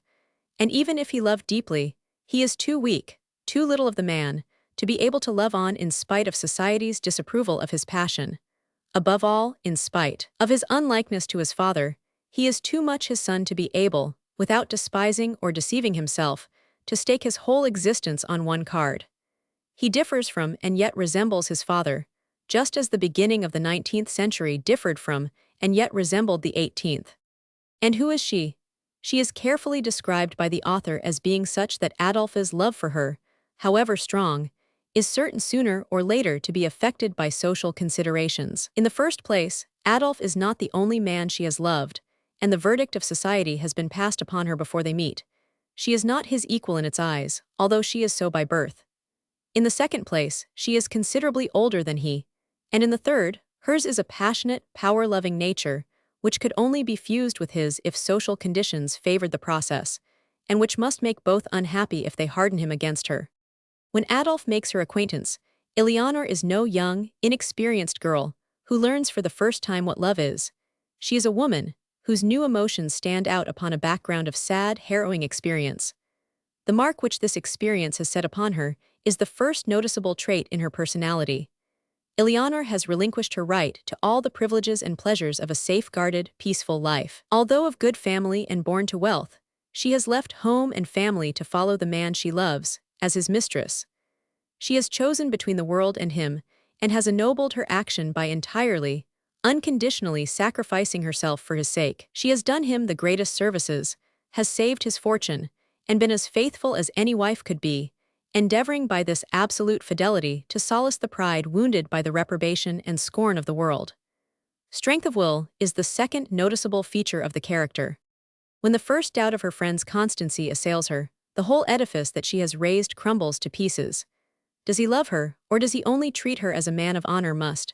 Is he faithful, or is he only too proud and too well-bred to show himself ungrateful and indifferent? With tears she puts the question to herself, with anguish answers it.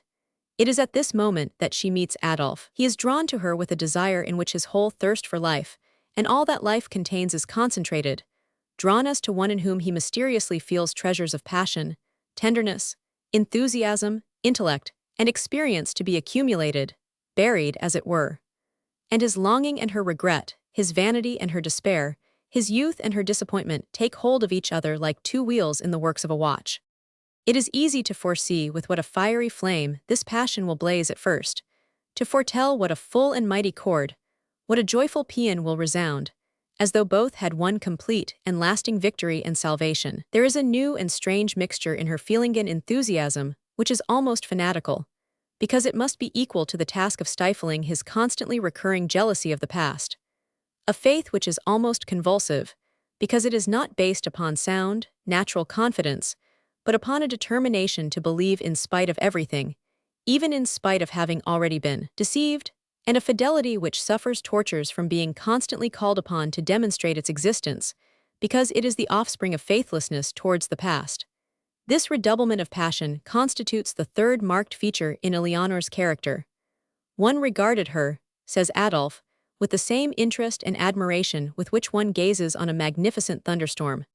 It is in reality an entirely new female type which is here presented to us, a type which many years later Balzac appropriates, styles La Femme de Trente Ans, and varies with such genius that he may be said to be its second creator, and which George Sand too developed and embellished in a whole series of her novels. Under the treatment of these two authors, this type proved to be a whole, hitherto unknown, world, in which every feeling, passion, and thought was infinitely stronger than in the world of the girlish heart. In time the type passed from the novel into the drama, and long usurped the French stage. In it the early literature of the century found its queen, as in René it found its king.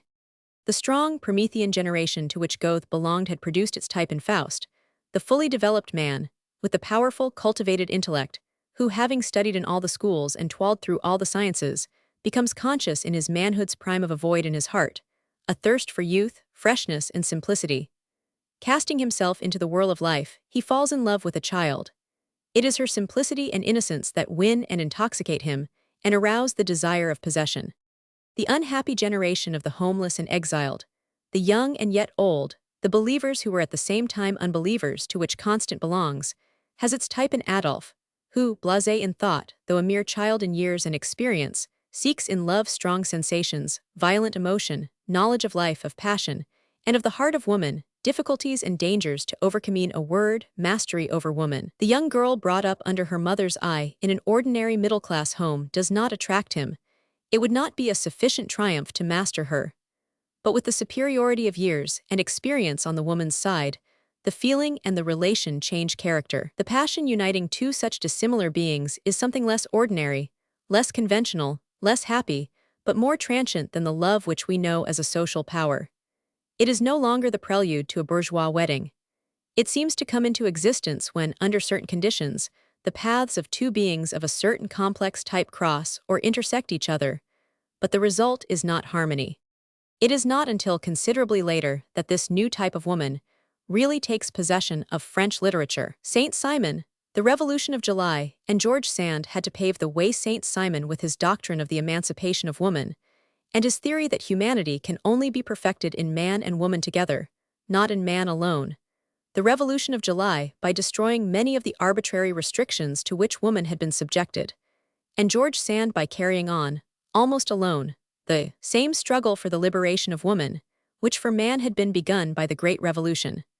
The fact that the type, and with it the conflict of woman with society, appears in literature so long before George Sand, is to be explained by the circumstance that Eleanor is modeled from the strongest woman of the day, the woman who ventured to oppose Napoleon himself, Mme. de Staël. This new type forms a strong contrast to those female characters of Goethe's, in which German poetry attained its highest level, and in which the characteristically Teutonic spiritual quality is expressed more perfectly than it ever had been before. Although Gretchen and Clarchen are the antitheses of each other, the one being mild and submissive, the other fiery and daring, both are children, both are absorbed by a single feeling, both have perfectly simple, single-minded natures, both love for the first and only time. Both give themselves to the man they love without thought of marriage, with entire trust, without any resistance, without even the wish to resist, the one from deep womanly devotion, the other from lofty womanly enthusiasm. They do not understand that they are doing wrong, they do not think at all. Their whole being, their will, their thoughts pass out of their own possession, they themselves do not know how. Their hearts are soft as wax to receive an impression, but once received it is ineffaceable, it is as though it were stamped in gold. Their innocence, purity, and integrity are beyond compare.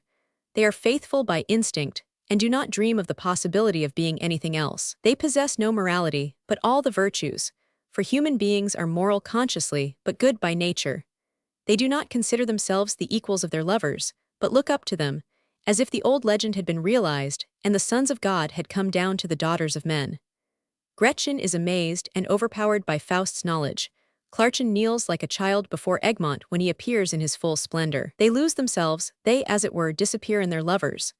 What we have here is not two equals, who take each other's hands and plight their faith to each other, but a bewildered, admiring child clinging to a man. He is her life, while she is but an episode in his. At a glance he grasps and comprehends her whole nature. She is incapable of grasping his from any point, incapable of penetrating and judging. She can see neither his limits nor his faults. Whichever way she turns, she sees him as something gigantic, looming on every side. Hence there is in this love no criticism, no emancipation of the spirit, no employment of the understanding. He is the great, the glorious one like Faust, who can talk of everything and has an answer for all questions, or like Egmont, whose name as a hero and a savior is upon every tongue and who is known to the whole city. The reason why this love brings with it no spiritual emancipation is that the young girl has no spirit, in the sense of intellect. She is pure soul. When she performs actions which would seem to require a certain amount of will or firm determination. When Clarchen, for example, astonished and indignant that the citizens of Brussels are indifferent and cowardly enough to allow their hero to be carried off to prison and probable death, makes a public appearance in the marketplace, and vainly attempts to rouse their dull souls with fiery words, the motive of the action is to be found in the young girl's naive belief that her lover's life must be of as great importance to others as it is to her. As she sees nothing in the world but him, she cannot imagine how others can think of anything else. These young girls are genuine daughters of the great family to which Ophelia and Desdemona belong. A sharp contrast confronts us in the new type of Frenchwoman. Instead of sweetness, clinging affection, naturalness, we have passion, will, energy, and conscious intelligence. for it was in the most remarkable and intellectual woman of the day, a woman who had given up country, peace, and prosperity, rather than submit to the petty tyranny with which Napoleon's despotism pursued the unsubmissive, that Constant found the new type. The appearance of woman in literature as conscious intelligence is a first step towards her appearance as genius. We already see Mme. de Staël's turban appearing on the horizon. The woman who shares man's passions and struggles will soon share his genius and his renown. Yet a little while and the struggle ends in victory. The same woman who succumbs under the name of Eleanor is crowned at the capital as Queen. It only now remains to direct attention to the accurate psychological observation in Adolf, and to show the results arrived at. The hero starts, as we have seen, with the idea that the conquest of Eleanor is a task worthy of him. He imagines that he will be able coldly to study her character, and calmly to lay his plan of campaign. But his susceptibility being quite as great as his egoism, he soon succumbs to a fascination which completely overmasters him, and which so increases his natural timidity that he cannot summon up courage to make the declaration which he had promised his vanity to arrive at very speedily. He writes, but Eleanor will have nothing to say to him, and avoids him. Her resistance and coldness produce in him a submission and devotion which soon become a species of worship. Never before has Eleanor been thus loved, for however much true devotion her protector has shown her, there has always been a touch of condescension in it. He could have made a more honorable alliance. He has never said so, but what is unsaid may quite well make itself felt.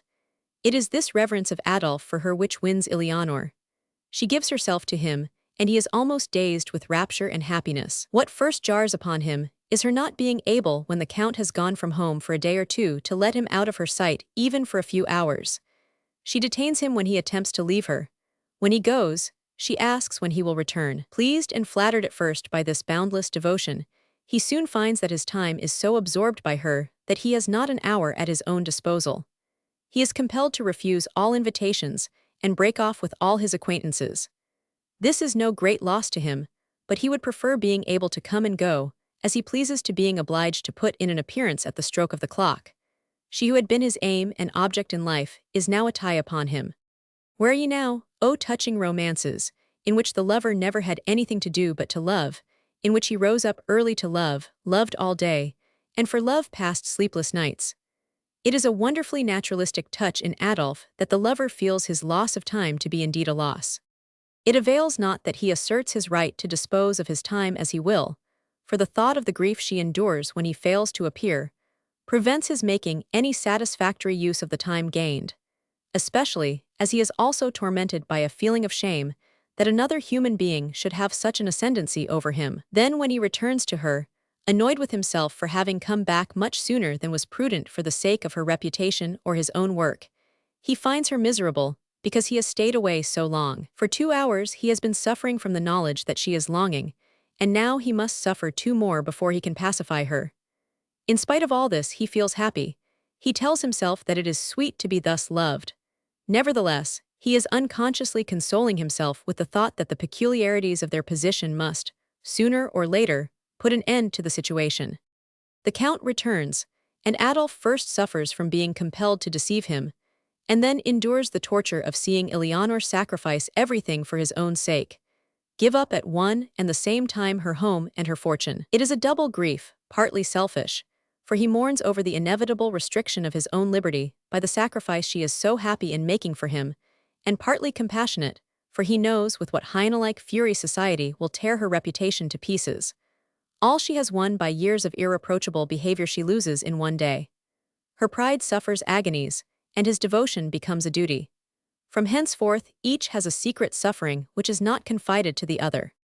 Adolph's character begins to deteriorate. He fights a duel with a man who has spoken slightingly of Eleanor, but himself unintentionally injures her reputation by the incessant mockery of women, and the men who live in subjection to them, in which he indulges as a kind of relief from the feeling of his own dependence. Men put their own interpretation on his jests and jeers. He who cannot resist a tear makes a point of speaking of women with callous contempt. Many have suffered the misery of loving without return. Adolph's torment consists in being loved after he has ceased to love. Eleanor sees through his efforts to appear overjoyed when they meet, and one of those terrible scenes ensues with which Mme. de Staël had made Constant familiar, The exasperation of her passionate nature resembles hatred. An attempt is made by Adolphe's relations, who disapprove of his wasting his youth on such a connection, to get rid of Eleanor. Adolphe's chivalrous feeling impels him to run away with her, and for a time, their tender feeling towards each other resembles love. Eleanor makes fresh sacrifices, which it galls Adolphe to accept. At one time, she suffers as much from not being loved as he from not loving. At another, she so intoxicates herself with her own passion that she sees it double and believes that it is returned. Both live in the memory of their former happiness, which is vivid enough to make parting seem painful, even impossible, but not strong enough to impart any happiness to their daily life. The tender but faint protestations of love made now and again by Adolphe to Eleanor resemble the weak, colorless leaves put forth from the branches of some uprooted tree. He fails to make the being happy who is the cause of so much unhappiness to himself. Every time she feels that she has won new rights, he feels that he is bound by new fetters. Her passionateness makes their daily life one incessant storm. In a biography of Constant, we find the following significant sentence: "This year Constant was happy, mme. De Stael was in Russia." Eleanor inherits her father's fortune and is no longer dependent upon Adolphe's protection. The world now suspects him of deriving pecuniary advantage from the friendship. He is blamed for injuring her reputation by being always in her company, and it is of course impossible for him to explain that it is she who will not live without him.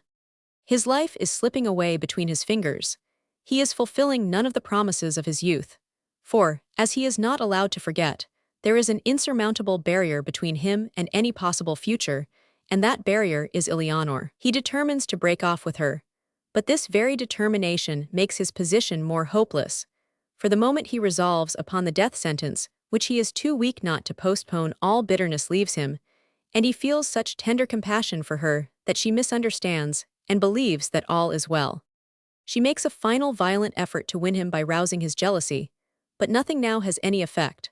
On all sides, the rupture is represented to him as the most natural thing in the world, as a duty to his father, to his own future, even to the unhappy being to whom he is chained, and whom he is tormenting.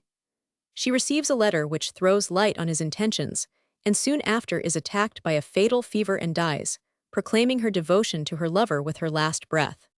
The moment Adolphe is free, he realizes that freedom is now useless to him. He no longer knows what to do with it, and longs for the old fetters.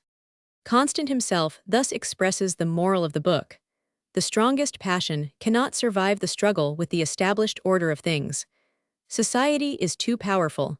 It makes that love too bitter which it has not recognized and stamped with the seal of its approval. Woe, then, to the woman who rests her hope of happiness upon a feeling which all things combine to poison, and against which society, when it is not obliged to respect it as legal, enlists all that is basest in the human heart, with the aim of destroying all that is good. Formerly, he writes, as far as the novel and the drama were concerned, the woman of 30 to 40 was regarded as past all possibilities in the way of passion. But now, thanks to the discovery of this new wide and smiling domain, she reigns supreme in both drama and novel. A new world has superseded the old. The woman of 40 has suppressed the girl of 16. Who knocks? Shouts drama in its deep voice. Who is there? Cries the novel in gentler tones. It is I, answers tremblingly the girl of 16 with the pearly teeth, the snowy bosom, the soft outlines, the bright smile, and the gentle glance. It is I. I am the same age as Racine's Julie, Shakespeare's Desdemona, Molière's Agnes, Voltaire's Zaire, Abbe Prévost's Manon Lescaut, Saint Pierre's Virginie. It is I. I am the same charming, volatile, delightful age as the young girls in Ariosto, Lesage, Byron, and Sir Walter Scott. It is I. I am innocent youth with its hopes, with its divinely beautiful, fearless attitude towards the future. I am the age of chaste desires, of noble instincts, of pride, and of innocence. Make room for me, dear sirs. Thus speaks the charming girl of 16 to the novelists and the dramatists. But the novelists and the dramatists at once reply, "We are busy with your mother, child. Come again 20 years hence, and we shall see if we can make something out of you." In the novel and the drama of today, we have no one but the woman of 30 who will be 40 tomorrow. She alone can love, she alone can suffer. She is so much more dramatic because she cannot afford to wait. What can we make out of a little girl who can do nothing but weep, love, sigh, smile, hope, tremble? The woman of 30 does not weep, she sobs; she does not sigh, she utters anguished cries; she does not love, she is consumed with passion; She does not smile, she shrieks. She does not dream, she acts. This is drama, this is romance, this is life. Thus speak, act, and reply our great playwrights and our famous writers of fiction. The intelligent, refined Madame Émile de Girardin defended Balzac, answering very justly, "Is it Balzac's fault that 30 is now the age of love? Balzac is obliged to paint passion where he finds it, and nowadays it is not to be found in the heart of 16. Roman 8. Madame de Staël, Delphine. In one of his letters, Byron writes of Adolphe, "The book contains some melancholy truths, though I believe that it is too triste a work ever to have been popular. The first time I ever read it was at the desire of Mme. de Staël, Mme. de Staël herself says somewhere, 'I do not believe all men resemble Adolphe, but only vain men.' Simple as the observation is, we feel that it is written by a woman in self-defense, for Adolphe had struck home to Necker's daughter personally, had bared her deepest heart wound. Anne-Marie Germain Necker was born in Paris in 1766. Her father, the great Genovese financier, became First Minister of France shortly before the outbreak of the Revolution, and his name was at that time the watchword of liberal France. Her mother was a highly gifted woman, but stiff, reserved, and the slave of duty. She believed that education did everything, nature little, and she laid pedantic stress upon trifles, being of opinion that nothing is trifling from the moral point of view. To this Lady Rousseau's educational theories were naturally highly antipathetic, and the consequence was that Rousseau, with his belief in nature and in innate virtues, became her daughter's ideal. This daughter, a frank, lively child, developed into a bright, intelligent brunette, whose dark eyes sparkled with wit and beamed with kind-heartedness. While Mme. Necker chiefly appreciated common sense and the habit of self-examination, the daughter, who suffered from the strict control under which she was kept, and whose great gifts roused her mother's jealousy, grew to love all the qualities and virtues which spring without cultivation from nature's own health and wealth. In her father's house, she was from childhood brought into contact with the most famous men of the day, who were amused and attracted by her quick repartee and surprising originality. The lively, marvelously intelligent child was her father's pride, and she returned his affection with a boundless love and admiration, which lasted all her life, and can be traced in most of her writings. At 15 years of age, she began to write essays, novels, and tragedies. One of her tragedies, entitled Montmorency, marks the time when she began to feel attracted by the young Vicomte Mathieu de Montmorency, who had distinguished himself in the American War of Independence. Her parents being opposed to her marriage with a Catholic, she was obliged to refuse his hand, but to the end of their lives they remained faithful friends. Yielding to her mother's wishes, Germain Necker married in 1786 the Swedish ambassador in Paris, Baron Erich Magnus Staël-Holstein, a favorite of Gustavus III. In order to assist him to this wealthy and influential connection, Gustavus confirmed the Baron in his post of ambassador in Paris for a certain number of years. The bridegroom, who was double the age of his bride, promised her parents that he would never take her to Sweden against her will. He seems to have been the ordinary northern nobleman of the period, very simple, polished in manner, but only half-educated, a spendthrift and a gambler. It was said of him that he would never have found out how to boil a potato, much less have invented gunpowder. Curiously enough, he sympathized with the Revolution. Mme. de Staël's first book, Letters sur Jean-Jacques Rousseau, was published immediately before the Revolution. It is a panegyric and a defense. At the close of the third letter, she seeks to interweave Rousseau's fame with that of her father, who, at the time she wrote, had just been called to the head of affairs. At the end of the fourth, she hails the assembling of the States General with youthful enthusiasm, and expresses the hope that the great French nation will attain by the path of enlightenment, reason, and peace, to the possession of those blessings which peoples had gained by the shedding of streams of blood. She calls upon the nation to make it a matter of honor not to go beyond the point which all are united in regarding as their aim, and she closes with an apostrophe to Rousseau, in which she laments that he did not live long enough to see the approaching awe-inspiring spectacle, nor to encourage that patriot, Necker, who merited a judge, admirer, and fellow citizen such as he. Madame de Staël. The Revolution broke out, and would not be stayed in its career at what was the limit of her hopes and wishes. 1. The acquisition of a constitution after the English pattern. Necker was soon compelled to flee, but his daughter remained in Paris, and protected by her husband's position, rescued many an innocent victim of the Reign of Terror. With the assistance of the courageous German, Justice Erich Ballmann, she saved the life of the man who was her lover at that time, Narbonne, the former Minister of War. Ballmann got him safely to London in 1792. She had even laid a plan for the flight of the royal family. The hatred of the revolutionary leaders was roused by her behavior, and it was with difficulty she escaped the mob's thirst for revenge.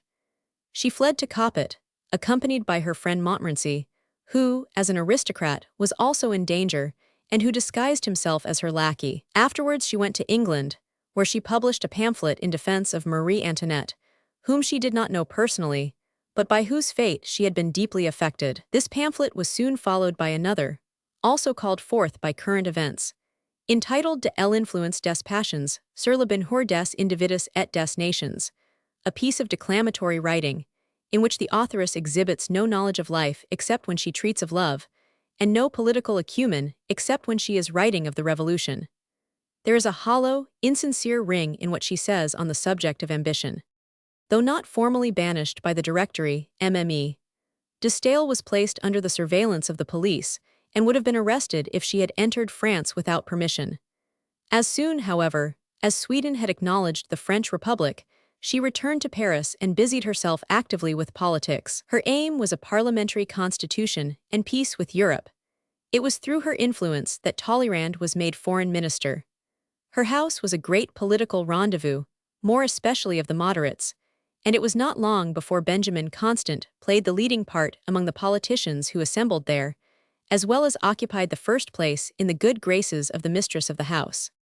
When Bonaparte came to Paris as a conqueror towards the end of 1797, after the campaign in Italy, he made an extraordinary impression upon Madame de Staël. She sought every opportunity of approaching him, felt herself alike attracted and overpowered by him. Whenever she tried to interest him, it seemed as if she were struck dumb. She, the incessant talker. The feeling of his unapproachableness tortured her. There is no doubt that for a short time she nourished the hope of becoming the friend of the Caesar, and it was a grievous disappointment to have to relinquish the idea. From the moment she did so, she joined the ranks of his political adversaries, continuing, however, for a time to display a sort of coquetry as far as he was personally concerned. Not till she was definitely repulsed did her feeling change to pure hatred. In the book which she published in the intermediate stage, we have satirical allusions to Bonaparte's government, along with flattering allusions to himself personally. In conversation, she openly and constantly expressed her desire that he and consequently the army of her country under his command might suffer defeat, in order that a stop might be put to his tyranny. It was in the year 1800 that she published her first large book, De la littérature, considérée dans ses rapports avec les institutions sociales, a work which, from its general purport, must be classified as belonging to that great body of writings in which, ever since the days of the Renaissance, the relative merits of ancient and modern literature have been discussed. Chateaubriand dealt with the same problem very soon afterwards in his Génie du Christianisme. MME. De Staël and he both declare themselves in favor of the modern literatures, but upon different grounds. He bases their superiority upon the fact that they deal with Christian themes, of which the ancient authors had no knowledge. MME. De Staël bases it upon progressing civilization. She believes in the capacity of humanity to improve and in the gradual perfecting of social institutions, and on this belief grounds her assurance that literature will contain a steadily increasing treasure of experience and insight. At this stage of her development, there is no question of any profound and systematic literary psychology. She calmly, for instance, excludes imagination from the list of faculties which are capable of development. Because in spite of all her enthusiasm for Ossian, she cannot deny that Homer's is the fuller, richer poetry. The merit of her book, however, does not depend upon what it proves, but upon what it proclaims and urges, namely the necessity for a new literature, new science, and a new religion. She draws attention to the literatures of England and Germany, to the Icelandic sagas, and the old Scandinavian epics, but Ossian is to her the great type of all that is splendid in the poetry of the North. She loves his seriousness and melancholy, for she says, melancholy poetry is the poetry which accords best with philosophy. Writing of the Germans, she remarks, the most important book the Germans possess, and the only one that can compare with the masterpieces of other languages, is Werther. Because it calls itself a novel, many do not realize that it is a truly great work. The author of Werther has been reproached for making his hero suffer from other sorrows besides those of love. for allowing him to be made so unhappy by a humiliation, and so resentful by the social inequalities which were the cause of the humiliation. But to my mind, the author shows his genius in this quite as much as in anything else in the book. The fundamental idea of her book is that free social conditions must inevitably lead to a new development of literature, that it would be absurd if a society which had one political liberty for itself were to own only a literature shackled by rules. Oh, if we could but find, she cries with youthful ardor, a system of philosophy, an enthusiasm for all that is good, a strong and righteous code of laws, which should be to us what the Christian religion has been to the past. Jealous of her growing fame, and on the alert as the champion of religion, Chateaubriand reviewed her book. Other critics had twitted her with her enthusiasm for everything melancholy, and had inquired what she thought of the Greeks, who were certainly not melancholy. Chateaubriand seized the opportunity to strike a blow on behalf of revealed religion. De Staël, he says, attributes that to philosophy which I attribute to religion, and addressing her, he continues, "Your talent is but half developed. It is smothered by philosophy. You seem to be unhappy, and how, indeed, should philosophy heal the sorrow of your soul? Is it possible to fertilize one desert by means of another desert?" He exhausts himself in mere phrases. It was about this time that antagonism to Bonaparte, who was soon to banish her again, this time for 10 years, became the ruling idea in De Staël's life. After the Italian campaign, she had seen in him the champion of freedom, had written him enthusiastic letters, and had prevailed upon him to erase her father's name from the list of exiles. But in the first consul, she saw only a Robespierre on horseback, and Bonaparte complained with reason that she inflamed men's minds against him.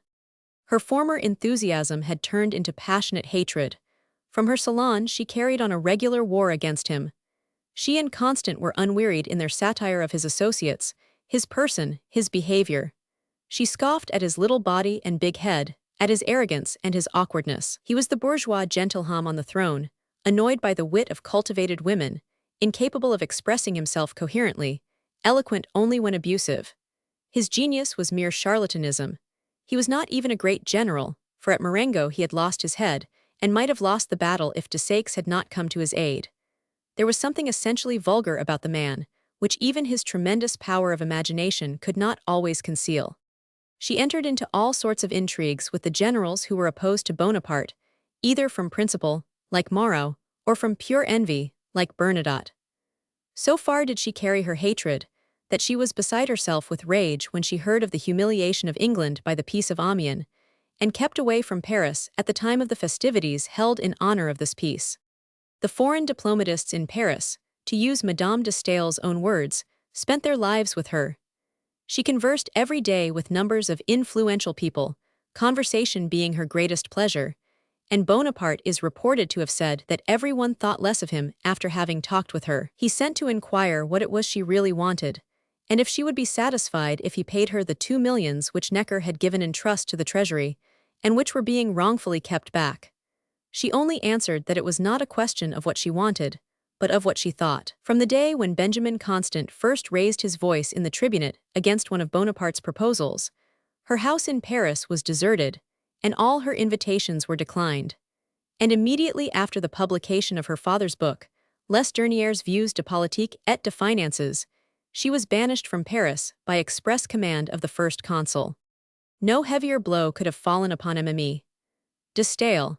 She herself likened the sentence to one of death, for to her, who only really lived when she was in the capital, and who could so ill dispense with friends, intellectual intercourse, and assert participation in the great events of the day, it was misery to be thus torn from home and country. Every step the post-horses took caused me suffering, and when the postilions inquired if they had not done well, I could not refrain from bursting into tears at the thought of the sorry service they had rendered me.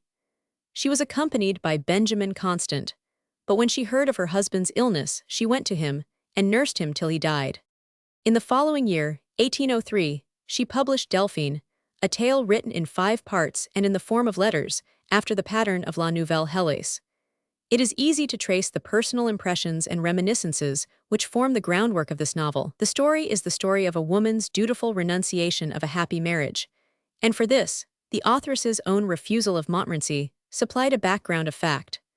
But the real theme of the book is the loving woman's conflict with society, and the cruel, cold destruction by society of the happiness of the individual. Looking at it in this light, we feel that it was the fresh impressions of her later years, her relations with her husband and Benjamin Constant, that gave the book its tone. Her reputation had been injured by her separation from her husband, her relations with Constant were no secret, and he was undoubtedly the father of her daughter Albertine, born in 1797, the future Duchesse de Broglie. When Mme. de Staël wrote Delphine, it had never occurred to her to doubt that Constant would legitimize this daughter by a speedy marriage. But, in spite of the great allowance always made by public opinion for people of wealth and position, and her consequent comparative independence of action, she bitterly felt both the covert persecution of slander and the deliberate attempts at defamation made by the Pharisaical. The spiritless, resigned motto of Delphine, "A man should be able to defy public opinion, a woman to submit to it," almost betrays its authoress, Madame de Staël's mother.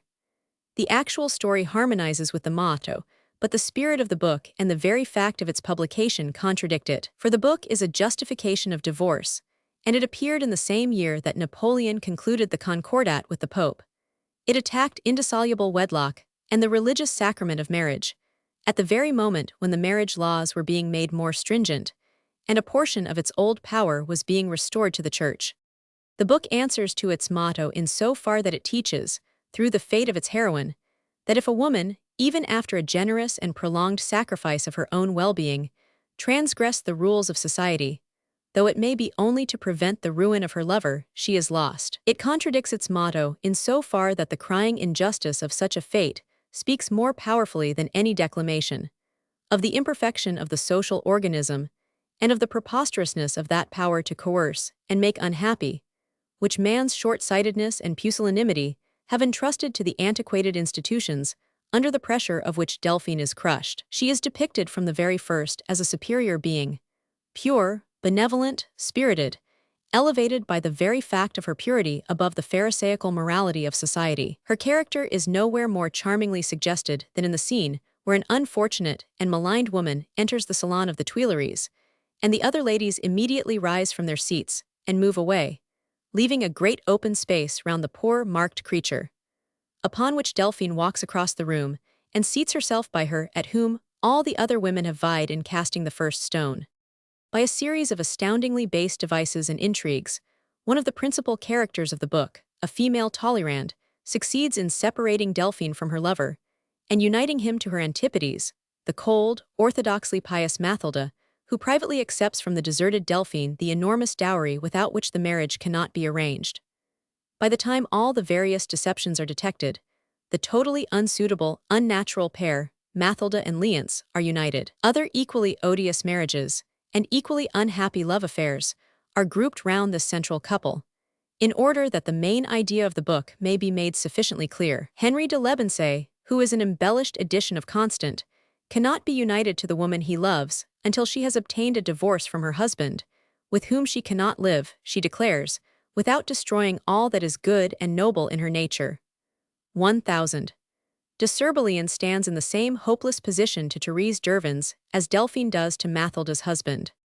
Delphine is represented as of so pure and self-sacrificing a nature that she not only peremptorily rejects the idea of a union with Leonce, which would necessarily destroy his wife's happiness, but will not permit him to dwell upon the thought. She calms him, she points him to a profounder morality and religion than that in which he, as a child of the 18th century, has been brought up. Leonce, I did not expect to find such an indifference to religious ideas in you. I take it upon me to reproach you for it. Your morality is only based upon honor. You would have been much happier if you had given your homage to those simple and true principles which teach us to submit our actions to the dictates of our conscience and free us from all other yokes. You know that my education, far from enslaving my mind, has made it if anything too independent. It is possible that superstition is as yet more suitable for a woman than freedom of thought. Weak and wavering beings that we are, we need support on every side, and love is a kind of credulity which is perhaps apt to ally itself with all the other kinds of credulity and superstition. But the noble guardian of my youth esteemed my character sufficiently to wish to develop my reason, and never did he require of me to accept any opinion without examining into it. I can therefore speak to you of the religion I love, as I can speak on any other subject which my heart and mind have freely tested, and you cannot attribute what I say to you to inculcated habit, or the unweighed impressions of childhood do not. Liens, refuse the comfort which is offered to us by natural religion. We distinguish an echo of Rousseau, and the influence of the reaction against Voltaire, in this sermon which Necker's daughter places in the mouth of her second self. The plot develops. Soon it becomes impossible any longer to maintain the unnatural union, to endure the unnatural misery. Henry de Lebensay writes the letter advising a divorce, which brought ill fortune to the book, and which fell like a firebrand into the clerical camp. He writes to Delphine, "The man you love is worthy of you, madame, but neither his nor your feeling is of any avail to alter the situation in which an unhappy destiny has placed you. One thing alone can restore your reputation and procure your happiness. Collect all your strength to hear me. Liens is not irrevocably bound to Mathilda. He can still become your husband. In a month from now divorce will be legalized by the Legislative Assembly. We must remember that the book appeared just at the time of the reinstitution of Catholic marriage in France." Here are more extracts from his letter. "You, who reprobate divorce, believe your view to be the more moral. If it were so, it ought to be the view taken by all sincere thinkers, for the first aim of thinking man is to determine his duties to their full extent. But let us go into the matter together. Let us inquire whether the principles which induce me to approve of divorce do not harmonize with the nature of man, and with the beneficent intentions which we ought to attribute to the divinity. The indissolubility of unhappy marriages makes life one long succession of hopeless miseries. Some men say, indeed, that it is only necessary to repress youthful inclinations, but they forget that the repressed inclinations of youth become the lasting griefs of age. I do not deny all the disadvantages connected with divorce, or rather, the imperfections of human nature which make divorce necessary. But in a civilized society, which urges nothing against marriages of convenience, or against marriages at an age when it is impossible to foretell the future, a society whose law can neither punish the parents who misuse their authority, nor the husband or wife who behaves badly, in such a society the law which prohibits divorce is only harsh towards the victims whose fetters it takes upon itself to rivet more firmly, without in the least affecting the circumstances which make these fetters easy or terrible to bear. It seems to say, I cannot ensure your happiness, but I can at least vouch for the continuance of your unhappiness. In such involved and eloquent periods is couched what has been called MME. De Staël's attack upon marriage. In reality it is, as we see, only an attack upon the binding, oppressing power with which society itself first molded into shape by the Church in the days when the Church was the only spiritual power, has invested the first attachment of youth in Catholic countries by legislation, in Protestant by means of public opinion, which metes out as stern justice as any marriage laws. Her argument is based on the assumption that marriage can only be considered that which it is maintained to be, namely an ideally moral relation, when the two beings, who at a given moment of their lives promise to live together and be faithful to one another for the rest of their days, really know and love one another. And she points out how exceedingly difficult it is for any human being thoroughly to know himself and another human being. If marriage requires this mutual knowledge as its foundation, then a union in which it is lacking is not marriage. What kind of life can be based upon a sudden fancy, or upon a lie, or upon a yes wrung from a woman by fear?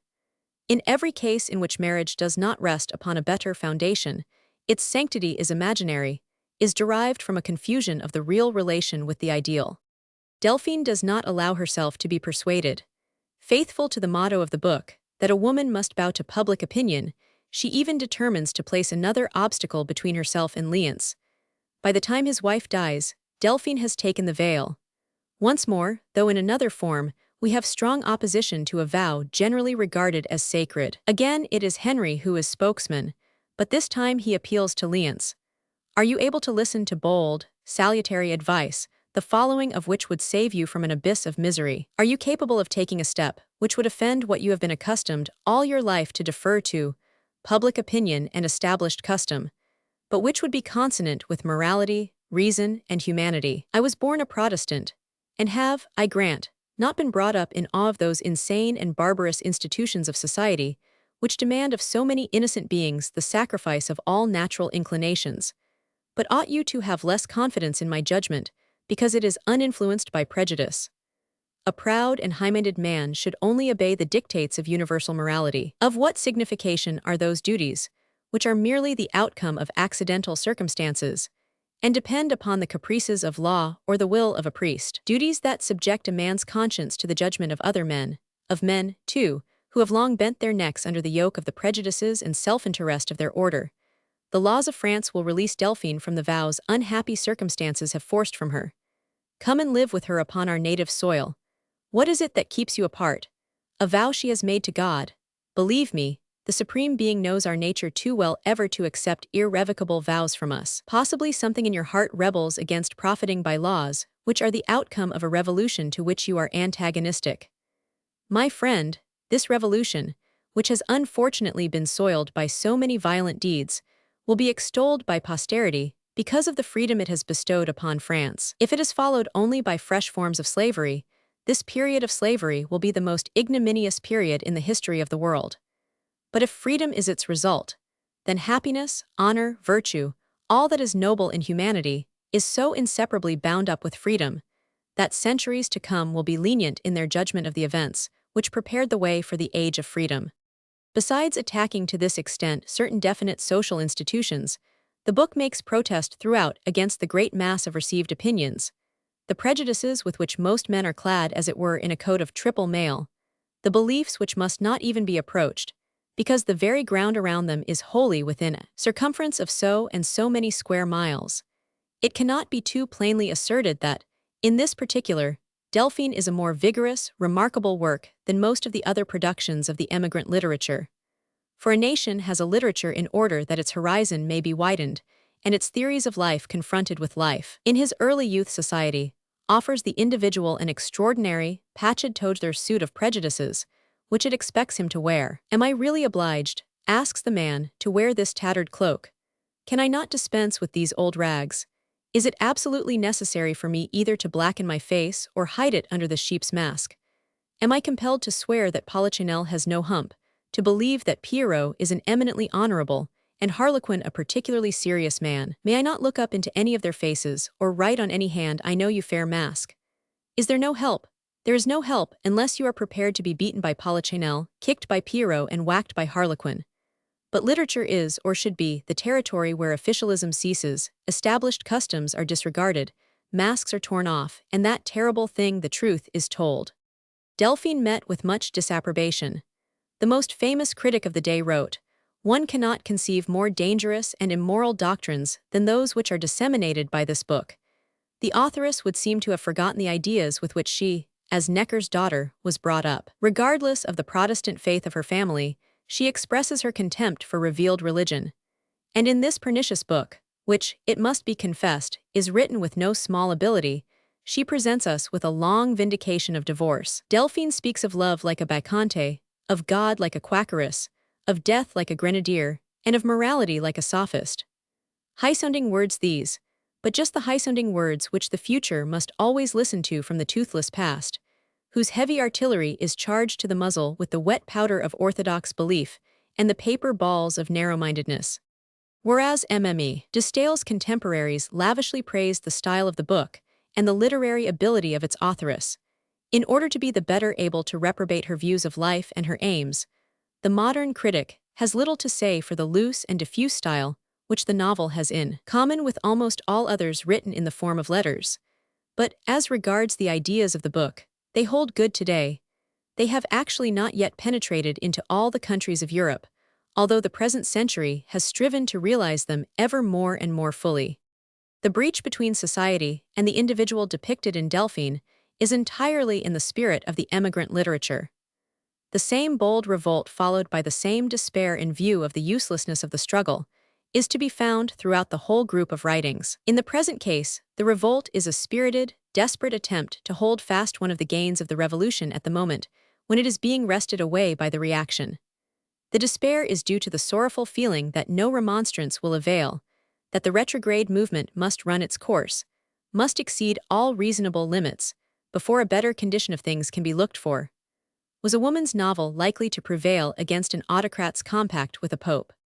The war with society which she depicts is less a conflict with the state or the law than with the jumble of conventions and beliefs, old and new, artificial and natural, reasonable and unreasonable, hurtful and beneficial, which, fused together into a cohesive and apparently homogeneous mass, constitute the stuff whereof public opinion is made, just as the so-called sound common sense, which is always ready to set itself in opposition to any new philosophy, is at any given time to a great extent simply the congealed remains of a philosophy of earlier date. So the rules of society, and the verdicts pronounced by society in accordance with these rules, verdicts always unfavorable in the case of new ideas, are to a great extent founded upon ideas which, in their day, had a hard struggle to assert themselves in face of the opposition of the then prevailing public opinion. That which was once an original, living idea stiffens in time into the corpse of an idea. Social laws are universal laws, the same for all, and like everything that is universal, they in numberless cases victimize. No matter how singular the individual may be, he is treated like everyone else. The genius is in much the position of the clever headboy in a stupid class. He has to listen to the same old lessons over and over again because of the dunces who have not learned them, and yet must learn them. The verdict of society is an irresponsible verdict. While the judgments of the individual, as such, must always to a certain extent be a natural product, those of society are in most cases a manufactured article, provided wholesale by those whose business it is to concoct public opinion, and no responsibility is felt by the individual in giving his adherence to them. The natural course would be for the individual to form his own views and principles, make his own rules of conduct, and according to his powers, search for the truth with his own brains. But instead of this, in modern society, the individual finds a ready-made religion, a different one in each country, the religion of his parents, with which he is inoculated long before he is capable of religious thought or feeling. The result is that his religion-producing powers are nipped in the bud, or if they are not, then woe be to him. His essays are a gauntlet flung in the face of society, and in the same way all originality of moral feeling is, in the majority of men, crushed or checked by the ready-made moral code of society and ready-made public opinion. The verdicts of society, which are the outcome of all the pious and moral doctrines accepted by it on trust, are necessarily untrustworthy, often extremely narrow-minded, not infrequently cruel. It was Mme.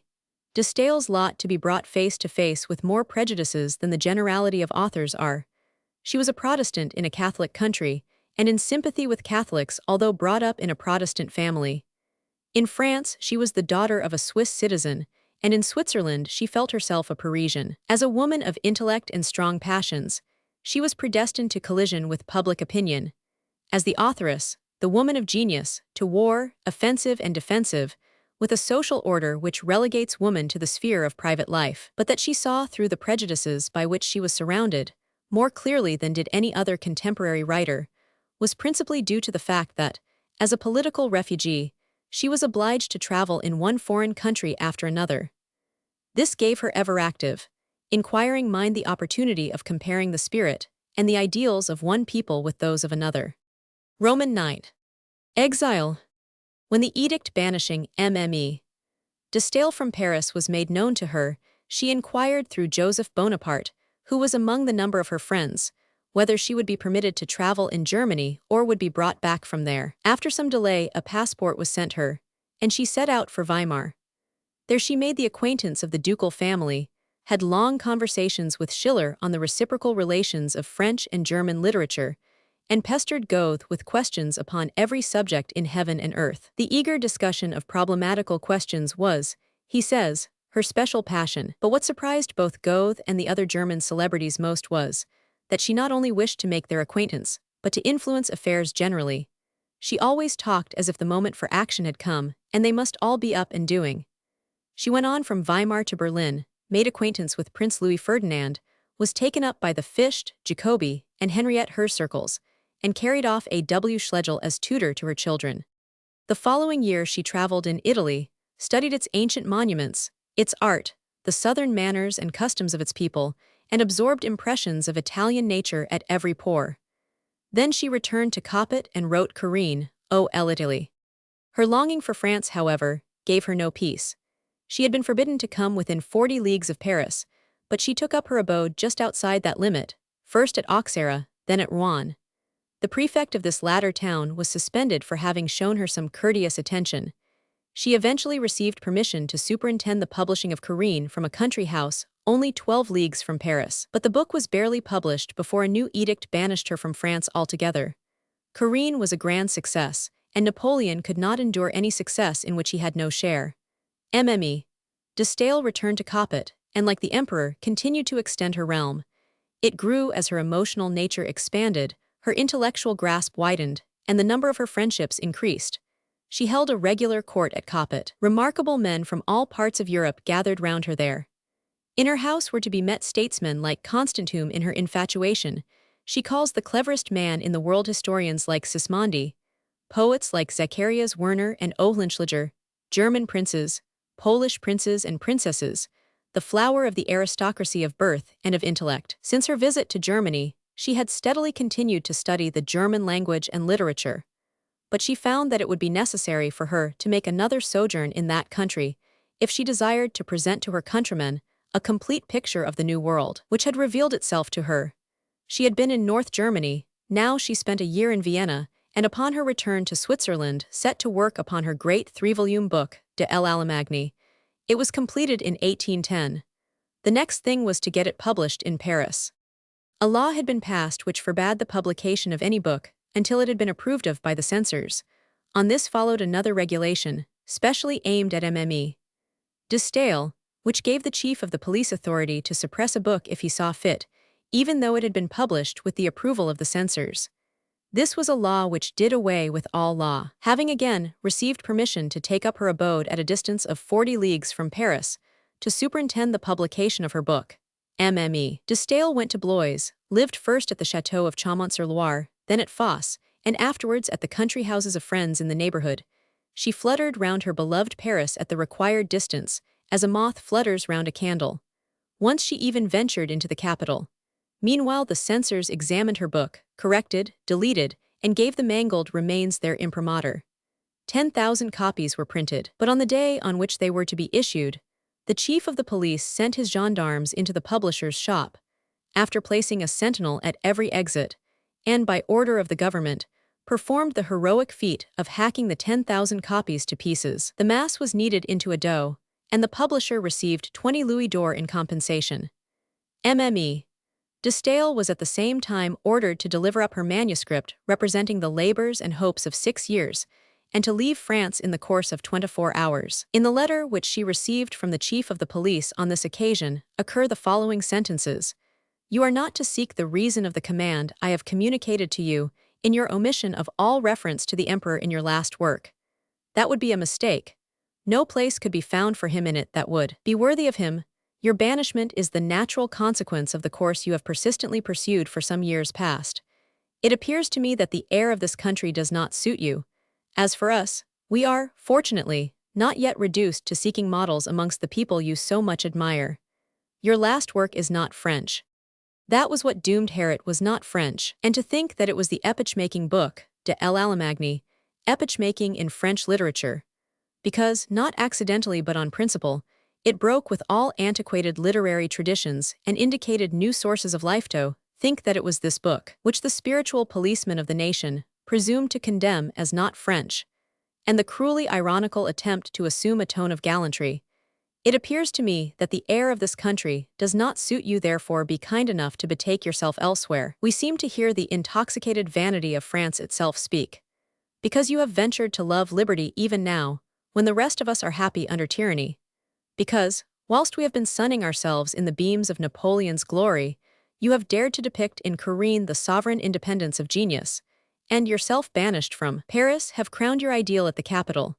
Because, at the moment when the eagles of France are shining resplendent with the glory of 1,000 victories, and foreign nations have become our lieges, you, a weak woman, have had the audacity to represent to us our sources of spiritual life as almost dried up, and to point us to the despised Germany as a land whose poetry far outshines our own, to hated England, perfidious Albion, as a country whose love of liberty is more persistent and genuine than ours, and to dying Italy, the subjugated province of France, as a country whose simple manners and customs and vast superiority in art are worthy of imitation. Because of all these things you shall be stigmatized as unpatriotic. The cockade of your country shall be torn from your brow, your books shall be destroyed, even your manuscripts shall be torn into fragments, and you yourself, with a couple of spies at your heels, shall be chased like a wild animal across the frontier of France before 24 hours have passed. The prefect of the department was sent to demand the manuscript of the book, MME.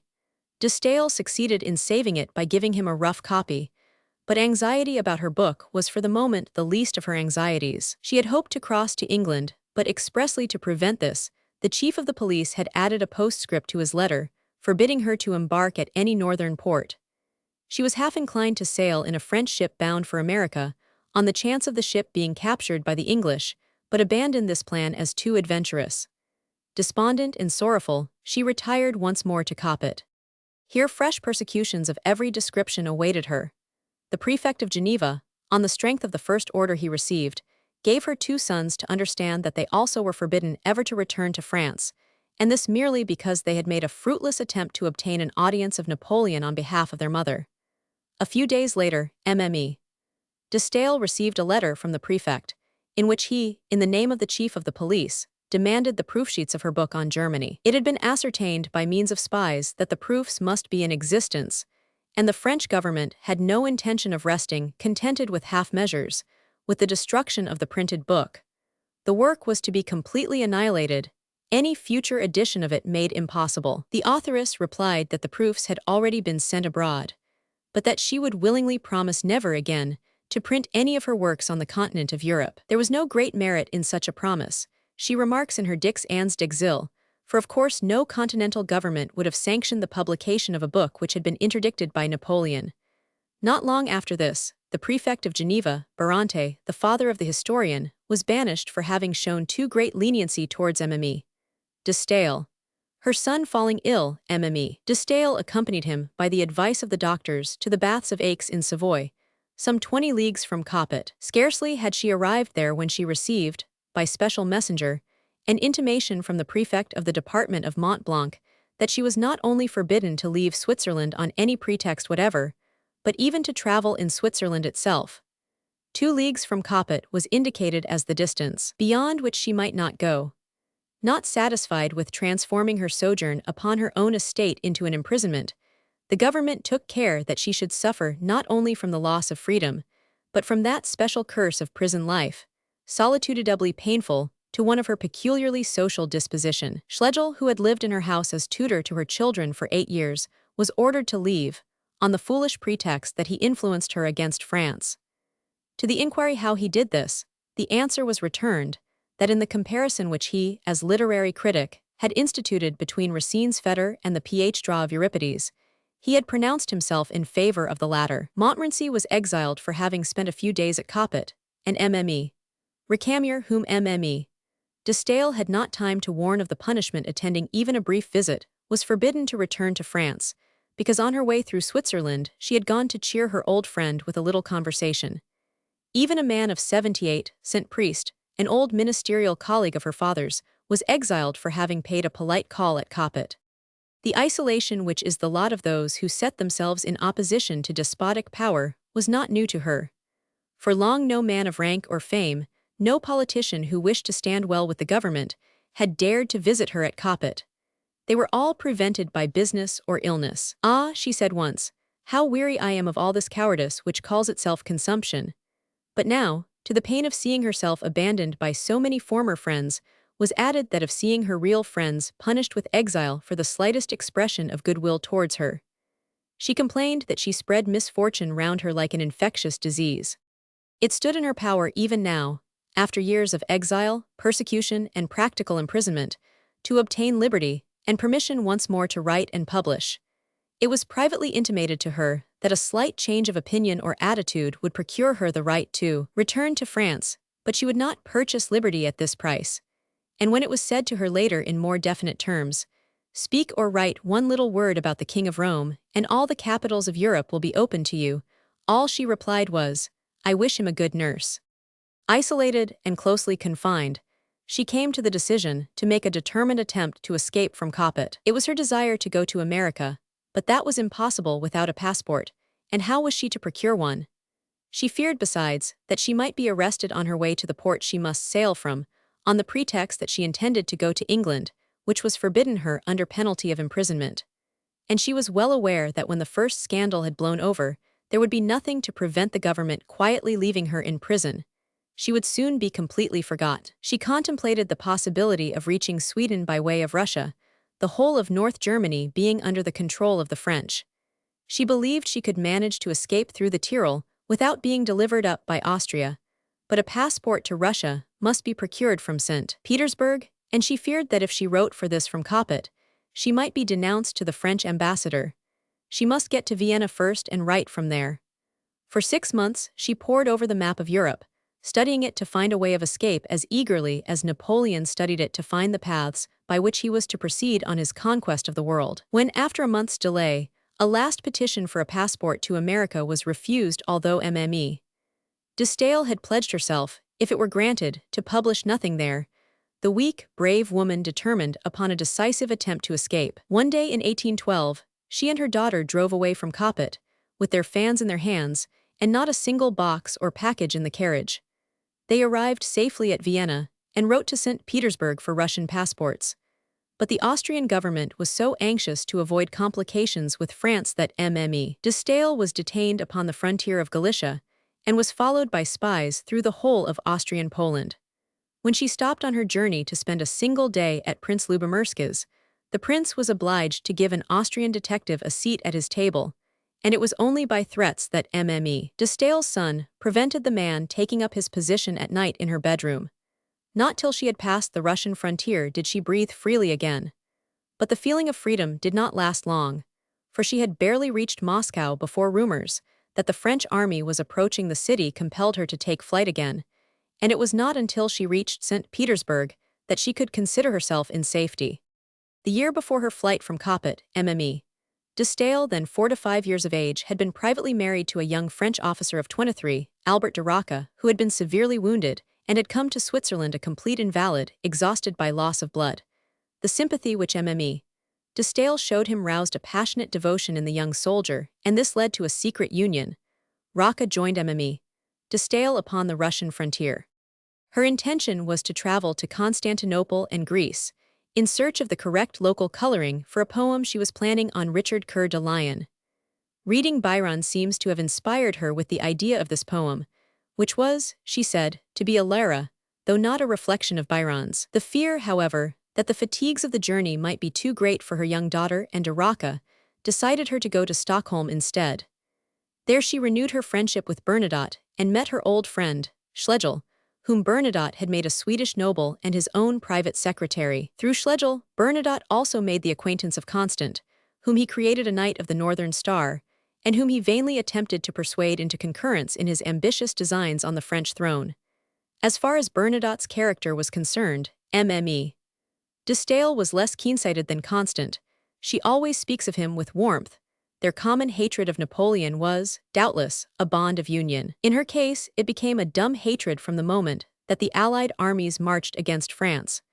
She laments the necessity of wishing Napoleon success, but she can no longer separate his interests from those of France. Possessed of more strength of character than Constant, she rejected the overtures made to her by Napoleon during the 100 Days.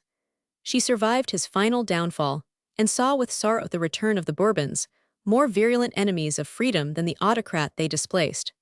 She foregathered once more with Constant in Paris in 1816, and in the following year she died. This brief summary of the life of a remarkable woman, and of the life conflict of her maturer years, is a sufficient groundwork for the elaboration of a complete picture of her character as a woman and a writer. Innate warmth of heart and intelligence were her original gifts. Her warm-heartedness developed into broad-minded philanthropy, and her intelligence into a power of receptivity and reproduction, which was akin to genius. She possessed in a marked degree several of the characteristics of the 18th century sociability, for instance, and love of conversation, accompanied by remarkable conversational powers. Whereas George Sand, the great authoress of the 19th century, was reserved and silent in company, and only revealed her inner self when she wrote, Mme. de Staël was a lively improvisatrice. She possessed the gift of electrifying. Her words shed a stream of light upon the subject of which she spoke. All who knew her personally said that her books were as nothing in comparison with her conversation. One of her critics ends a review thus: "When one listens to her, it is impossible not to agree with her. If she had said all this instead of writing it, I should not have been able to criticize. And a great lady said jestingly, if I were queen I should command Mme. de Staël to talk to me constantly. The countless sayings which have been preserved give us, in spite of the chilling influence of print, some idea of the sparkle and originality of her conversation. One day when she was discoursing on the unnaturalness of parents arranging marriages instead of doing the only right thing, allowing the young girl to choose for herself, she cried laughingly, I shall compel my daughter to marry for love. One of Napoleon's friends, having informed her that the emperor would pay her the 2 millions her father had entrusted to the Bank of France if he were certain of her attachment, she replied, I knew that a certificate of birth would be required before I could obtain my money, but I did not expect to be asked for a declaration of love. But behind the ready wit and the facility of expression, which are the qualities developed by a social age, lay much of the fervor and the soul which the 19th century has not failed to appreciate. The much-admired chatelaine of Coppet, the feted, fascinating leader of society, was a genuine, natural woman. The want of sympathy between her and her mother had, as already noted, early strengthened her tendency to believe in and love human nature. The idea of duty as conflicting with nature rather than guiding it was repulsive to her. In her work De l'influence des passions, she considers the passions in their relation, not to the idea of duty, but to the idea of happiness, investigating into the proportionate infringement of each upon our happiness. In Corinne, she says, nothing is easier than to make a grand pretense of morality while condemning all that is noble and great. The idea of duty can be turned into a weapon of offense, which the mediocre, perfectly satisfied with their mediocrity and narrow-mindedness, employ to impose silence upon the gifted, and to rid themselves of enthusiasm, of genius, in short, of all their enemies. The temperamental foundation upon which Mme. de Staël built was genuinely feminine. The final ideal of this undeniably ambitious woman was a purely personal, purely idyllic happiness in love. It is upon this that her two great novels, Delphine and Corinne, turn. The improbability of finding it in marriage as ordained by society, and the impossibility of finding it outside marriage, are her fundamental ideas. And the perpetual conflict between domestic happiness and noble ambitions or free love is merely the expression of her constant complaint that neither genius nor passion is compatible with that domestic happiness which is her heart's eternal desire. In her books, the woman only seeks the path of fame when she has been disappointed in all her dearest hopes. To Mme. de Staël, the heart is everything. Even fame was to her only a means of conquering hearts. Corinne says, when I sought glory, I always had the hope that it would make people love me, and Mme. de Staël herself exclaims, do not let us give our unjust enemies and our ungrateful friends the triumph of crushing, of suppressing our powers. It is they who force those who would so willingly have been content with feeling to seek fame. It is this warm-heartedness, one might almost say motherliness, which, in her case, gives the melancholy of the age a peculiar imprint. Hers is not only that universal human melancholy that arises from the certainty with which two human beings who love one another can say, the day is coming when I shall lay you in the grave, or you me. Still less is it the egotistical despondency to be found in so many of the male writers of the day. It is a depression connected with the struggle for ideal equality and liberty of those revolutionary times. It is the sadness of the enthusiastic reformer. From her youth, she had been such an enthusiast on the subject of equality that even in the matter of ability, she regarded all men as essentially equal, assuming only the most trifling difference between the genius and the ordinary man. From the time she sat upon her father's knee, she had cherished the strongest faith in the power of liberty to make men happy and to call forth all that is good in them, and her faith did not waver even on the September day when she was compelled to flee from that reign of terror, which was the result of an experiment in equality, or when, under the consulate, she was banished by the dictatorship into which liberty had resolved itself. But it is small wonder that a veil woven of sadness and despondency early dimmed the brightness of her spirit. At the close of a letter to Talleyrand, whom in the days of her power she had saved from banishment, but who was not sufficiently grateful to attempt to make her any return, she writes, farewell. Are you happy? With so superior an intellect do you not penetrate to what is at the core of everything in happiness? And in Corinne, the heroine repeats what Mme. de Staël herself often said, of all the capacities with which nature endowed me, the capacity of suffering is the only one I have developed to its full extent. Healthy-minded as she was, she came in time to take a brighter view of life. A relative who knew her well writes, "Possibly there was a time when life, death, melancholy, and passionate self-sacrifice played too great a part in her conversation. But when these words spread like a contagion throughout her whole circle, and actually began to be heard amongst the servants, she took a deadly loathing to them. She succeeded in advancing beyond the intellectual stage at which so many of her French contemporaries stopped short. It is, indeed, one of the most noticeable things about her, this development of her critical faculty in the spirit and direction of the 19th century. Originally, she was a true Parisian, with no real appreciation of the beauties of nature. When, after her first flight from Paris, she saw the Lake of Geneva for the first time, she exclaimed in her homesickness, "How much more beautiful were the gutters of the Rue du Bac." Not many years later, she described the scenery of Italy in Corinne in truly glowing language. In her earlier years, she was in love with, infatuated with Paris, which to her represented civilization, yet it was she who first taught the Frenchman to appreciate the characteristic and the good qualities of the other European nations.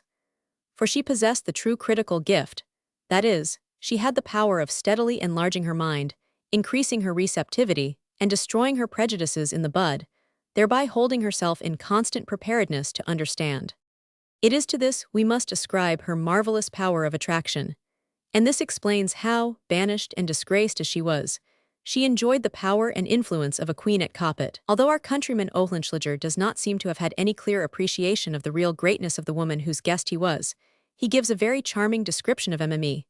de Stael and his visit to her in 1808, how intellectual, witty, and amiable Mme. de Stael was, he says, the whole world knows. I have never met a woman possessed of so much genius, but probably on that very account there was something masculine about her. She was square-built, with marked features. Pretty she was not, but there was something most attractive in her bright brown eyes, and she possessed in a very high degree the womanly gift of winning, subtly ruling, and bringing together men of the most different characters. That in matters of the heart she was the true woman, she has shown us in Delphine and Corinne. Rousseau himself has not depicted love with more fire.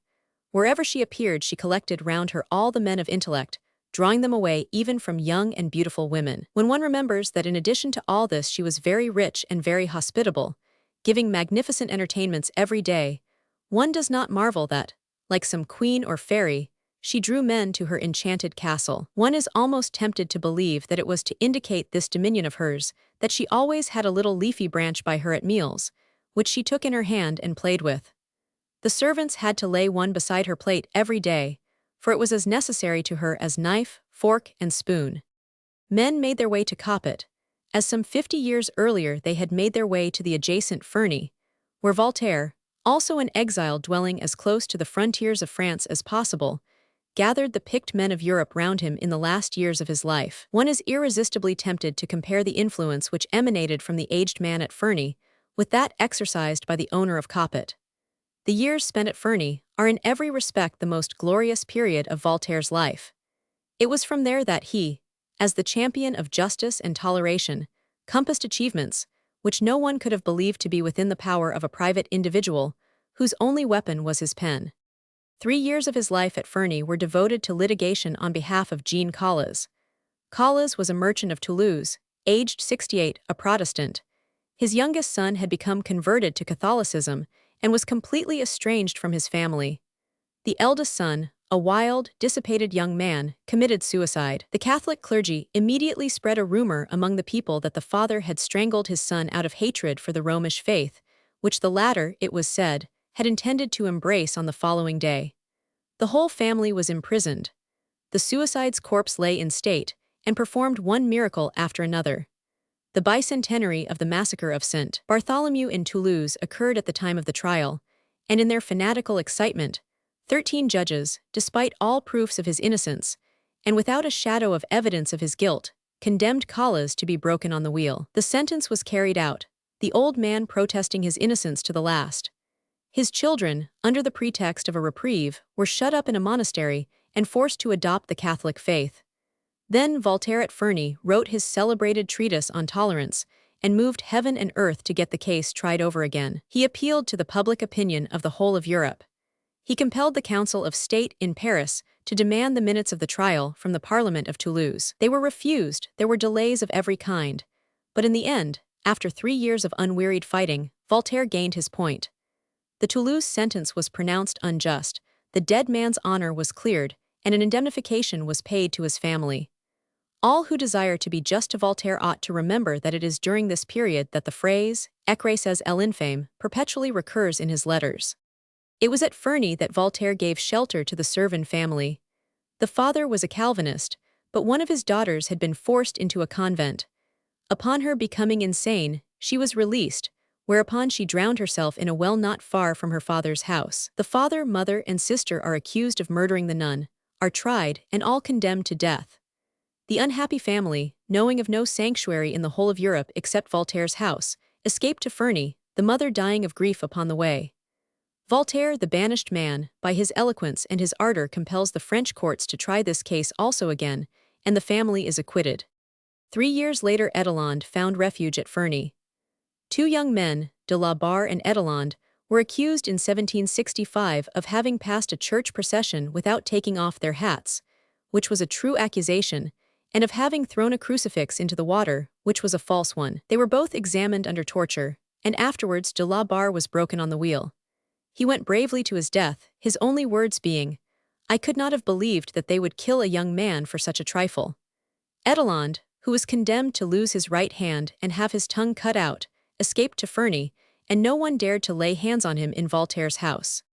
Yet another human life did Voltaire succeed in saving while he lived at Ferney. A young married couple named Montbelly were condemned to death on a false accusation of murder. The man was first broken on the wheel and then burned, but the burning of the woman was deferred because she was pregnant. Voltaire hears of the case, sees through the infamous charge with his lightning glance, appeals to the French ministry, proves that an innocent man has been put to death, and saves the woman from the stake. Besides protecting the life of the accused, he defended the honor of the dead.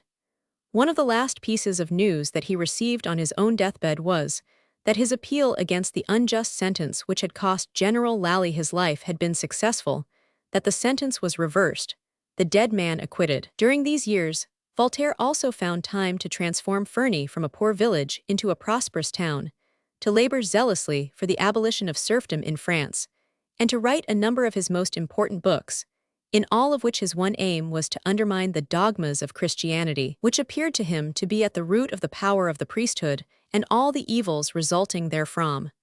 Nor did he neglect the claims of polite society. He built a private theater and engaged the best actors to play in it, and he was visited at Ferney by the most gifted and able men of the day.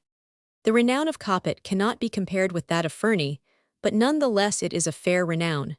From this place of banishment also emanated the ardent desire for justice, the love of freedom, and the love of truth.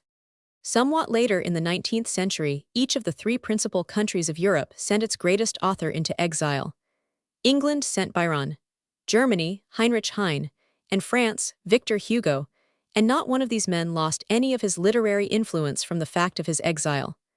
But with the beginning of the century, the time had gone by when men of letters were a great power. Even a genius of Voltaire's caliber would hardly have exercised the powerful, tangible influence in this century which he did in his own. And Mme. de Staël was far from being Voltaire's equal in genius.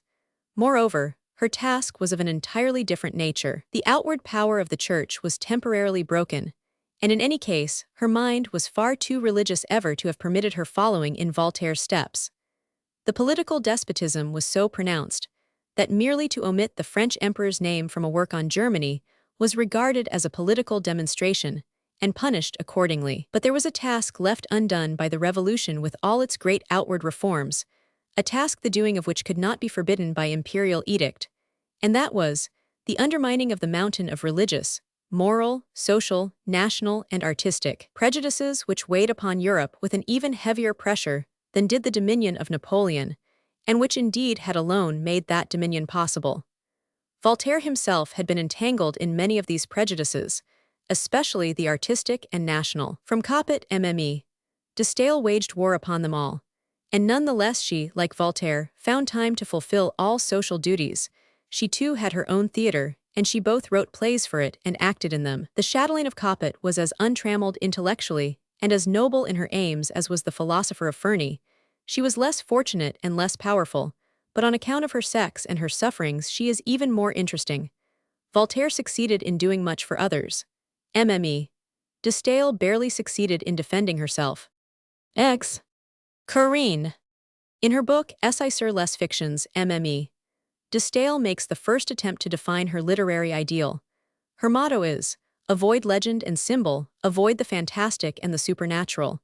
It is nature, it is reality that must reign in poetry. She does not as yet seem to have apprehended the fundamental difference between poetry as psychical delineation and poetry as the free play of the imagination, the difference which later became so clear to her that we may call the apprehension of it one of her most important deserts as an authoress. For it was by means of this clear apprehension that she assisted her countrymen to an understanding of the relative position of their national poetic art. The French are, namely, accustomed to regard knowledge of human nature founded upon observation as the substance, the essence of poetry, such knowledge as is displayed in Molière's Tartuffe and Misanthrope. And just as Frenchmen as a rule seek the essence of poetry in observation, Germans seek it in intensity of feeling, and Englishmen in an exuberance of imagination which refuses to be restricted by rules and leaps at a bound from the horrible to the ideal, and from the serious to the comic, not limiting itself to the natural, but also not employing the supernatural otherwise than as a profound symbol. The poetry which radiates from the Italian soil and the Italian people is something different again from all these. In Corinne, the improvisatrice, MME, de Staël seeks to personify poetical poetry as opposed to psychological poetry. 1. E-poetry as understood by Ariosto, as opposed to the poetry of Shakespeare, Molière, and Goethe. In spite of her intention, however, she unconsciously makes Corinne half northern. No one who has not labored painfully to attain to a real, thorough understanding of the point of view of an entirely foreign race can know how difficult it is to shake off one's innate national prejudices. To do so, it is necessary to breathe the same air, to live for some time in the same natural environments as the foreign race. But for the foreign travel made obligatory by her banishment, MME, de Staël could not have expanded her power of apprehension as she 999. In all modesty, I lay claim to be able to speak on this matter from experience. It was during lonely walks in the neighborhood of Sorrento that I first succeeded in seeing Shakespeare at such a distance that I could get a full view of him and really understand him, and consequently, his antithesis. I remember one day in particular which was in this respect to me very momentous. I had been spending 3 days in Pompeii. Of all its temples, that of Isis had interested me most. Here, thought I, stood that goddess whose head now in the National Museum has open lips and a hole in the back of the neck. I went down to the underground passage behind the altar, from which the priests, by means of a neatly adjusted reed, enabled the goddess to deliver oracles. The reflection involuntarily occurred to me that, in spite of the craft of the priests and the credulity of the people, it must have been extremely difficult to produce any effect of mystery in this climate. The temple is a pretty little house standing in the bright sunshine. There is no abyss, no darkness, no horror. Even at night its outlines must have stood clearly defined in the moonlight or the starlight. The landscape, in combination with the sober sense of the Roman people, prevented any development of mysticism or romance. I went on to Sorrento. The road, hewn in the mountainside, follows the sea, now projecting into it, now receding from it. Where it recedes one looks down upon a great ravine, filled with olive trees. The aspect of the country is at once grand and smiling, wild and peaceful. The bare rocks lose their austerity, illuminated by such a brilliant sun, and in every ravine lie white cottages, or villas, or whole villages, framed in the shining green foliage of the orange trees or the soft velvety gray of the olives. Upon the other side the white towns lie strewn, as if scattered by a sugar sifter, on the wooded sides of the mountains, right up to the topmost ridge. The sea was indigo blue, in some places steel blue, the sky without a cloud, and in the distance lay the enchantingly beautiful rocky island of Capri. Nowhere else is to be found such a glorious harmony of line and color. Elsewhere, even in the most beautiful spots, there is always something to take exception to. The lines of Vesuvius, for example, melt almost too softly into the air. But Capri, the contours of its jagged rocks are like rhythmic music. What balance in all its lines! How grand and yet how delicate, how bold and yet how charming it all is. This is Greek beauty, nothing gigantic, nothing that appeals to the vulgar, but absolute harmony within clearly defined bounds. From Capri one sees the islands of the Sirens, past which Ulysses sailed. Homer's Ithaca was like this, only perhaps less beautiful. For Greek-peopled southern Italy is the only living evidence of what the climate of Greece was in ancient days. The land of Greece itself is now but the corpse of what it was. It began to grow dark. Venus shone brilliantly, and the great flanks and clefts of the mountains gradually assumed the fantastic appearances which darkness imparts. But the general impression was not what a northerner calls romantic. The sea still glimmered through the delicate foliage of the olives, its deep blue broken by branch and leaf. Then it was I realized that there is a world, the world of which the Bay of Naples is an image, of which Shakespeare knew nothing, because it is great without being terrible, and enchanting without the aid of romantic mists and fairy glamour. I now for the first time rightly understood such painters as Claude Lorraine and Nicolas Poussin.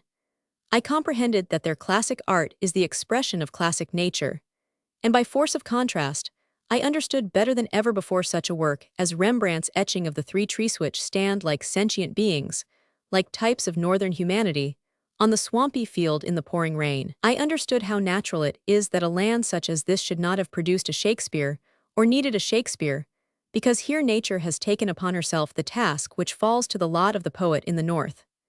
Poetry of the profound, psychological species is, like artificial heat, a necessity of life where nature is ungentle. Here in the South, from the days of Homer to the days of Ariosto, poetry has been able to rest content with mirroring, clearly and simply, the clearness and simplicity of nature.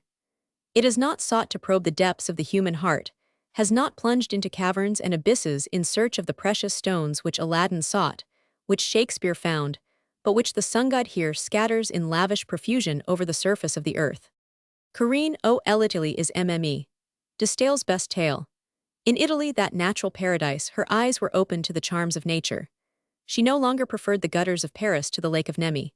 And it was in this country, where a square yard of such a place, for instance as the Forum, has a grander history than the whole Russian Empire, that her modern, rebellious, melancholy soul opened to the influence of history, the influence of antiquity with its simple, austere calm. In Italy too, in Rome, that house of call for all Europe, the characteristics and limitations of the different nations were first clearly revealed to her.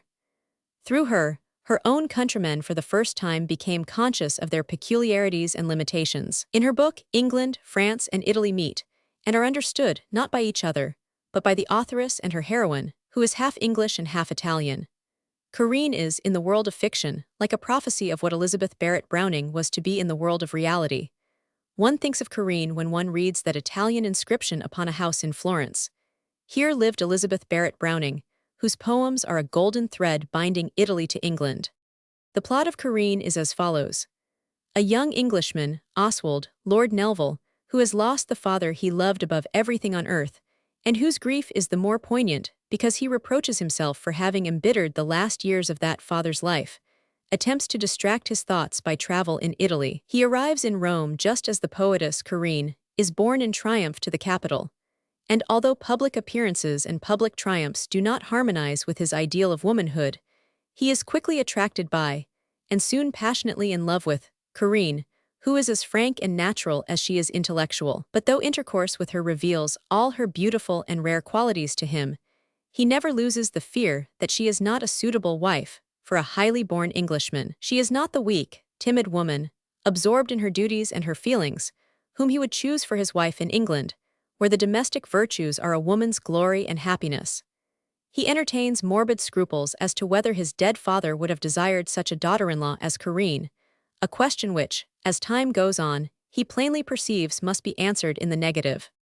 Corinne, whose love is far deeper and fuller than his, is alarmed by his vacillation, and fearing that he may suddenly leave Italy, endeavors to keep him there by rousing his interest in the history and antiquities of the country, its art, its poetry, and its music. Oswald is especially perturbed by the mystery attaching to Corinne's life. Her real name and her parentage are unknown. She speaks many languages. She has no relatives. He fears something discreditable in the circumstances which have thrust her out into the world alone. As a matter of fact, Corinne is the daughter of an Englishman and a Roman lady. After her father's second marriage, she had been brought up by her stepmother in a little narrow-minded English country town. Tortured by the petty restrictions which were designed to crush her spirit, she had left England after her father's death, and had since lived an independent, but absolutely blameless life as a poetess. She's aware that her family and Oswald's are acquainted, that his father had chosen her for his daughter-in-law, and that a match is now projected between Oswald and her younger sister, Lucille. This not remarkably probable complication provides a pretext for description of Italy. Whenever Oswald entreats Corinne to tell him her past history, she endeavors to postpone the moment of explanation, and she can find no better means of diverting his thoughts than constituting herself his cicerone, showing him ruins, galleries, and churches, and finally carrying him off on a tour through the most famous parts of Italy. Like a second Scheherazade, she strives to prolong her life and ward off the threatening danger by daily showing him new splendors, in comparison with which those of the 1001 Nights pale. And these splendors she provides with an accompaniment of subtle, profound comment. In this manner, the description of Rome, the delineation of Neapolitan scenery, and that of the tragic beauty of Venice present themselves naturally, one after the other. It is in Rome that Corinne's great passion comes into being. So Rome provides the scenery for the first act of this love story. Its solemn grandeur and wide horizon harmonize with these profound emotions and serious thoughts. In Naples, her love rises to its highest lyrical expression. Here the volcano and the smiling splendor of the bay are her background, and music upon the sea accompanies her passionately sorrowful improvisation on the subject of woman's love and woman's destiny. In Venice, where one is so perpetually forced to reflect on the decay and annihilation of beauty, Oswald leaves Corinne forever. The news that his regiment is ordered to India recalls him to England. He considers himself betrothed to Corinne and hastens to find her stepmother and secure the restoration of the fugitive to her family rights. But at Lady Egemon's, he meets Corinne's half-sister, Lucille, and her modest, womanly loveliness by slow degrees obliterates the impression made by the elder sister, whose brilliant gifts do not seem so alluring from a distance, and whose independent, bold appearance in the full sunshine of public life does not augur well for wedded happiness in a country where the subdued light of home with which Lucille's subdued character is in admirable keeping, is the only one in which a woman can show herself with advantage. Marriage with Corinne would be a challenge to society, and he feels that it would, consequently, be a slight to his father's memory. Marriage with Lucille, on the other hand, would be unanimously approved of by society. In Corinne, he would wed the foreign, the far-off, that which would be irreconcilable in the long run with the spirit of his country. In Lucille, he would wed as it were England itself. Corinne, who in agonizing anxiety has followed him to England, learns his state of mind and sends him back his ring. Oswald believes that she has ceased to love him and marries Lucille. He learns of the wrong he has done her, and the story ends tragically with his remorse and Corinne's death. We have little difficulty in determining which of the events and circumstances of the book had their counterparts in real life. Oswald's melancholy brooding over the memory of his father reminds us that the authoress at the time she wrote was mourning Necker's death. Another trait in Oswald borrowed from her own character is his very feminine fear of taking a step to which the sole objection offered by his conscience is that it would scarcely have won his dead father's approbation. Possibly, too, his grief that the last years of his father's life had been troubled by his conduct had a point of correspondence in the authoress's own history. In all else, Oswald's personality is obviously a free rendering of that of Benjamin Constant. Many small details betray that Mme. de Staël clearly had Constant in her mind. Oswald comes from Edinburgh, where Constant spent part of his youth, and it is stated that he is exactly 18 months younger than Corinne Mme. de Staël was born on the 22nd of April, 1766, and Constant on the 25th of October, 1767. But far weightier evidence is to be found in the whole cast of the character, in the blending of chivalrous courage, displayed towards the outer world, with unchivalrous cowardice, displayed towards the loving and long-loved woman whom he abandons in order to escape from her superiority. But remark that Mme. de Staël has created a typical Englishman out of these and many added elements. In Corinne, the authoress has depicted for us her own ideal. She has borrowed the chief characteristics of her heroine from her own individuality.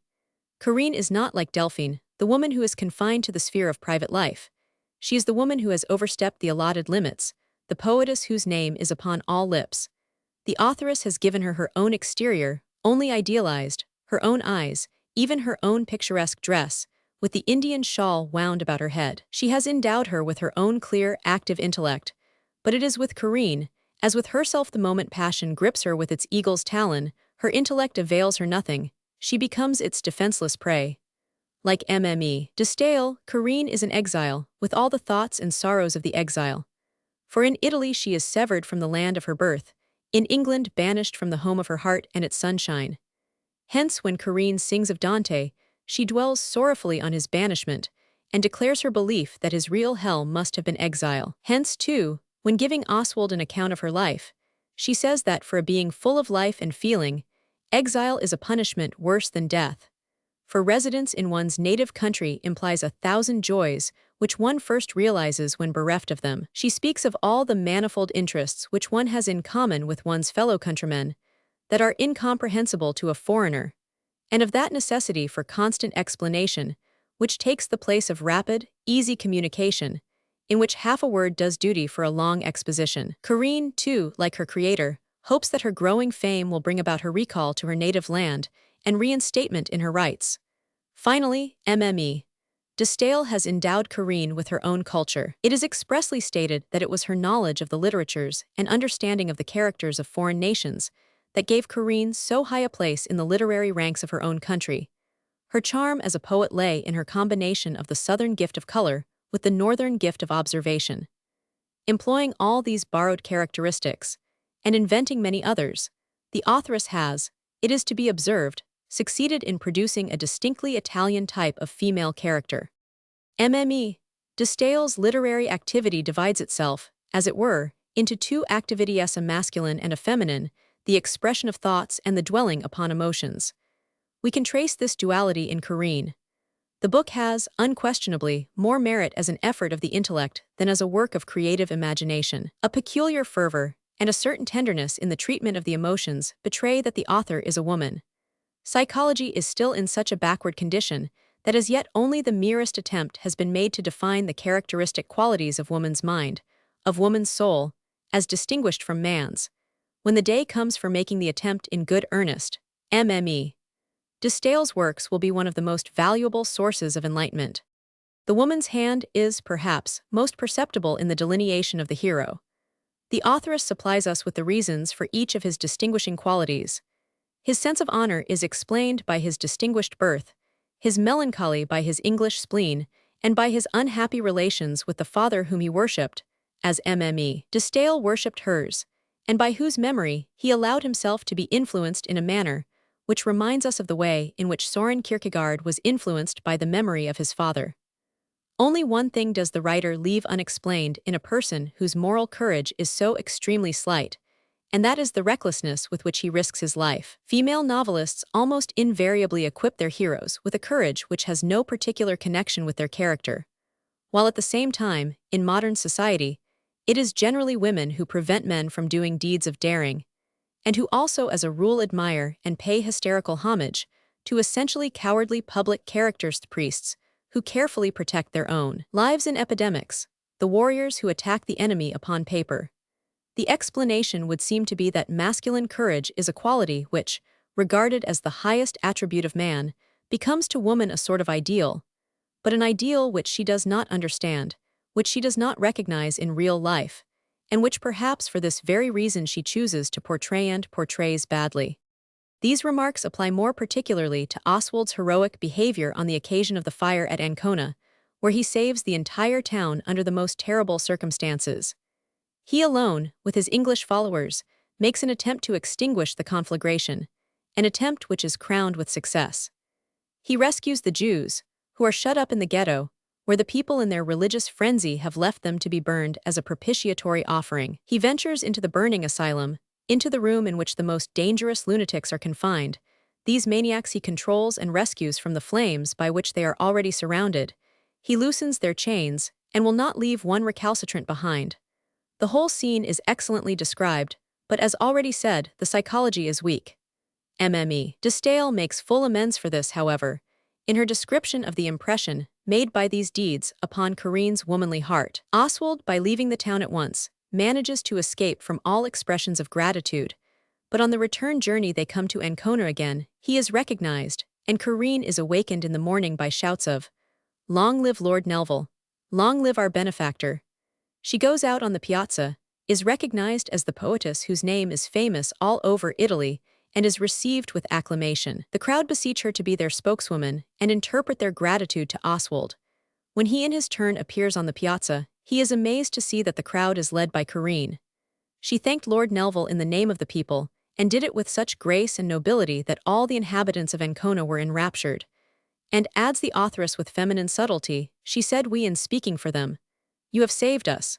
We owe you our lives." This we makes the more impression because of the authoress, earlier in the book, having dwelt upon the moment when Corinne and Oswald first used the word we, in arranging a walk in Rome, feeling all the happiness of the timid declaration of love therein implied. Now Corinne dissolves that she may range herself on the side of those who owe him everything. And the story goes on to tell that, when she approached to offer Lord Nelvil in the name of the people the wreath of oak and laurel leaves which they had woven for him, she was overcome by an indescribable emotion, and felt almost afraid as she drew near him. At the moment of her offering the wreath, the whole populace, in Italy so susceptible and so ready to worship, fell on their knees, and Corinne involuntarily followed their example. It is in the delineation of feminine emotions that Mme. de Staël excels, the emotions of a gifted woman who pays dearly for her gifts. Domestic happiness and feminine purity are what touch Corinne most deeply. She, the Sibyl, is moved when she reads the inscription on a Roman woman's sarcophagus, "No stain has soiled my life from wedding festival to funeral pyre. I have lived chastely between the two torches, but wedded happiness was not to be hers." It was not for Corinne as it was not for Mignon, the two children of longing who, the one in French, the other in German literature, as it were personify enthusiasm for Italy. Corinne herself says that only through suffering can our poor human nature attain to an understanding of the infinite, and she is as if created to suffer. But before she perishes as the last victim in the ancient arena, she is adorned for the sacrifice and led in triumphal procession.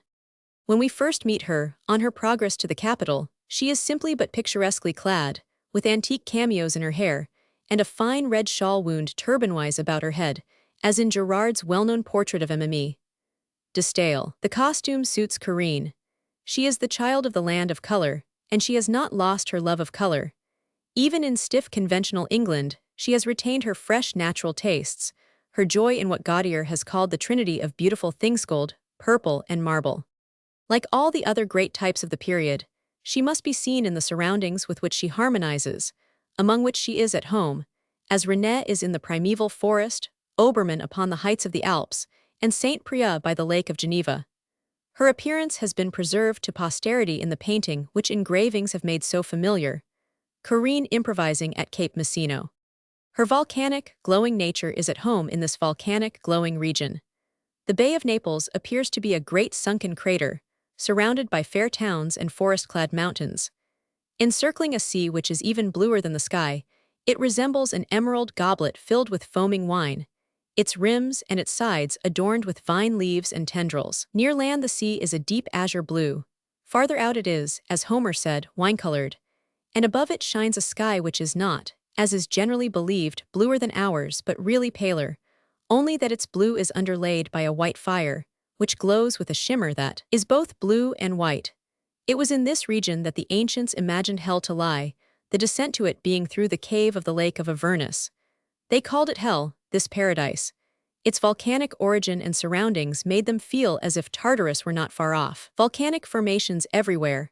One great mountain has a side which looks as if it had been cut with a knife. Half of that mountain fell in an earthquake. Cape Messino, the farthest out point of land on one side of the bay, with the little rocky island of Nisida in front of it, and Procida and Ischia behind it, did not always consist, as now, of two separate heights. Long ago there was only one.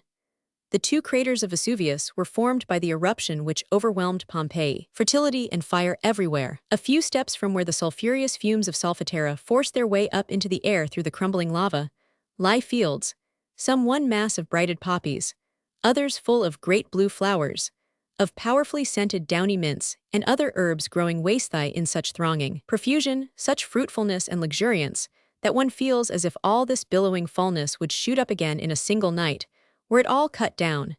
And then the overpowering perfume, a spicy fragrance unknown in the north, a stupendous symphony of the scents of millions of different plants. It is towards evening that Corinne and her friends find their way out to Cape Messino. From there, one looks back upon the great town, and one hears a dull sound, which is like the beat of its heart. After sunset lights become visible everywhere, they are lying even in the ruts of the roads. Across the path and away up the mountainsides, bright flames leap and flit through the air. Those which fly highest resemble moving stars. These flames, which move with long leaps and are extinguished for a moment after each leap, are the fireflies of the south. The myriads of lights flashing through the darkness transport one in thought to fairyland. Right opposite, looking from Cape Messino, the fiery lava glows with a ruddy glare as it streams down the side of Vesuvius. It is here that they bring Corinne her lyre, and that she sings of the glories of the scenery, and of the many memories of this land off Cum, where the Sibyl dwelt, of Geta, close to the spot where the tyrant's dagger was plunged into Cicero's heart, of Capri and Bai, where men recall the deeds of darkness of Tiberius and Nero, of Nisida, where Brutus and Portia bade each other a last farewell, of Sorrento, where Tasso, just escaped from a madhouse, a miserable, hunted creature, ragged and unshaven, knocked at the door of the sister, who first did not recognize him, and then could not speak for tears. It is here that she ends her song with an elegy on all the suffering of this earthly life and all its happiness. Listen to the inspired words uttered by Corinne in these surroundings, where beauty is based upon ruin, where happiness reveals itself as a flitting, quickly extinguished flame, and where fertility is perpetually endangered by a volcano. She says, Jesus permitted a frail and perhaps repentant woman to anoint his feet with the most precious ointment. He rebuked those who counseled her to keep it for a more useful purpose. Let her alone, he said, me ye have not always with you. Alas, all that is good and great is with us upon this earth only for a short time. Old age, infirmities, and death soon dry up the dewdrop which falls from heaven and rests upon the flower. Let us then blend everything together: love, religion, genius, sunshine and perfumes, music and poetry. The only true atheism is coldness, selfishness, and baseness. It is said, where two or three are gathered together in my name, there am I in the midst of them. And what is it, O God, to be gathered together in thy name, if it be not to enjoy the wondrous gifts of thy fair nature, to render homage to thee for them, to thank thee for life, and to thank thee most of all when another heart also created by thee fully and entirely responds to our own. Thus she speaks under the influence of her dual inspiration, in her life's meridian, when she is attempting to interweave the happiness of genius with the happiness of love, as the myrtle and the laurel were interwoven in the wreath with which she was crowned at the Capitol. It may not be. They untwist, they recoil from each other. And Corinne, the inspired Sibyl, becomes one of the many crushed, despairing spirits through whom the genius of the century utters its protest against that society, which, like these apparently safe towns, is undermined by volcanic flames. Flames which are never at rest, but find vent in one outburst after another, throughout the whole of the restless and unhappy 19th century. Attack upon national and Protestant prejudices. One might call Corinne a work on national prejudices. Oswald represents all those of England, his traveling companion, Count d'Urfuel, all those of France, and it is against the prejudices of these two nations, at that time, the most powerful and the most self-reliant in Europe, that the heroine does battle with her whole soul. It is no cold-blooded, impersonal warfare, for Corinne's future depends upon whether she can succeed in freeing Oswald from his national prejudices to such an extent as to enable him to be happy with a woman like herself, whose life conflicts at every turn with the English conception of what is becoming in woman. But while she is attempting to widen Oswald's view of life and to impart pliancy to his rigid mind, which always starts back again into its accustomed grooves, she is at the same time carrying on the education of the reader. MME. De Staël continues in the domain of the emotions, the task with which we have seen her occupied in the domain of thought. She sketches the first outlines of national psychology, shows how there is a coloring of nationality even in men's most private, personal feelings. Her countrymen were then, much in the manner of the Germans of today, attempting to blot out the national colors of neighboring countries in the complacent persuasion that they themselves had a monopoly of civilization. Her inmost desire is to show them that their conception of life is but one among many conceptions that are equally justifiable, some of them possibly more justifiable. When we remember how powerful is the prejudice which, in every country without exception, makes it a crime for the individual to deny that his nation is in possession of all the virtues which it ascribes to itself, and which so many a sanctimonious jack-in-the-box finds it to his advantage to assure it daily that it possesses, we shall understand what courage MME de Staël displayed in attacking French national vanity at such a period. There is one great idea that is more fatal than any other to the coercive power wielded by the established beliefs and customs of any given society. It has nothing to do with the logic of the matter. One would imagine that logic, let loose among the whole stock of prejudices ruling in any given country at any given time, would work the same havoc as a bull in a china shop. But such is not the case. Pure logic does not affect the majority of mankind at all I know. If you would really awaken and astound the generality of men, you must succeed in making it plain to them that what they consider absolute is only relative, that is to say, must show them that the standards which they believe to be universally recognized are only accepted as standards by so and so many similarly constituted minds, whereas other nations and other races have an entirely different conception of the befitting and the beautiful. In this manner, the general public of a country learn for the first time that the art and poetry which they despise are regarded by whole races as the highest, while their own, which to them seem the finest in the world, are held in slight esteem by other nations. Learn, moreover, that it is vain to take refuge in the thought that all other nations are mistaken in their judgment, seeing that each one of these other nations believes that all the rest are mistaken. If I were asked to define in one word the service rendered by Mme. de Staël to French society, to its culture and literature, and through these to Europe in general, I should express myself thus. By means of her writings, more particularly her great works on Italy and Germany, she enabled the French, English, and German peoples to take a comparative view of their own social and literary ideas and theories. Count d'Erfeuil, in Corinne, is a cleverly drawn type of French superficiality and vanity in combination with some of the most charming and characteristic of French virtues. One does not really appreciate the character until one has repeatedly reflected on the amount of courage that was required to introduce into a circle of foreigners, as the sole, and properly accredited, representative of France, such an extremely narrow-minded personage as d'Erfeuil. He is a young French émigré who has fought with singular gallantry in the war, has submitted to the confiscation of his large estates not merely with serenity, but with cheerfulness, and has with great self-sacrifice tended and supported the old uncle who brought him up, who like himself is an émigré, and who without him would be absolutely helpless. In short, there is a foundation of chivalry and unselfishness in his character. When one talks to him, however, one feels it impossible to believe that he is a man of much and sad experience, for he positively seems to have forgotten all that has happened to him. He talks of the loss of his fortune with admirable frivolity, and with equal, if less admirable, frivolity on all other subjects. Oswald meets him in Germany, where he is nearly bored to death. He has lived there for several years, but it has never occurred to him to learn a word of the language. He intends to go to Italy, but anticipates no pleasure from traveling in that country. He asserts that any French provincial town has more agreeable society and a better theatre than Rome. "Do you not mean to learn Italian?" asks Oswald. "No," he replies, "that is not part of my plan of study," and he looks as serious when giving this answer as if something very important had led him to the determination. In Italy, he does not vouchsafe the landscape so much as a glance. His conversation turns neither on outward objects nor on feelings. It hovers between reflection and observation as between two poles, neither of which it touches. Its topics are always society topics. It is garnished with puns and anecdotes, is chiefly about his numberless acquaintances, is indeed in its essence nothing but society. Gossip. Oswald is astonished by this strange mixture of courage and superficiality.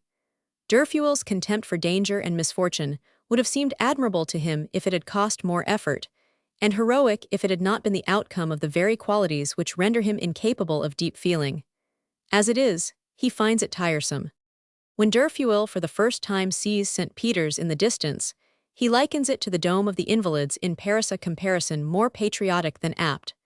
When he sees Corinne at the capital, he feels a desire to make her acquaintance, but no reverence for her. He is not surprised that her heart has remained untouched in a country where he finds no good qualities in the men, but he cannot help flattering himself with the hope that she will be unable to resist the charms of a well-bred young Frenchman.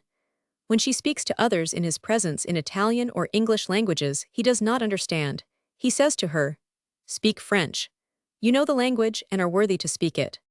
When he sees that Corinne loves Oswald, he does not take it amiss, though his vanity is wounded, but he thinks her passion foolish, because of the improbability of its bringing her happiness.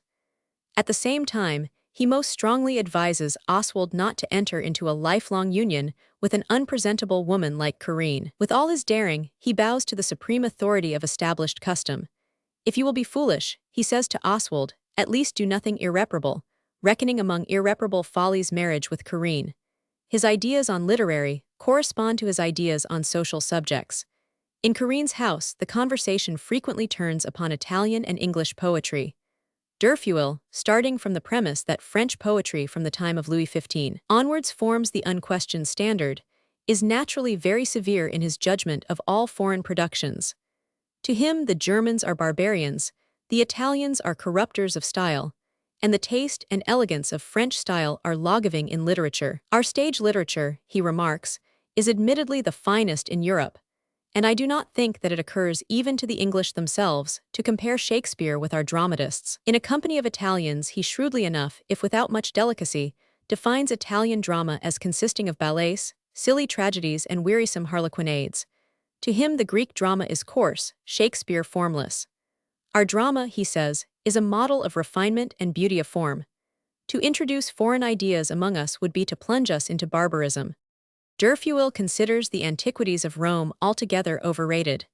He is not going to fatigue himself, he says, by toiling through all these old ruins. He makes his way northwards, but is as bored by alpine scenery as he was by Rome. In the end, he goes to England, where he assists Corinne in her misfortunes.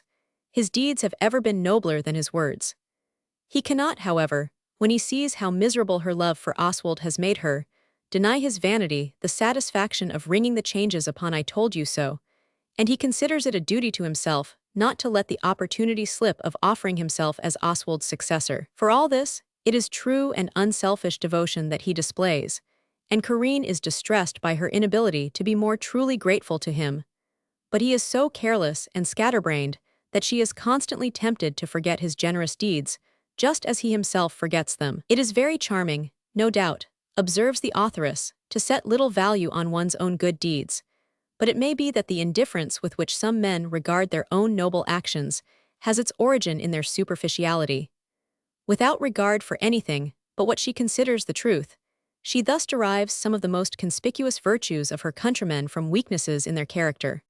By means of this typical character of Derfuel, MME, de Staël shows how in France all good feelings are held in check by one vice, that fear of society which has its origin in vanity. It seems to her as if all feeling, the whole of life indeed, were ruled by esprit, by the desire to appear to advantage, and by a fear which may be expressed in the words, "What will people say?" An author who writes not long after MME. De Staël, the acute and original Henry Bale, is of the same opinion. His name for Frenchmen is Les Vainvifs, and he asserts that all their actions are dictated by the consideration, quen duratin, the fear, that is to say, of the unbecoming or ridiculous. The French were then, what the Danes are still, very proud of their keen sense of the comical. It was this which led them to describe themselves modestly as the wittiest nation in the world. Corinne maintains that this sense of the ridiculous, with the corresponding fear of being ridiculous, destroys all originality in manners, in dress, and in speech, prevents all free play of imagination, and stifles natural expression of feeling. She maintains that feeling, that every kind of intellectuality, is obliged to take the form of wit instead of the form of poetry, in a country where the fear of becoming the victim of wit or mockery makes each man try to be the first to seize those weapons. Are we, she asks Derfuel, only to live for what society may say of us? Is what others think and feel always to be our guiding star? If this be so, if we are intended to imitate each other for ever and ever, why has each one of us been given a soul? Providence might have spared itself this unnecessary outlay. The national prejudices of France are typified in Derfuel. In Oswald, we have a personification of all the prejudices which have been part of England's strength and England's weakness throughout the centuries. Powerful nations are always unjust, and their injustice both adds to their power and limits it. It was upon this injustice that MME. De Staël considered it her mission to throw a very strong light.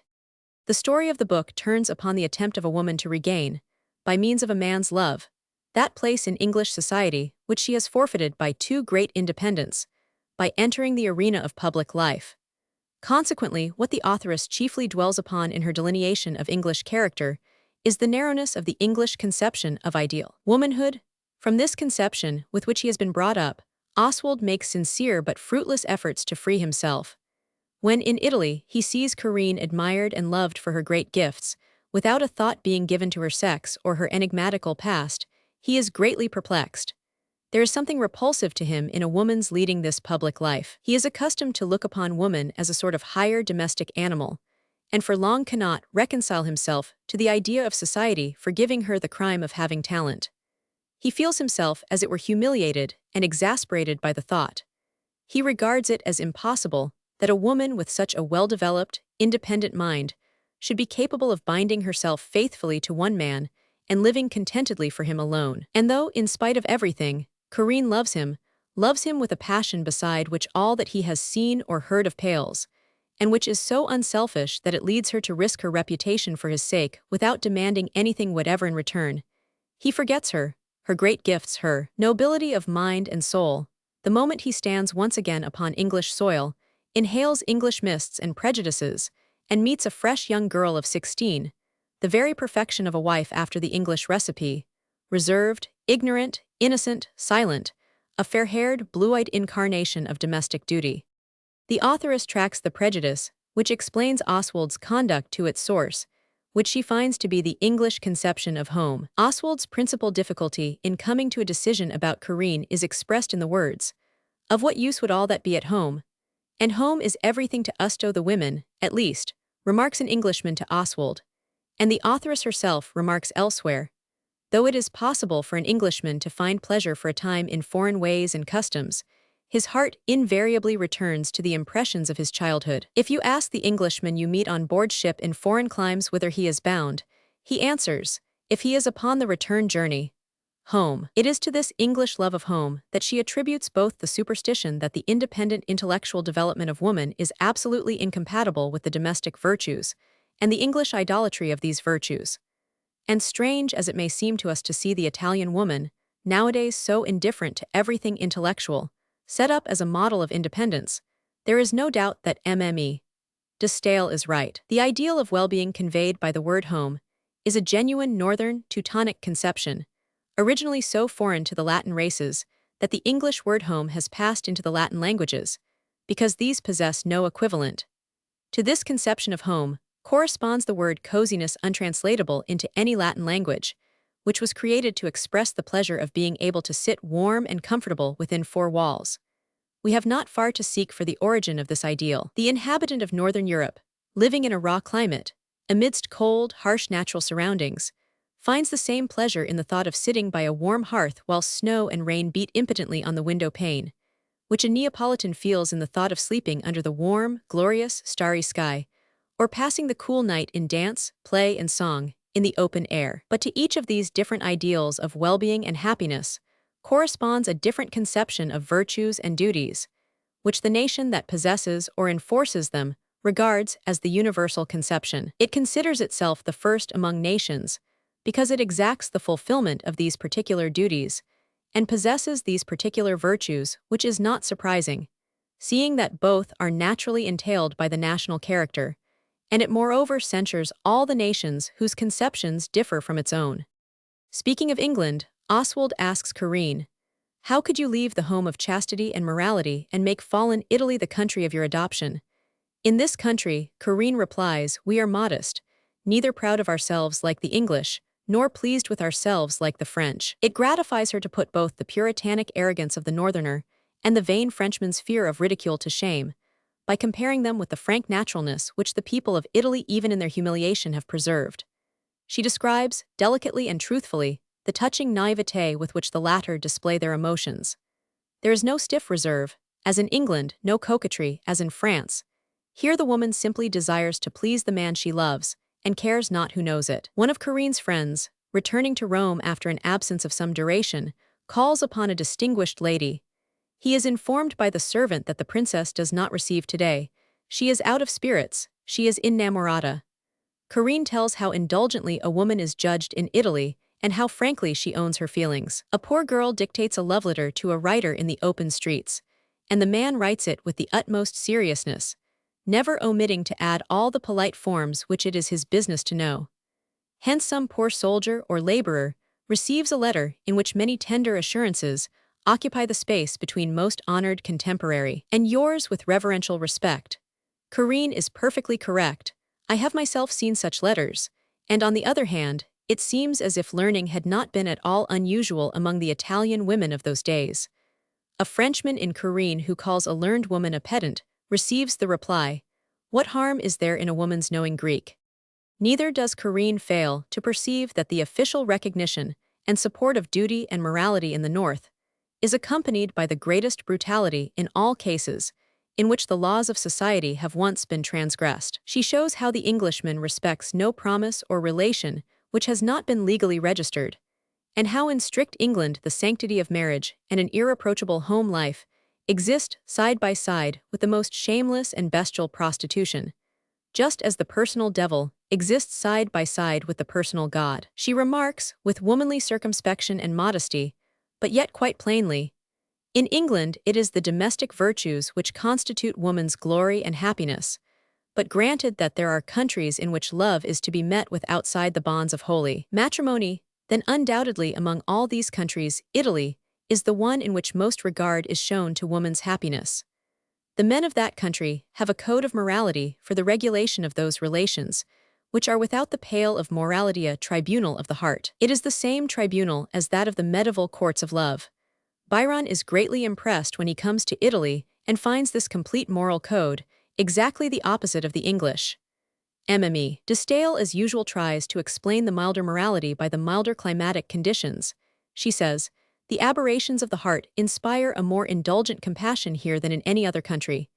Jesus said of the Magdalene, 'Her sins, which are many, are forgiven, for she loved much.'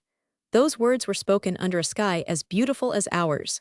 The same sky invokes for us the same divine mercy." Corinne, who is herself a Catholic, teaches the Scottish Protestant who loves her to understand Italian Catholicism. In this country, Catholicism, having had no other religion to combat, has become milder and more indulgent than it is anywhere else. In England, on the other hand, Protestantism, in order to annihilate Catholicism, has been obliged to arm itself with the utmost severity of principle and morality. Our religion, like the religion of the ancients, inspires the artist and the poet, is a part, so to speak, of all the pleasures of our life, while yours, which has had to adapt itself to a country where reason plays a much more important part than imagination, has received an imprint of moral severity which it will always retain. Ours speaks in the name of love, yours in the name of duty. Although our dogmas are absolute, our principles are liberal, and our orthodox despotism adapts itself to the circumstances of life, while your religious heresy insists upon obedience to its laws without making any allowance for exceptional cases. She shows how, in consequence of this, there is always a certain dread of genius, of intellectual superiority in Protestant countries. It is a mistaken fear, she says, for it is very moral, this superiority of mind and soul. He who understands everything becomes very compassionate, and he who feels deeply becomes good. Why are great powers a misfortune? Why have they prevented my being loved? Will he find in another woman more mind, more soul, more tenderness than in me? No, he will find less, but he will be content, because he will feel himself more in harmony with society. What fictitious pleasures, what fictitious sorrows are those we owe to society? Under the sun and the starry heavens all that human beings need is to love and to feel worthy of each other. But society, how hard it makes the heart, how frivolous the mind, how it leads us to live only for what others will say of us. If human beings could but meet freed from that influence which all collectively exercise upon each, how pure the air that would penetrate into the soul, how many new ideas, how many genuine emotions would refresh it. Receive my last salutation, O land of my birth, cries Corinne in her swan song in praise of Rome, and one feels the bitterness of the exile and the thrust at Napoleon in the words that follow. You have not grudged me fame, O liberal-minded people that do not banish women from your temples, that do not sacrifice immortal talent to passing jealousies. You welcome genius wherever you recognize it, for you know that it is a victor without victims, a conqueror that does not plunder, but takes from eternity wherewith to enrich time. This sketch of the contrast between the emotional life of Catholicism and that of Protestantism prepares for a digression on the contrast between their respective views of art. On this latter point, the book makes a decided attack on Protestant arrogance and want of all understanding of art, as exhibited by Oswald, who represents the narrowest English ideas. In the midst of this plastic and musical people, who are so good-natured, so childlike, so careless of their dignity, and according to English ideas, so immoral, Oswald, who is accustomed to regard it as the aim and end of existence to live up to certain insular conceptions of duty and dignity, feels himself very ill at ease. Devoid of all artistic feeling, he judges art now by a literary, now by a moral, now by a religious standard. His prejudices are constantly offended, he understands nothing. He notices some reliefs on the doors of St. Peter's, and great is his amazement to find that they represent scenes from Ovid's Metamorphoses, Leda with the Swan, and the like.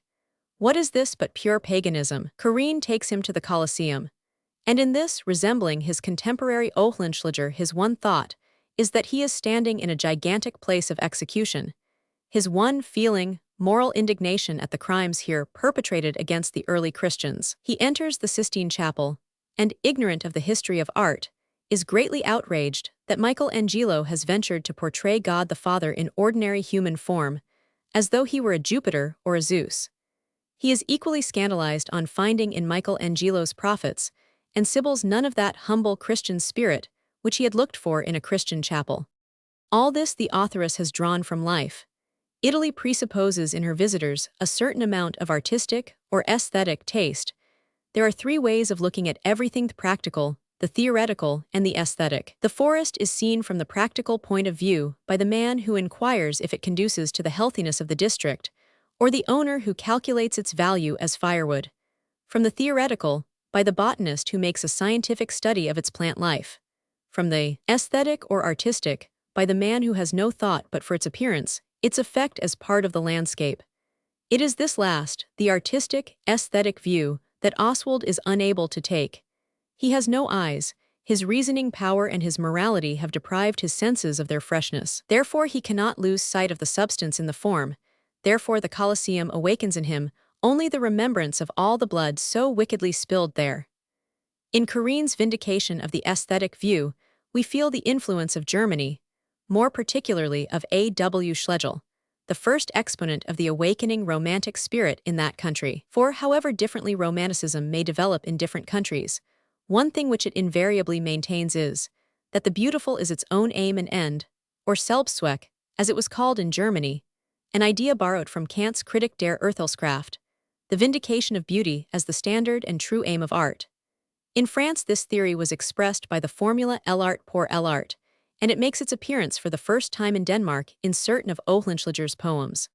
But it is not only the art, but the people and the life of Italy that must be seen with the artist's eye to be understood and appreciated. Nothing is more common than to meet in Italy Englishmen, Germans, or Frenchmen, who, seeing everything from their national point of view, have nothing but blame for everything. In the eyes of the Germans, the women lack that timid modesty, that maidenliness which is their ideal. Englishmen are shocked by the want of cleanliness and order. Frenchmen are dissatisfied with the social intercourse, the absence of conversational ability, and express contempt for the Italian prose style. Corinne points out that the beauty of Italian women is not of a moral, but of a plastic and picturesque kind, that to appreciate it, we must have an eye susceptible to color and form, not dulled by too much poring over printed books. She contrasts Italian improvisation with French conversation and finds it equally admirable. A sensible people like the English cultivate and appreciate practical business qualities. An emotional people like the Germans cultivate and love music. A witty people like the French cultivate conversation, that is to say, the best in them is brought out in intercourse, in converse with others. An imaginative people like the Italians improvise, that is to say, rise naturally from their ordinary feelings into poetry. Corinne says, I feel myself a poet whenever my spirit is exalted, when I am conscious of more than usual scorn for selfishness and meanness, and when I feel that a beautiful action would be easy to method, it is that my verses are best. I am a poet when I admire, when I scorn, when I hate, not from personal motives, but on behalf of the whole of humanity. And she does not rest content with defending the light nightingale song, which was what the Italians at that time understood by lyrical poetry. She also accounts for the exaggerated importance attached to style and rhetorical pomp in Italian prose. She explains it partly by the love of the South for form, partly by the fact that men lived under an ecclesiastical despotism which forbade the serious treatment of any theme. They knew that it was not possible for them to influence the course of events by their books, and so they wrote to show their skill in writing, to excite admiration by the elegance of their composition, and the means became the end.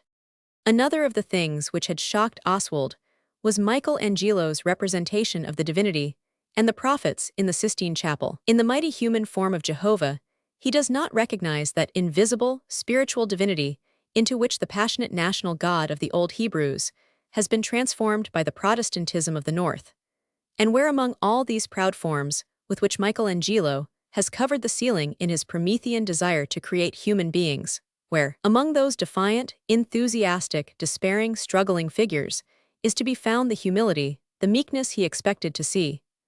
Corinne reads her countrymen a lesson needed in other countries at this day, and especially in one like ours, where so much unintelligent talk is to be heard on the subject of Christian art and Christian aesthetics. The passionately violent attack made by Soren Kierkegaard towards the end of his life upon so-called Christian art does not surprise us, coming as it did from a man destitute of all artistic culture. He first invests the painters of the Renaissance with his Protestant, nay, his personal conception of religion, and is then shocked because, with this conception in the background of their consciousness, they could paint as they 999. Oswald behaves in much the same way. He does not realize that the painters of the Renaissance stood in a different relation to their subjects from the painters of our day.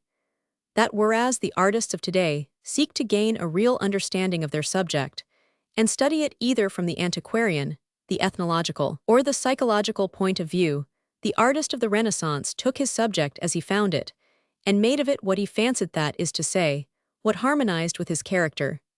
Herein is to be found the explanation of what surprises and shocks the northerner in the old masters. For just as a small selection of themes taken from the Iliad and the Odyssey provided the whole of Greek art, sculpture, painting, and drama with its subjects, it is always the same story, of Paris and Helen, of Atreus and Thyestes, or of Iphigenia and Orestes. So a score of themes from the Old and New Testament: the fall, Lot and his daughters, the nativity, the flight into Egypt, the passion, keep brush and chisel at work in Italy for 3 centuries. It is such subjects alone which artists are commissioned to paint, and for long it is only for the purpose of painting such subjects that study from the nude is permitted. Men's minds develop, the subjects remain the same. The pious, naive faith of old days is superseded by the enthusiastic humanism and reviving paganism of the Renaissance. But it is still Madonnas and Magdalens that are painted, with this difference, that the stiff Queen of Heaven of Byzantine art is transformed into an idealized peasant girl of Albano, and the woefully emaciated and remorseful sinner of Andrea del Verrocchio into the voluptuous Magdalene of Correggio. The apostles and martyrs too are still depicted, but the stoned and crucified saints of olden times, painted for the purpose of exciting compassion and devotional feeling, are transformed into the St. Sebastians of Titian and Guido Reni, the beautiful young page glowing with health and beauty, the dazzling white of whose flesh is thrown into relief by 1 or 2 drops of blood, which drip from an arrowhead inserted becomingly between the ribs. Oswald is taught by Corinne to admire the liberal spirit of Italian Catholicism, which in the days of the Renaissance permitted each artist to develop his talent or genius with perfect independence, even when he only made his Christian or Jewish subject a pretext for the representation of his own personal ideal of man or woman. This brings us to another of Oswald's stumbling blocks, namely, that blending of the Christian and the pagan which so offended him in the reliefs by Antonio Filarete on the doors of St. Peter's. The same thing is to be observed everywhere. Everywhere the pagan material has been preserved and employed. The old basilicas and churches are built with the pillars of antique temples. A simple cross superficially Christianizes the obelisks, the Colosseum, and the interior of the Pantheon. The statues of Menander and Posidippos were prayed to as saints all through the Middle Ages. Corinne shows Oswald that it is to this often childish, but always unprejudiced position towards the pagan and the human, that Catholicism owes the artistic glory with which it will always shine in history, a glory which will never be dimmed by the artistic performances of Protestantism. Protestantism tears down from above its altars the beautiful Albano peasant women with smiling babes at their breasts, tinder the pretext that they are Madonnas, whitewashes all the glowing pictures, and glories in bare walls. The Italy of the Renaissance divested Christianity of its spirit of self-renunciation, of its Jewish Asiatic character, and transformed it into a mythology fragrant of incense, wreathed with flowers. Italian Catholicism allied itself with the civic spirit in the cities, and with all the fine arts when art was born again. Thus its interests were quite as often promoted from patriotic as from religious motives. It was in Tuscany that the Renaissance began. Their humanity was born again after its fall, its renegation of nature. There the first Italian republics were founded. Their men once more willed.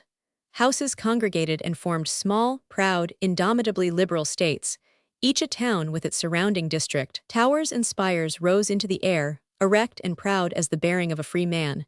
Fortified palaces were begun, churches were completed. But the church was far more a state treasure house, a witness to wealth, perseverance, and artistic taste, a valuable item in the rivalry between state and state, between Siena and Florence, than a dwelling place of our most blessed Lady. Much more was done in honor of Siena than in honor of God. A Tuscan church, such as that of Orvieto, with its mosaics inlaid in gold, or that of Siena, with its facade of sculptured marble resembling the lace robe of some youthful beauty, is to us much more of a jewel casket than a church. Or think of the Church of St. Mark in Venice. The first time one sees it, one feels momentarily surprised by its oriental facade, its bright cupolas, its peculiar arches resting on pile upon pile of short, clustered pillars of red and green marble. After casting a glance from the piazza at the mosaics of the outside walls, rich colors on a golden ground, one enters, and one's first thought is, why, this is all gold, golden vaulting, golden walls. The minute gilt tesser composing the mosaic background of all the pictures form one great plane of gold. A sunbeam falling upon it produces sparkling flecks upon the darker ground, and the whole church seems aflame. The floor, undulating with age, is composed of a mosaic of red, green, white, and black marble. The pillars, which are of reddish marble, have capitals of gilded bronze. The small arched windows are of white, not stained glass. Colored windows would be unsuitable with all this magnificence. They are for less gorgeous churches. The pillars are alternated with enormous square columns of greenish marble, at least 6 yards in diameter, which support gilded half-arches. Each cupola rests upon 4 such half-arches. The smaller pillars which support altars, 100, are some of green and red speckled marble, some of transparent alabaster. All the lower-lying marble, that, for instance, of the seats and benches running along the sides of the church and surrounding the columns, is of a bright red color. The whole church, as seems only natural in a town whose school of painting so entirely subordinated form to color, impresses by its picturesqueness, not by its architectural grandeur. With its gilded ornaments, its inlaid stalls, its lovely bronzes, its golden statues, candelabra and capitals, San Marco lies there like some luxurious Byzantine beauty, heavily laden with gold and pearls and sparkling diamonds, the richest brocade covering her oriental couch. Such a church as this was undoubtedly originally an expression of religious enthusiasm, but in the palmy days of the Renaissance, as the building became ever more and more richly ornamented, religious feeling was entirely supplanted by love of art. Very significant of this is the one inscription in the church, which is to be found above the principal entrance. Ubi diligenter inspexeris ardemque ac laborum Franciscae, et Valerii Zucati venatorum fratrum agnoveris tum tandem judicato. When you have diligently studied and considered all the art, and all the labor which we 2 Venetian brothers, Francesco and Valerio Zucati, have expended here, then judge us. A caution by the artists against hasty criticism. The brothers Zucati were the masters in their art who in the 16th century executed most of the mosaics in the church, entirely or principally, after designs by Titian. Such an inscription, which instead of being an invitation to worship, a greeting to the faithful, a benediction, or a text of Scripture, is an appeal to the beholder to examine carefully and seriously the artistic work executed in the service of religion, would be an impossibility in or on a Protestant church.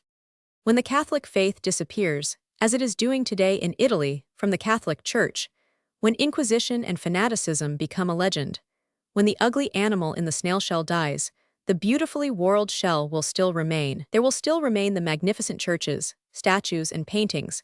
There will still remain Michelangelo's Sistine Chapel, Raphael's Sistine Madonna, St. Peter's at Rome, the cathedrals of Milan, Siena, and Pisa. Protestantism has shown itself incapable of producing any great religious architecture, and though iconoclasm has long been a thing of the past, Rembrandt remains the one great master in whose pictures it has shown capacity to give artistic expression to its religious sentiments. It has been necessary to dwell a little upon the fact that Corinne, the art-loving poetess, always takes the part of Catholicism against Protestant Oswald, because here again the influence upon MME. Disdain of her intercourse with Germans may be clearly traced. Here again we feel, and this time more forcibly, the approach of Romanticism, with its loathing of Protestantism as unimaginative, uncultured, dry, and cold, and its steadily increasing affection for Catholicism, a faith whose aesthetic proclivities and close and warm relations with imagination and art gave it an unexpected new lease of life and power in the beginning of the 19th century, after the prosaic reasonableness of the Enlightenment period. We have here a most distinct attack upon the France of the 18th century, which, with Voltaire at its head, had persecuted and scorned Catholicism, and which, without any love for Protestant dogma, had yet expressed a distinct preference for Protestantism, with its independence of papal authority, its married clergy, and its hatred of the real or pretended renunciations of conventual life. Roman 12. New conception of the antique. There is another part of this book on Italy where the influence of Germany makes itself profoundly felt, and where we are also sensible of the transition from the creative mood which produced Corinne to that which produced the book on Germany. I refer to Corinne's conception of the antique and of the position in which modern art stands towards it. Reflections on this subject naturally suggested themselves when she was acting as Oswald's guide in Rome. For Rome is the one place in the world where history is, as it were, visible. Their successive ages have deposited their records in distinct layers. One sometimes comes upon a single building, one of the houses in the vicinity of the Temple of Vesta, for example, in which the foundation belongs to one period of history, and each of the three superimposed stories to their ancient Rome, imperial Rome, the Renaissance, and our own day. It is to the most ancient period that Corinne first introduces her friend. It must be confessed that while she looks at the ruins, he looks at her. But the significance of this part of the book lies in the fact that it introduces a new view of the antique into French literature. Of the two great classic peoples, it was really only the Romans that were understood in France. Some Roman blood flows in Frenchmen's veins. A true Roman spirit breathes in Corneille's tragedies. It was thus not surprising that the Great Revolution revived Roman customs, names, and costumes. Charlotte Corday, of the race of the great Corneille, is penetrated by the Roman spirit. Madame Roland molded her mind by the study of Tacitus, and David, the painter of the Revolution, reproduced ancient Rome in his art. Brutus and Manlius are his heroes. But the Greeks had never been rightly understood. The French, indeed, still flattered themselves that their classical literature continued the tradition of Greek literature, and actually surpassed it. But since Lessing had written his Hamburgische Dramaturgie, it had been no secret to the rest of Europe that Racine's Greeks were neither more nor less than so many Frenchmen. It had been discovered that Agamemnon's immortal family consisted of disguised marquises and marchionesses. It was of no avail that the costume had been altered in the Theatre Francais, that since Talma's day its Greeks had appeared in classic draperies, instead of with perukes, powder, and small swords. From the moment that the critical spirit awoke in Germany, the French conception of the antique became the jest of Europe. It is Mme. de Staël who has the honor of being the first to introduce her fellow countrymen, in her book on Germany, to the bold scoffer Lessing, who had dared to make the archmocker himself. His own teacher and master Voltaire, the butt of his wit, in this case sharpened by a personal grudge. She paves the way for doing so in Corinne, by making her heroine's conversation with Oswald a resume of all the results produced in the mind of Germany by the new study of the antique, and by the doctrines propounded in Laocoon on the subject of the relation between poetry and sculpture. Winkelmann. In Germany, too, a thoroughly French conception of Hellenism had prevailed, the conception apparent in Wieland's clever, frivolous romances Agathon and Aristippus, and in his poems Endymion, Musarion, which are severely handled by Mme. de Staël in her book on Germany. But a new era had dawned.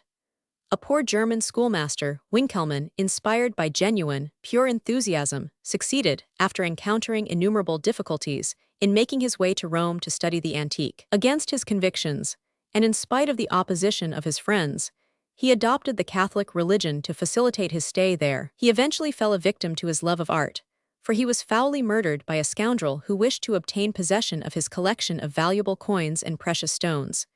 It was this Winckelmann who, in a long series of writings, beginning with the appeal to the German nobility and ending with the great history of art, opened the eyes of his fellow countrymen to the harmony of Greek art. His whole work as an author is one great hymn to the rediscovered, the recovered antique. All who are acquainted with his writings are aware that the Apollo Belvedere, the Venus of Medici, and the Laocoon group represented to him the supreme glory of Greek art. Nor could it be otherwise, seeing that no work of art of the great style had as yet been discovered. The Teutonic Neo-Hellenic development took place prior to the discovery of the Venus of Milo. Even Thorwaldsen was an old man when he first saw this statue. But in spite of this one great deficiency, and of his many historical inaccuracies, it was from Winckelmann that the mighty influence went forth which inspired Lessing, Schiller, and Goethe. Lessing's work is a continuation of Winckelmann's. Endowed with an unrivaled critical faculty, he sketched the first plan of a science of art and poetry with Winckelmann's theory of art as a foundation. All who are familiar with Goethe's life know how great an influence these twin spirits, Winckelmann and Lessing, had upon his artistic development. The new, grand, genial conception of the antique finds its first expression in Goethe's sparkling little masterpiece, Götter, Helden und Wieland. I give a few specimen speeches. Wieland's ghost stands, nightcap on head, and is being utterly crushed in an argument with Admetus and Alcestis when Hercules appears. H. Where is Wieland? A. There he stands. H. That he is small enough, certainly, just what I had pictured him to myself. Are you the man that is always prating about Hercules? W. Shrinking away. I have nothing to do with you, Colossus I. H. A. What, do not go away. W. I imagined Hercules to be a fine man of middle height. H. Of middle height, I. W. If you are Hercules, it was not you I meant. H. That is my name, and I am proud of it. I know very well that when a blockhead cannot find a suitable bear or griffin or boar to hold his scutcheon, he takes a Hercules. It is plain that my godhead has never revealed itself to you in a vision. W. I confess this is the first vision of the kind that I have ever had. H. Then take thought, and ask pardon of the gods for your notes to Homer, who makes us too tall for you. W. In truth you are enormous. I never imagined anything like it. H. Is it my fault, man, that you have such a narrow-chested imagination? What sort of a Hercules is the one you are forever prating about, and what is it he fights for? For virtue. What's the motto again? Have you ever seen virtue, Wieland? I have been a good deal about in the world too, and I never yet met such a thing. W. What? You do not know that virtue for which my Hercules does everything, ventures all. H. Virtue. I heard the word for the first time down here from a couple of silly fellows who could not tell me what they meant by it. W. No more could one. But do not let us waste words upon that. I wish you had read my poems. If you had, you would see that at bottom, I do not care so very much about virtue myself. It is an ambiguous sort of thing. H. It is a monstrosity, like every other fantasy which cannot exist in the world as we know it. Your virtue reminds me of a centaur. So long as it prances about in your imagination, how splendid it is, how strong. And when the sculptor represents it for you, what a superhuman form. But anatomize it, and you find 4 lungs, 2 hearts, and 2 stomachs. It dies at the moment of birth like any other monstrosity, or to be more correct, it never existed anywhere but in your brain. W. But virtue must be something, must be somewhere. By the eternal beard of my father who doubted it, meseems it dwelt with us in demigods and heroes. Do you suppose we lived like brute beasts? We had splendid fellows among us. W. What do you call splendid fellows? H. Those who share what they have with others. And the richest was the best if he had more muscular strength than he needed. He gave another man a good thrashing. And of course no good man and true will have anything to do with a weaker man than himself, only with his equals or his superiors. If he had a superfluity of sap and vigor, he provided the women with as many children as they might wish, for I myself begot 50 men-children in a single night. And if heaven had given him goods and gold enough for 1,000, he opened his doors and bade 1,000 welcome to enjoy it with him. W. Most of this would be considered vice in our day. H. Vice? That is another of your fine words. The very reason why everything is so poor and small with you is that you represent virtue and vice as 2 extremes between which you oscillate, instead of thinking the middle course the ordained and best, as do your peasants, and your manservants and maidservants. Let me tell you that in my century you would be stoned for such opinions. See how they have denounced me for my little attack on virtue and religion. And what had you to do attacking them? I have fought with horses, cannibals, and dragons, to the best of my ability, but never with clouds, what shape soever it pleased them to take. A sensible man leaves it to the winds that have blown them together to sweep them away again. You are a monster, a blasphemer. And you cannot understand. Your Hercules stands like a beardless simpleton, hesitating between virtue and vice. If the two jades had met me on the waysea, one under this arm, one under that, off I would have gone with them both. Here we have Goethe's early and vigorous new conception of the antique, contrasted with Wieland's Frenchified one. And we have at the same time the poetical confession of faith of the man, whom his contemporaries called the great pagan. This is the philosophy of Spinoza in the form of a daring jest. But Goethe did not retain this bold, naturalistic view of the antique. When his youthful ardor had exhausted itself in Werther, in Götz, and in his enthusiastic treatise on Gothic architecture, he abruptly turned his back upon the Gothic and upon enthusiasm. And when he returns to the Greeks, it is their serenity and their lucidity, their simple harmonies and their sound common sense which captivate him. All that was passionate, full of color, and realistic, he put aside and ignored. What was popular, burlesque, sensational, he only admitted in his allegorical farces, such as Die klassische Walpurgisnacht in Faust, and for what was wildly bacchantic or darkly mystical his eyes were closed. With an increasing aversion for Christianity, which finds its chief expression in the Venetian epigrams, was associated such a repugnance for the Gothic and all Christian art, that when he was at Assisi, a place so rich in famous Christian mementos, Goethe did not even visit the beautiful church of St. Francis, but devoted his attention exclusively to the insignificant ruins of the Temple of Minerva. It was in this frame of mind that he wrote his Iphigenia, a work which may be looked upon as typical of the whole Germanic Gothic Renaissance of the antique, and which played an important part in the formation of the art theories of the 19th century. It was regarded by German aestheticism under the leadership of Hegel, and by French aestheticism under the leadership of Taine, as a species of model work of art. Hegel considered that only the Antigone of Sophocles was worthy to be compared with it. The spirit by which it is inspired is the same spirit which inspired all Schiller's Neo-Hellenic poems, Die Götter Griechenlands, Die Künstler, Die Ideal, Das Ideal und das Leben. Men were actually inclined at that time to accept, as representative of the life of the Greeks, Schiller's description of the life of the gods. Uig klar und spiegrin und eben. Fließt des Zephyr-leicht Leben. I'm Olymp den Seligen dahin. It is this entirely one-sided conception of the antique, which is gradually evolved from that expressed in Götter, Helden und Wieland, and which finally leads Goethe to write Homeric poems like Achilles. Thorvaldsen's position to the antique is influenced by the same ideas and presents a succession of almost parallel movements. In some of his earliest bas-reliefs, Achilles and Briseis, for example, observe that greater daring in the rendering of the antique with which Goethe started, but all his later representations of Greek subjects have been inspired by the ideal of peaceful, subdued harmony, which superseded the vigorous tendency. This new Germanic Gothic conception of Hellas is that with which all my Danish readers have been brought up, which they have imbibed from conversation, from newspapers, from German and Danish poetry, and from the Thorvaldsen sculptures. It is the conception which with us is not only regarded as the Danish and German, but as the only, the absolutely correct one. The view which I venture to express here for the first time is that the Greece of Winckelmann, Goethe, and Thorvaldsen is almost as un-Greek as that of Racine and that of Barthélemy in Lejeune Anacharse. Racine's style has too strong a flavor of the drawing-room and the court to be Greek. Goethe's and Thorvaldsen's framed on Winckelmann's theories is, in spite of the surpassing genius of these two great men, too chastened, too limpid, and too cold to be Greek. I believe that the time will come when Goethe's Iphigenia will not be considered appreciably more Greek than Racine's, when it will be discovered that the German Iphigenia's dignified morality is as German as the French Iphigenia's graceful refinement is French. The only question that remains is whether one is more Greek when one is German or when one is French.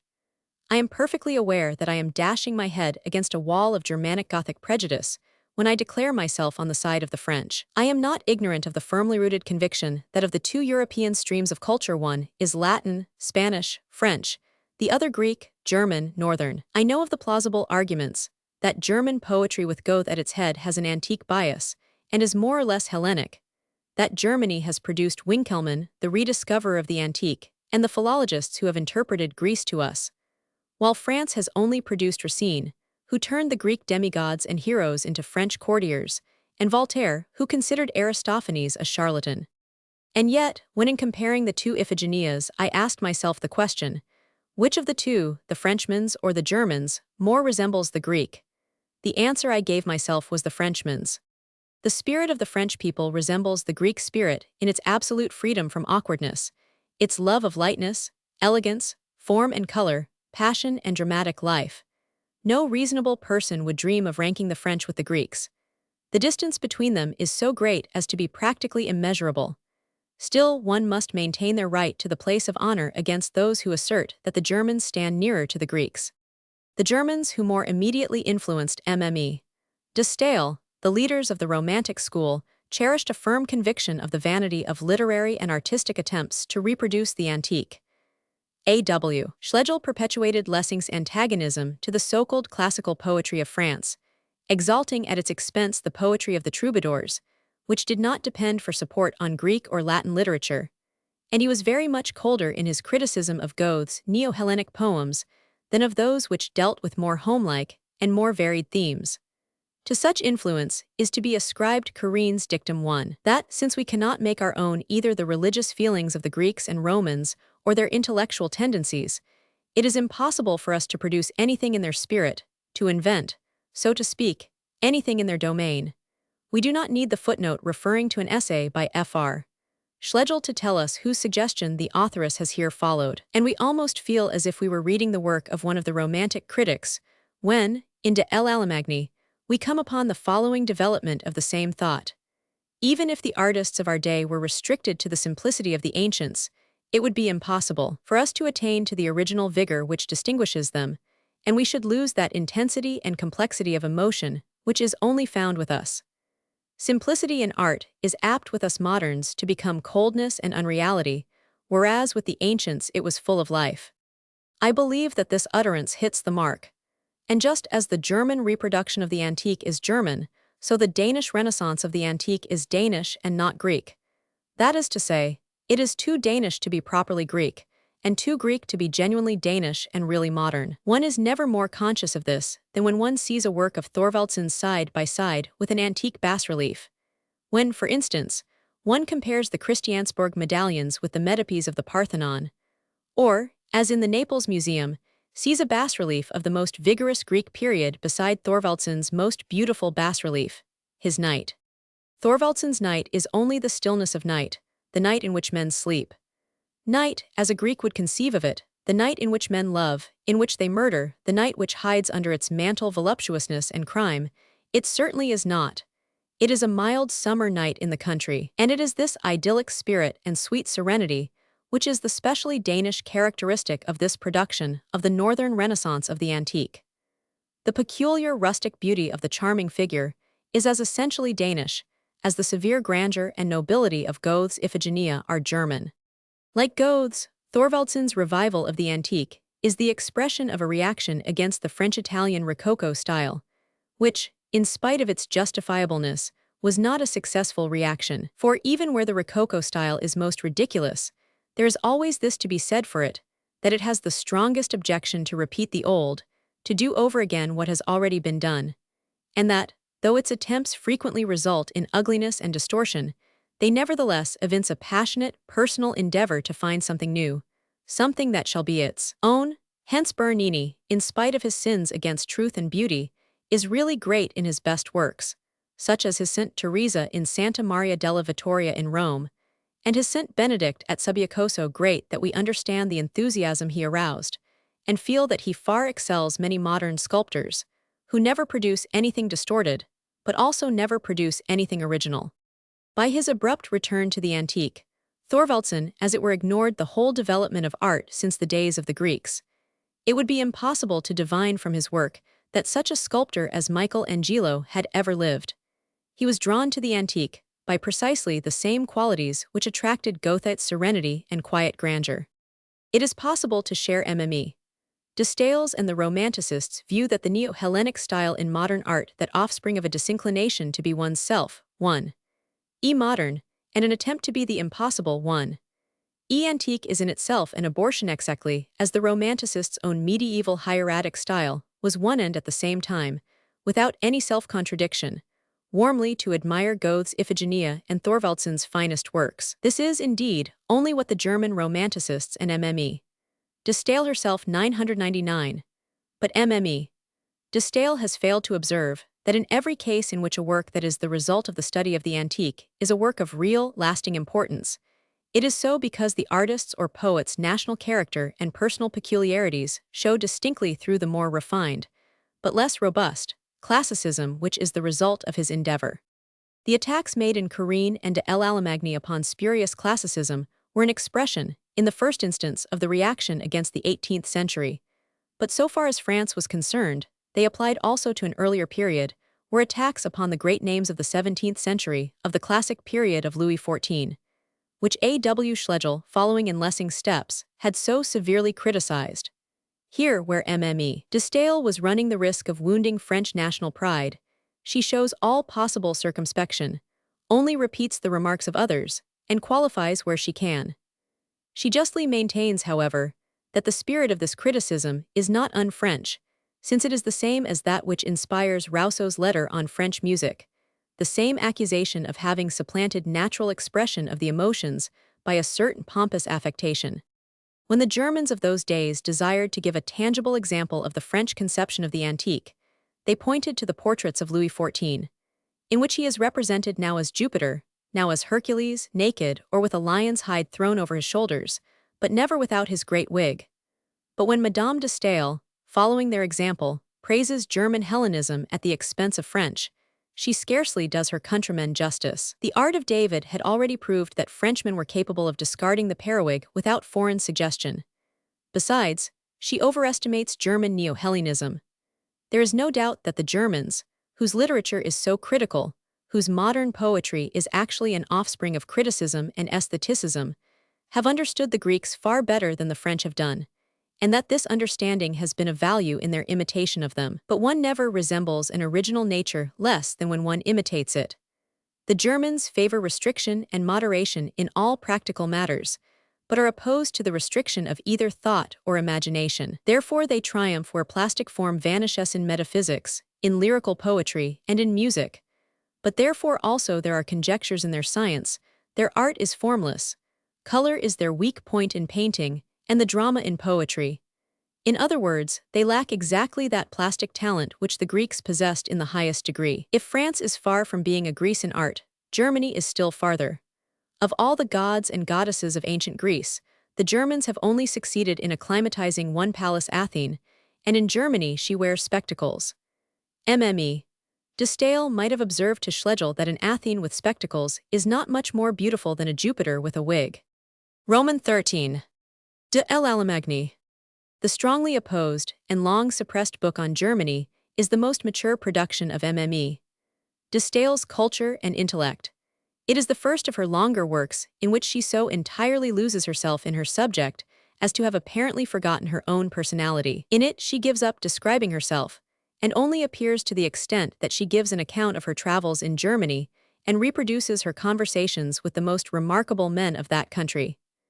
In place of self-defense and self-exaltation, she offers her countrymen a comprehensive view of a whole new world. The last information Frenchmen had received regarding the intellectual life of Germany was that there was a king in Berlin who dined every day in the company of French savants and poets, who sent his indifferent French verse to be corrected by Voltaire, and who refused to acknowledge the existence of a German literature. And now, not so many years later, they learned that this same country, which their conquering armies were in the act of treading underfoot, had in the course of a single generation produced, as if by magic, a great and instructive literature, which some had the audacity to rank with the French, if not above it. The book gave a complete, comprehensive picture of this foreign intellectual life and literary production. It began with a description of the appearance of the country and its towns. It noted the contrasts between the character of northern and of southern Germany, between the tone and morals of Berlin and of Vienna. It gave information on the subject of German university education, and of the new life which Pestalozzi had imparted to the training of children. From this it passed on to a general survey of contemporary German poetry, made doubly intelligible by many translations of poems and fragments of drama. And the authoress did not even flinch from putting the climax to her work by giving a sketch of the evolution of German philosophy from Kant to Schelling. The impressions of German naivete, good nature, and straightforwardness which prevailed in France until 1870 were due to Mme. de Staël's book. She made the acquaintance of the people who had caused Europe to resound with the clash of their arms throughout the 30 Years' War, and during the reign of Frederick the Great, at the moment of its deepest political and military degradation, and this led her to conclude that the national character was peaceful and idyllic. It seemed to her that the warmth of the stoves and the fumes of ale and tobacco gave the atmosphere in which this people moved a peculiar, heavy, dull quality, and it was her opinion that their strength lay exclusively in their earnest morality and their intellectual independence. She never wearies of praising the integrity and truthfulness of the German men, and only very occasionally does she hint at a pretty general lack of refinement and tact. We feel that their conversation often wearied her, but for this, she blames the social customs and the language. It is impossible, she says, to express oneself neatly in a language in which one's meaning as a rule only becomes intelligible at the end of the sentence, in which, consequently, the interruptions which give life to a conversation are almost impossible, it being also impossible always to reserve the pith of the sentence for the end. It is natural, she thinks, that a foreigner should sometimes be bored by the conversation in a society where the listeners are so unexacting and so patient, where no one consequently has that dread of boring which prevents circumlocution and repetitions. Even the custom of perpetually repeating insignificant and lengthy titles necessarily makes conversation formal and cumbersome. The German women she describes with warm sympathy, but not without a touch of sarcasm, as follows. They have an attraction peculiarly their own, touching voices, fair hair, dazzling complexions. They are modest, but less timid than English women. One can see that they less frequently meet men who are their superiors. They seek to please by their sensibility, to interest by their imagination, and are familiar with the language of poetry and of the fine arts. They play the coquette with their enthusiasms, as Frenchmen do with their esprit and merry wit. The perfect loyalty distinctive of the German character makes love less dangerous to women's happiness, and possibly they approach the feeling with more confidence because it has been invested for them with romantic colors, and because slights and infidelity are less to be dreaded here than elsewhere. Love is a religion in Germany, but a poetic religion, which only too readily permits all that the heart can find excuse for. One may fairly laugh at the ridiculous airs of some German women, who are so habitually enthusiastic that enthusiasm has with them become mere affectation, their mawkish utterances effacing any piquancy or originality of character they may possess. They are not frankly straightforward like Frenchmen, which by no means implies that they are false, but they are not capable of seeing and judging things as they really are. Actual events pass like a phantasmagoria before their eyes. Even when, as occasionally happens, they are frivolous, they still preserve a touch of that sentimentality which in their country is held in high esteem. A German lady said to me one day with a melancholy expression, "I do not know how it is, but the absent pass out of my soul." A Frenchwoman would have expressed the idea more gaily, but the meaning would have been the same. Their careful education and their natural purity of soul render the dominion they exercise gentle and abiding. But that intellectual agility, which animates conversation and sets ideas in motion, is rare among German women. Mme. de Staël was necessarily much impressed by the intellectual life of Germany. In her own country, everything had stiffened into rule and custom. There, a decrepit poetry and philosophy were at the point of death. Here, everything was in a state of fermentation, full of new movement, life, and hope. The first difference between the French and the German spirit which struck her was their different attitude to society. In France, the dominion exercised by society was absolute. The French people were by nature so social that every individual at all times felt bound to act, to think, to write like everyone else. The Revolution of 1789 was spread from district to district merely by sending couriers with the intelligence that the nearest town or village had taken up arms. In Germany, on the contrary, there was no society. There existed no universally accepted rules of conduct, no desire to resemble everyone else, no tyrannical laws of language or poetry. Each author wrote as he pleased, for his own satisfaction, paying little heed to that reading world around which all the thoughts of the French writer revolved. In Germany, the author created his public, whereas in France the public, the fashion of the moment, molded the author. In Germany, it was possible for the thought of the individual to exercise that power over men's minds which in France is exercised exclusively by public opinion. At the time when the French philosopher was a society man, whose great aim was to present his ideas in clear and attractive language, a German thinker, living isolated from the culture of his time at faraway Königsberg, revolutionized contemporary thought by a couple of thick volumes, written in a language saturated with the most difficult technical terms. A woman who had suffered all her life from the oppression of a narrow-minded social spirit could not but feel enthusiasm for such conditions as these.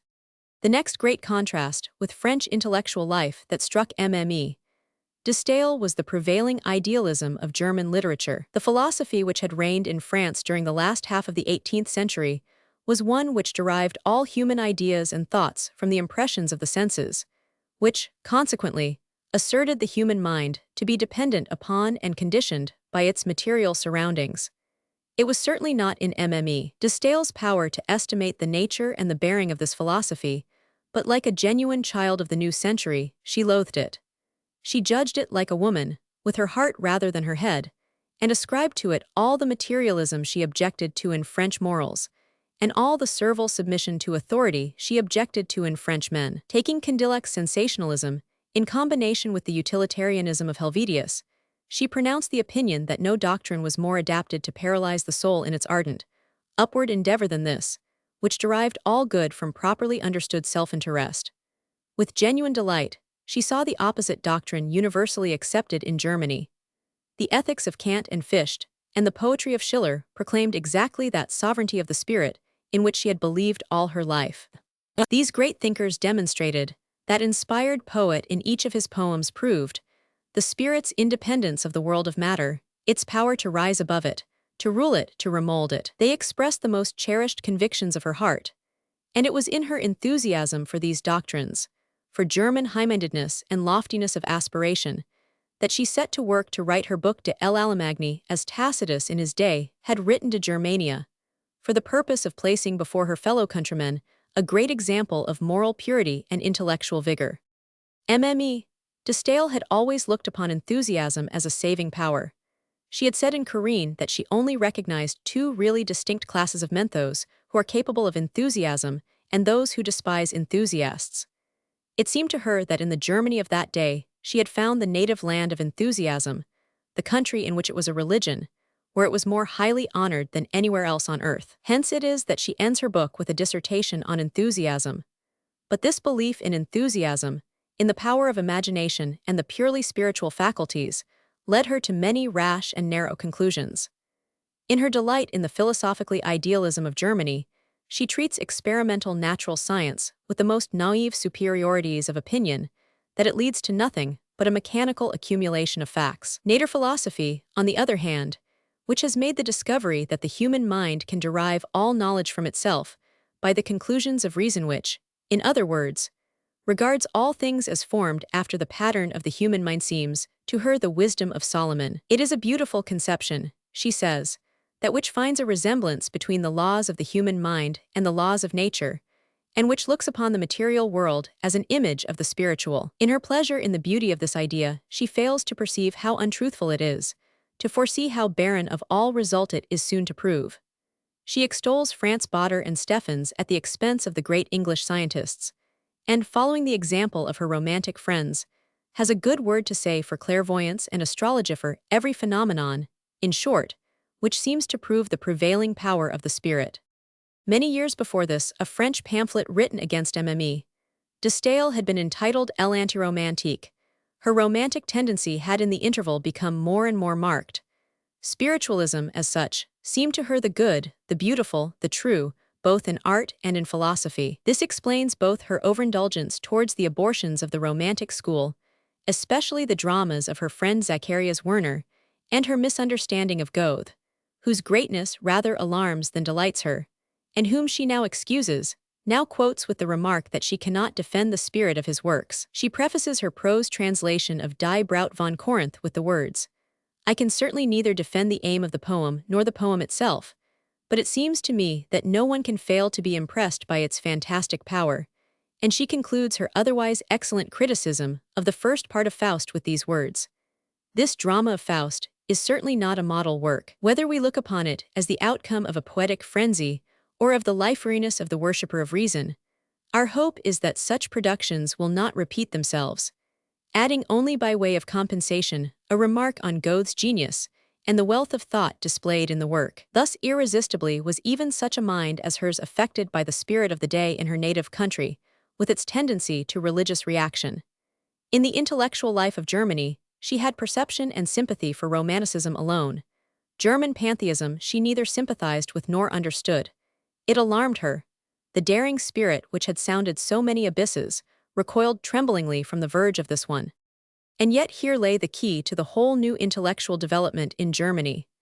Behind Lessing's brilliant attack upon ecclesiastical dogma, there had lain, unperceived by his contemporaries, the philosophy of Spinoza. Immediately after the great critic's death, the literary world received a double surprise. The controversy between Mendelssohn and Jacobi elicited the appalling fact that Lessing had lived and died a Spinozist, and also showed that even Jacobi himself was of the opinion that all philosophy logically carried out must inevitably lead to Spinozism and pantheism. He endeavored to extricate himself from the difficulty by pointing out that there is another way of arriving at knowledge of the truth than by conclusive argument, namely, the way of direct intuitive perception. But from this time onwards pantheism was in the air, and from the moment that Goethe, enraptured by his first reading of Spinoza, declares himself a Spinozist of faith from which he never wavered to the end of his long life, it reigns in German literature. And this spirit of the new age, with its rich dower of poetry and philosophically thought, weds that antique beauty which has been brought to life again. As Faust, in the most famous poetical work of the period, weds Helen of Troy, who symbolizes ancient Greece. The great pagan Renaissance, which had been inaugurated in Italy by such men as Leonardo and Giordano Bruno, and in England by such men as Shakespeare and Bacon, now finds its way to Germany, and the new intellectual tendency is strengthened by the enthusiasm for pagan Greek antiquity, awakened by Winckelmann and Lessing. Schiller writes Die Götter Griechenlands, Goethe, Die Diana der Epheser and Die Braut von Corinth. After the glory of Greece had departed, a mariner, voyaging along her coast by night, heard from the woods the cry, "Great Pan is dead." But Pan was not dead, he had only fallen asleep. He awoke again in Italy at the time of the Renaissance. He was acknowledged and worshipped as a living god in the Germany of Schelling, Goethe, and Hegel. The new German spirit was even more pantheistic than the antique spirit. When the ancient Greek stood by some beautiful waterfall, like that of Tiber near Rome, he endowed what he saw with personality. His eye traced the contours of beautiful naked women, the nymphs of the place, in the falling waters of the cascade. The wreathing spray was their waving hair. He heard their merry splashing and laughter in the rush of the stream and the dashing of the foam against the rocks. In other words, impersonal nature became personal to the antique mind. The poet of old did not understand nature. His own personality stood in the way. He saw it reflected everywhere, saw persons wherever he looked. Precisely the opposite is the case with a great modern poet like Goethe or Tieck, whose whole emotional life is pantheistic. He, as it were, strips himself of his personality in order to understand nature. When he in his turn stands by the waterfall, he bursts the narrow bonds of self. He feels himself glide and fall and spin round with the whirling waters. His whole being streams out of the narrow confines of the ego and flows away with the stream he is gazing on. His elastic consciousness widens. He absorbs unconscious nature into his being. He forgets himself in what he sees, as those who listen to a symphony are lost in what they hear. It is the same with everything. As his being flows with the waves, so it flies and moans with the winds, sails with the moon through the heavens, feels itself one with the formless universal life. This was the pantheism, which Goethe indicated in the biting epigram. Was soll mir ihr Hohn? Über das all Undine. Der Professor ist ein Person. Gott ist kein. This was the pantheism to which he gave expression in Faust, and which lies so deeply rooted in the German nature that even the Romantic school, with its antagonism to the revival of the antique and its secret leaning to Catholicism, is as pantheistic as Hölderlin and Goethe. The worship of the universe is the unchecked undercurrent, which forces its way through all the embankments, and between all the stones with which an attempt is made to stay it. De Stael did not perceive this. Her German acquaintances drew her with them into the movement that was going on upon the surface, and she saw and felt nothing else. This surface movement was the Romantic reaction.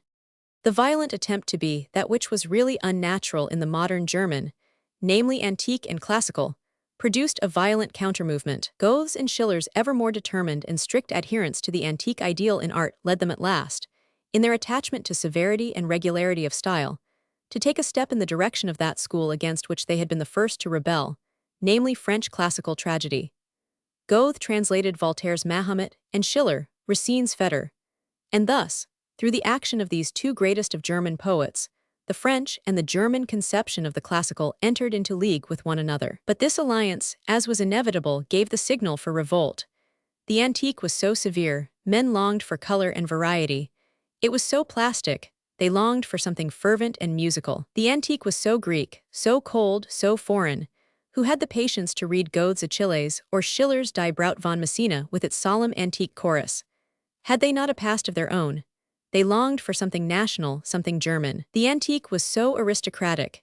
Enthusiasm for the classical had actually led to the revival of the old court poetry of the period of Louis XIV.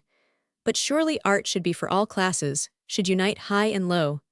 Men wanted something simple, something popular. These classical efforts were, in the last place, so very dull. Lessing's genial rational religion had, under the treatment of Nicolai the bookseller, turned into the same sort of insipid rationalism which was in favor in Denmark at the close of the century. Goethe's pantheism could not warm the hearts of the masses. Schiller's Die Sendung Moses could not but be an offense to every believer. And after all, the word poetic did not necessarily mean dull. Men wanted to be roused, to be intoxicated, to be inspired. They wanted once again to believe like children, to feel the enthusiasm of the night, the rapture of the monk, the frenzy of the poet, to dream melodious dreams, to bathe in moonlight and hold mystic communion with the spirits of the Milky Way. They wanted to hear the grass grow and to understand what the birds sang, to penetrate into the depths of the moonlit night and into the loneliness of the forest. It was something simple that was wanted. Weary of ancient culture, men took refuge in the strange, rich, long-neglected world of the Middle Ages. A thirst for the fantastic and marvelous took possession of their souls, and fairy tale and myth became the fashion. All the old, popular fairy tales and legends were collected, and were rewritten and imitated, often as excellently as by Tieck in his Fair Egbert and story of the beautiful Magellan and Count Peter of Provence, but also often with a childish magnification of the poetical value of superstitions which in reality possess only scientific value as distorted remains of ancient myths. Novalis, in a spirited poem, prophesied that the time would come when man would no longer look to science to solve the riddles of life, but would find the explanation of all in fairy tale and poetry. And when that time came, when the mystic word was spoken, all perversity and foolishness and wrong would vanish. All foolishness and wrong, all that the French Revolution in its foolhardiness had sought to put an end to by wild destruction and bloody wars, was to vanish as in a dream or a fairy tale, at the sound of a spoken word, when men had become children again. They were to be regenerated by turning from ideas that were redolent of powder and blood to ideas redolent of the nursery. It was something popular that was wanted. The seed was sown of the same popular movement which was started in Denmark by Grundtvig, after he, like so many others, had been powerfully impressed by the youthful ardor with which the doctrines of the new Romantic school were proclaimed by Stephens and received by the rising generation. In those days when there was still youth in Denmark, men rightly regretted the great gulf which had been fixed between the educated and the uneducated by the extremely rapid advance of the vanguard and the exclusion of the poorer classes from culture, and rightly appealed to the man of science and the artist to clothe their thoughts and feelings in the simplest and most easily comprehensible form. But the movement went astray by making the insane attempt to recall the advanced guard for the sake of the laggards. They would hardly have minded sabring the foremost for the sake of keeping the army together. With the renunciation of the mainspring of action, belief in progressed fatalistic tragedy, with its follies and superstitions, came into vogue. In Werner's tragedy, the 24th of February, whatever happens on that particular day reminds the heroine of a terrible crime and curse. This is carried so far that when a hen is killed that day, she cries, "It seemed to scream a curse at me. It reminded me of my father with the death rattle in his throat." Yet this play is praised by that usually discerning critic, the authoress of De l'Allemagnie.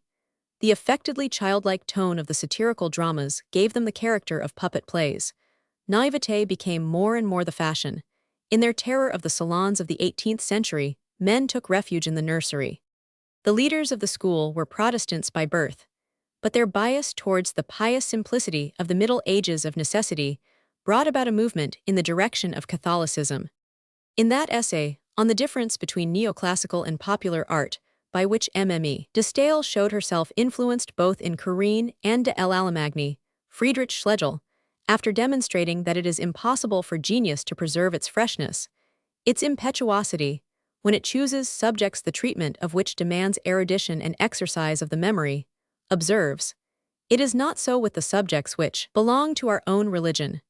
From them artists receive inspiration, they feel what they paint what they have seen, life itself is their model when they represent life. But when they attempt to return to the antique, they must seek what they are to reproduce, not in the life they see around them but in books and pictures." The false implication lies in the words "our own religion." Which was our own religion? Protestantism had developed into an idealistic philosophy that had long made common cause with the Revolution. In the year 1795, two young men, whose names were to attain worldwide celebrity, had gone out to a lonely field, and in their naive enthusiasm for the Revolution, planted a tree of liberty. These two were Schelling and Hegel. There was, then, a return to Catholicism, but the spirit of Italian Catholicism was still too classic, too antique. A huge, light church like St. Peter's at Rome was not sufficiently mysterious. It was, as Lamartine observed, fitted, when all dogmatic religion should have disappeared from Europe, to become the temple of humanity. In Italy, it was with the pre-Raphaelite painters alone that the Romanticists felt themselves akin. In Spain, they found a kindred spirit in Calderon, whose mysticism they soon set high above their earlier favorite, Shakespeare's, realism and liberal-mindedness. Even Heiberg ranks Calderon above Shakespeare. There is a regular cult of the Gothic in art. Men turn with renewed admiration to the great monuments of their native land, to that style begotten of the deep feeling and the superstitious terrors of northern barbarians. Frenchmen, however, Albert Dürer, genuinely German, popular, simple-minded, but above all with his stags bearing crosses between their antlers, and all the rest of his symbolical fancies mystic, was canonized by the German Romanticists. Even with us, Oehlenschläger and his sister persisted in seeing more in Dürer than other people could see. The infection was so universal that even the poet of the Gulnars, Ali's, and Gulhindis imagined himself a devotee of mysticism. Men's hearts were certainly not agitated by the religious agonies and hopes of the old pious times, but the strangeness of the Gothic style, and the extravagance which betrays itself in its artistic symbolism, harmonized with the unnaturalness and restlessness of their morbid modern imaginations. It may be related, as not without significance, that when Oehlenschläger first came into the presence of the leaders of the Romantic school, in whom he had naively expected to find a set of eager, emaciated ascetics, he was somewhat taken aback by the sight of Friedrich Schlegel's satirical fat face shining cheerfully at him.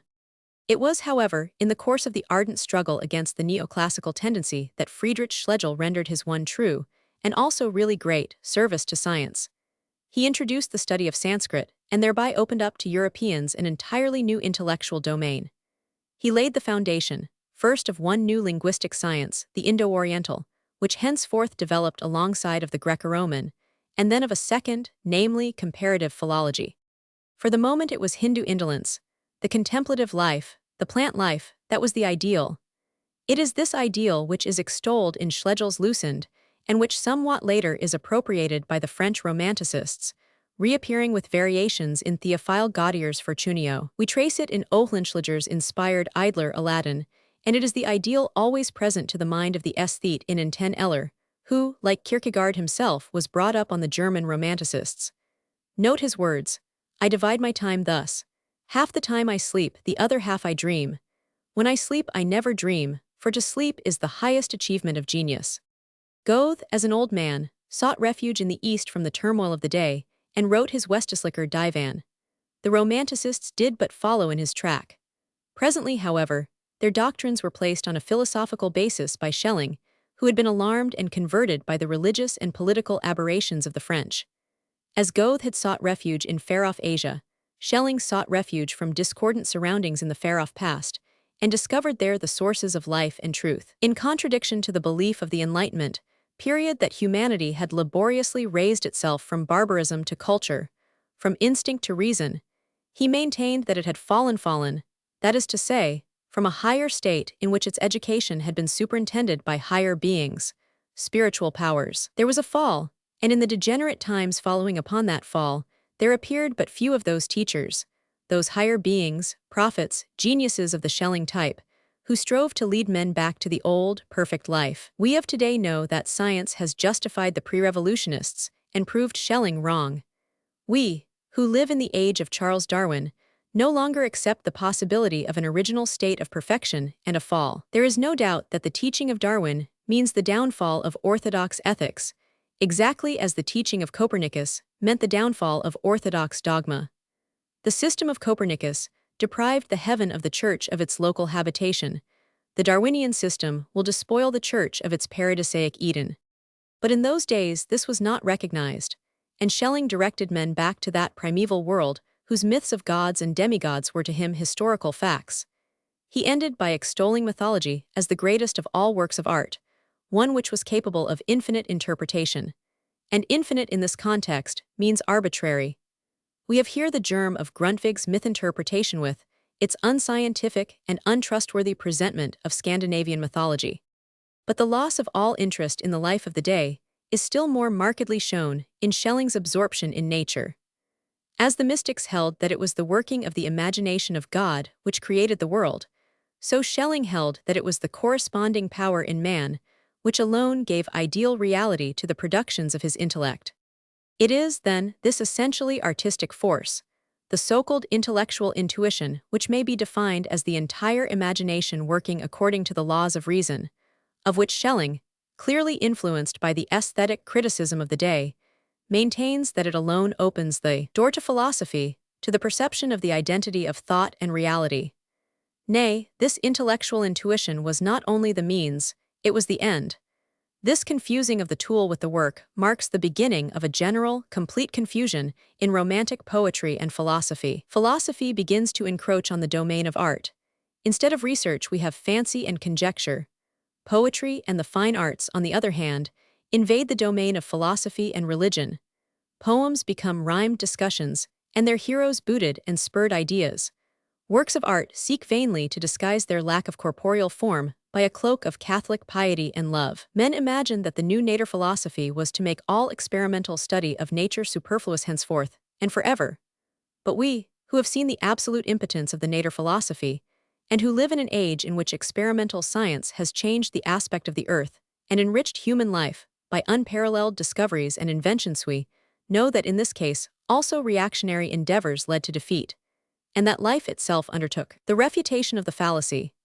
The interest of the above doctrine to us Danes lies especially in its energetic vindication of the divine imagination as the source of creation, and of the human imagination as the source of all artistic production.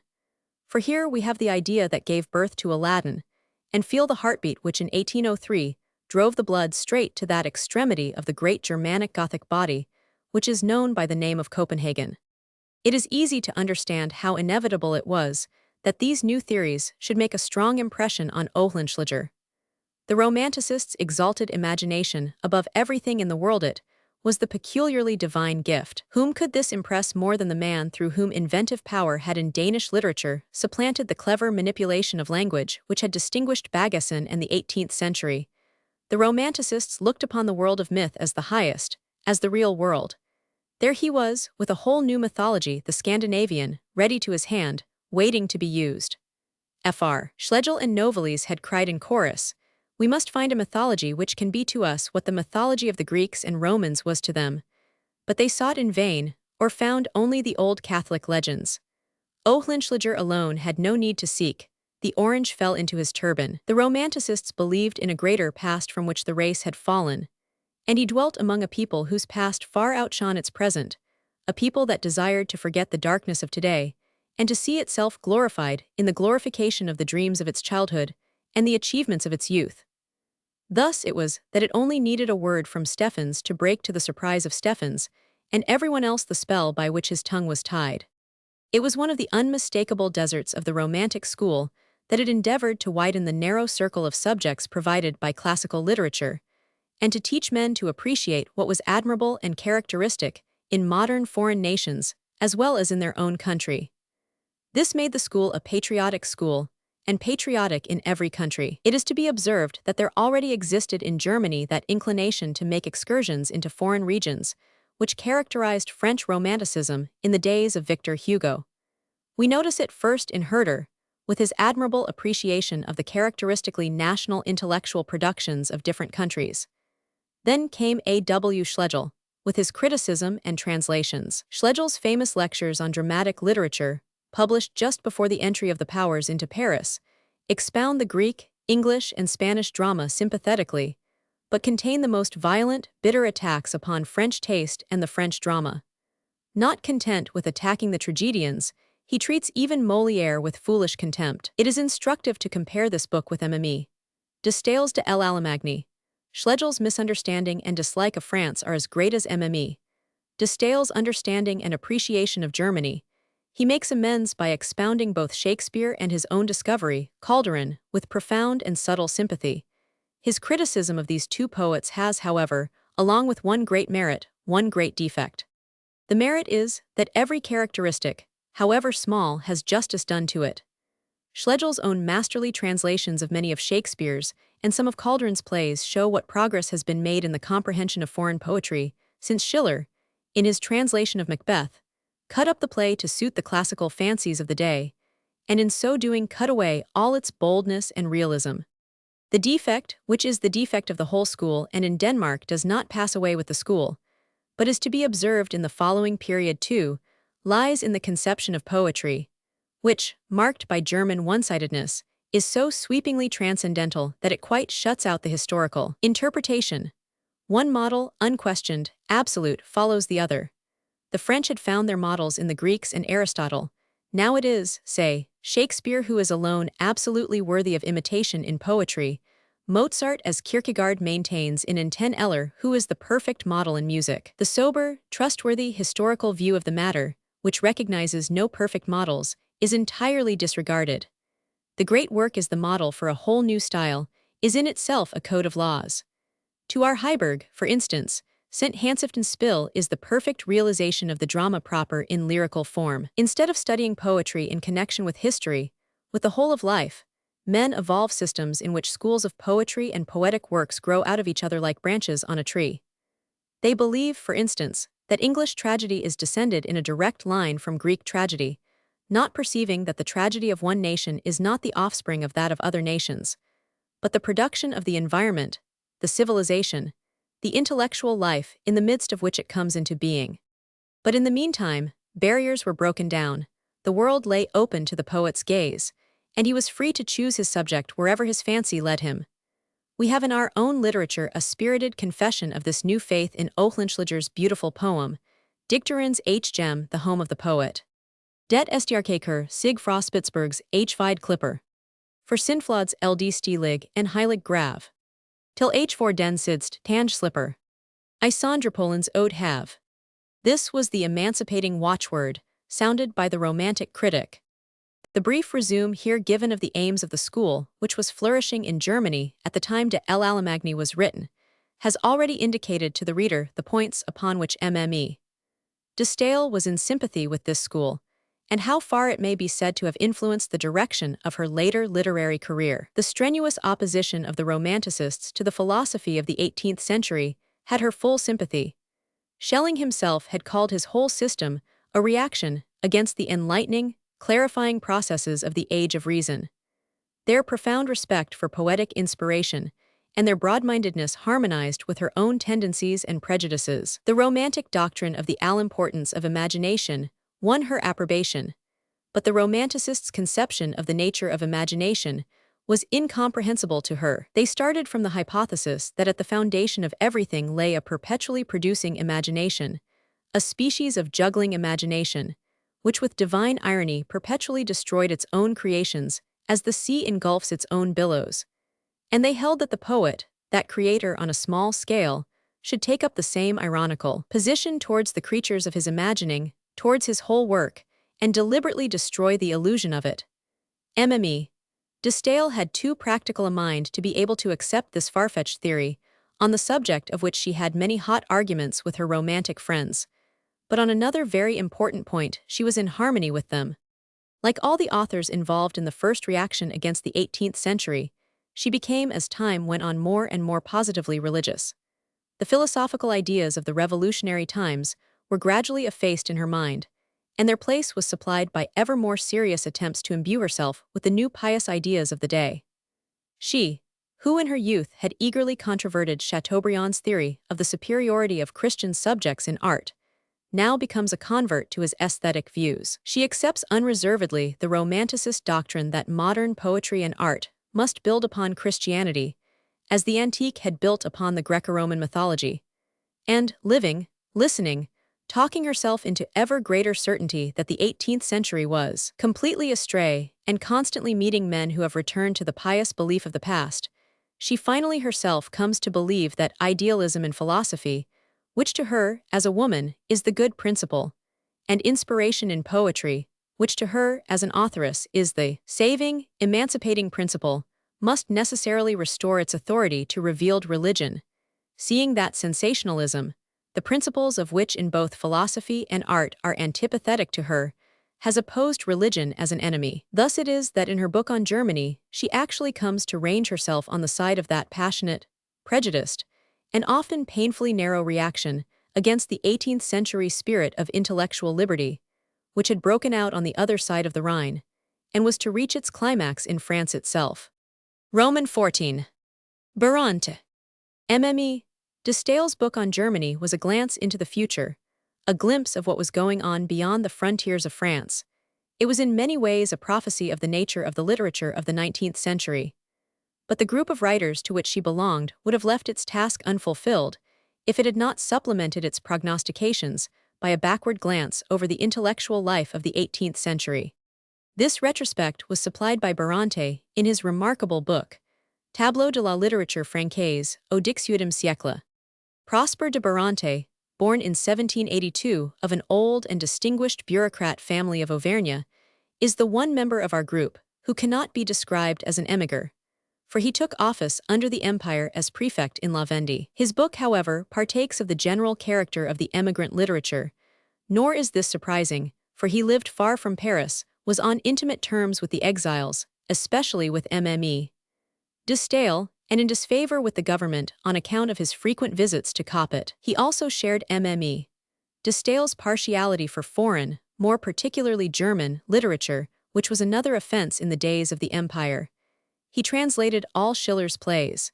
After the restoration of the monarchy, he acquired political influence as a member of the moderate Liberal Party. The work on France in the 18th century with which, at the age of 27, Barante made his debut in literature, reveals a maturity and moderation surprising in so young an author, but which may be explained, partly by a certain lack of warmth in his nature, partly by his official position. In all the books which we have just glanced at, there lay an implicit judgment of the 18th century. In this, we have the first connected survey and estimate of it. The survey is a brief but excellent one. The general conception of the period is philosophically based. The presentment is clear and passionless. But the estimate is very faulty, on every side conditioned and hampered by those limits beyond which the authors of the emigrant literature were incapable of seeing. This settlement with the past century, in which the new generation renounces all connection with the old, is not a final settlement, and is far from being as unprejudiced as it is passionless. Barante has the honest desire to judge impartially, and emphasizes the fact that he is the better qualified to do so, since he does not belong to the generation which took immediate part in the revolution as destroyers or defenders of the old social order. But his intellect is not as unbiased as his will. His whole development is, though he does not know it, conditioned by the reaction against that century, the character of which he, as observer and thinker, undertakes to explain. Barante's standpoint is a suggestive, and was in those days an uncommon one.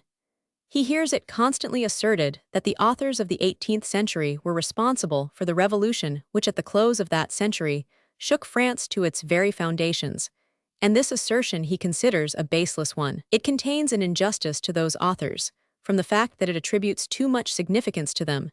If the building had not been ready to fall, that literary puff of wind would not have sufficed to blow it over. Contemporaneously with Nodier and Mme.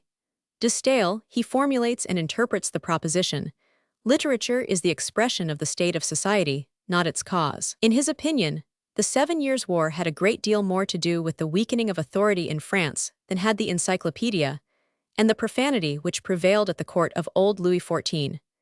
At the time when he was cruelly persecuting both the Protestants and the Jansenists, did more to undermine reverence for religion than the attacks and jeers of the philosophers. He is very far from ascribing any particular merit to the literature of the preceding century, but he regards it as merely a symptom of the general disease. With historical penetration, he searches for the omens of the collapse of monarchy and finds them much further back, in the results of the conflict between Mazarin and the Fronde.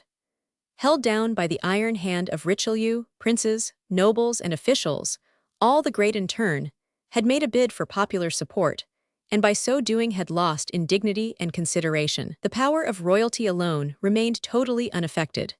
The waves of opposition rolled to the steps of the throne, but stopped there.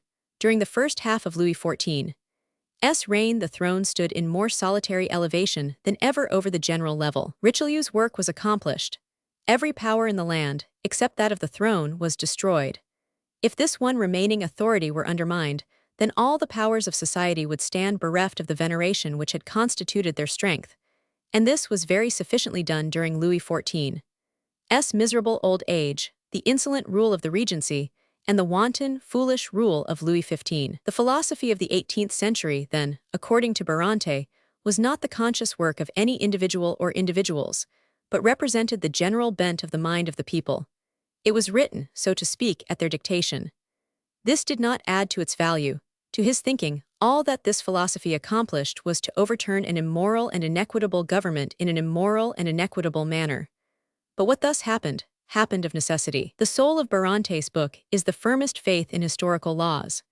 The human mind, he says, seems as irrevocably appointed to run a prescribed course as are the stars. He knows that there is at all times a necessary connection between literature and the condition of society.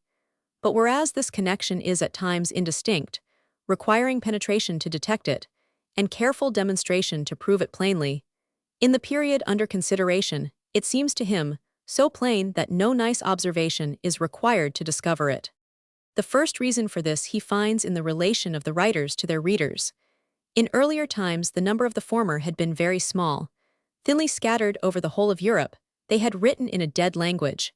In those days, there was no social life, and conversation had not become a power. Authors did not write for society but for each other, and society in return looked upon them as uninteresting pedants. In time, culture and enlightenment spread among the higher classes, and writers entered into relation with them. They wrote for princes and courtiers, for the little class which did not need to work. In the days of Louis XIV, authors tried to please this class, and were flattered by its approbation. But by degrees civilization spread until a real reading public came into existence, a public which made the author independent of the great. Frederick II of Prussia, who, to shed luster upon his reign, called Voltaire to his court, did not treat him with the condescension shown by Louis XIV to Molière, but seemed to place him by his side as an equal. The greatest political and the greatest intellectual powers of the age stood for a moment upon an equal footing, without anyone discerning that the time was approaching when these two powers were to declare war upon each other. And in the last half of the century, there was unintermitted reciprocity between men of letters and society in general. In the olden times, a philosopher had been a severe, systematic thinker, who, careless of approbation, developed a connected system. The word had changed its meaning now.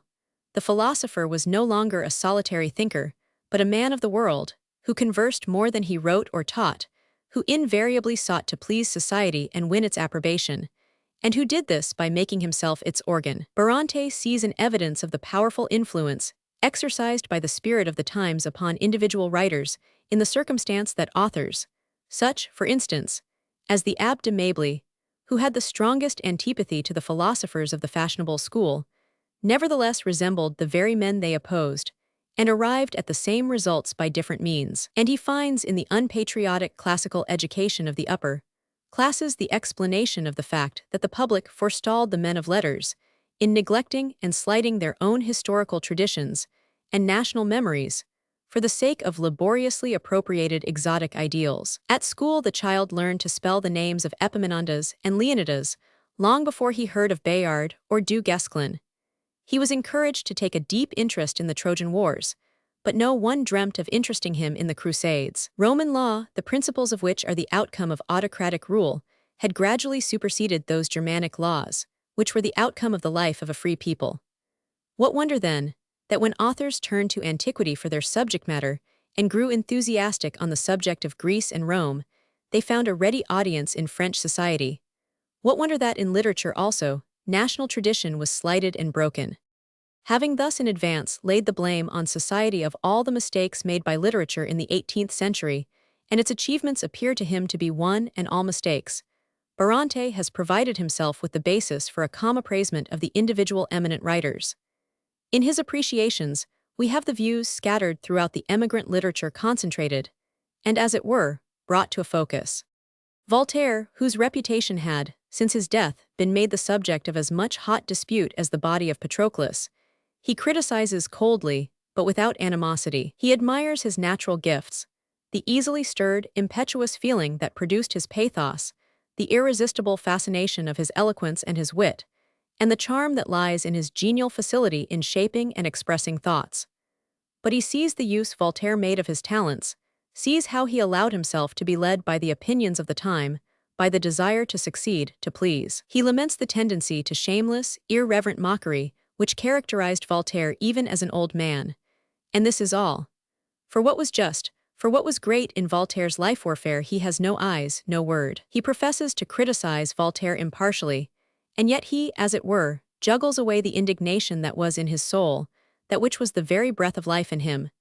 He calls the persecutions of Voltaire stupid, but never once wicked. He excuses, not the blots on Voltaire's greatness, but, as it were, the greatness itself, and it is evident that he really desires to be impartial, since he excuses. Of all the great authors of the past century, Montesquieu is the only one for whom Barante expresses any really warm admiration. This is natural enough, for in him he recognized some of his own qualities. Montesquieu was not the ordinary author who could let his pen run away with him. He was, like Barante himself, an official, a high official, a famous lawyer, who was obliged to consider the dignity of his position and the effect of his example. President Montesquieu, says Barante, was not in that position of independence which men of letters prize so highly, and which is possibly injurious both to their talents and their characters. One is sensible of the cautious attempt at self-vindication made in this ingenious paradox by the imperial official who was at enmity with the emperor.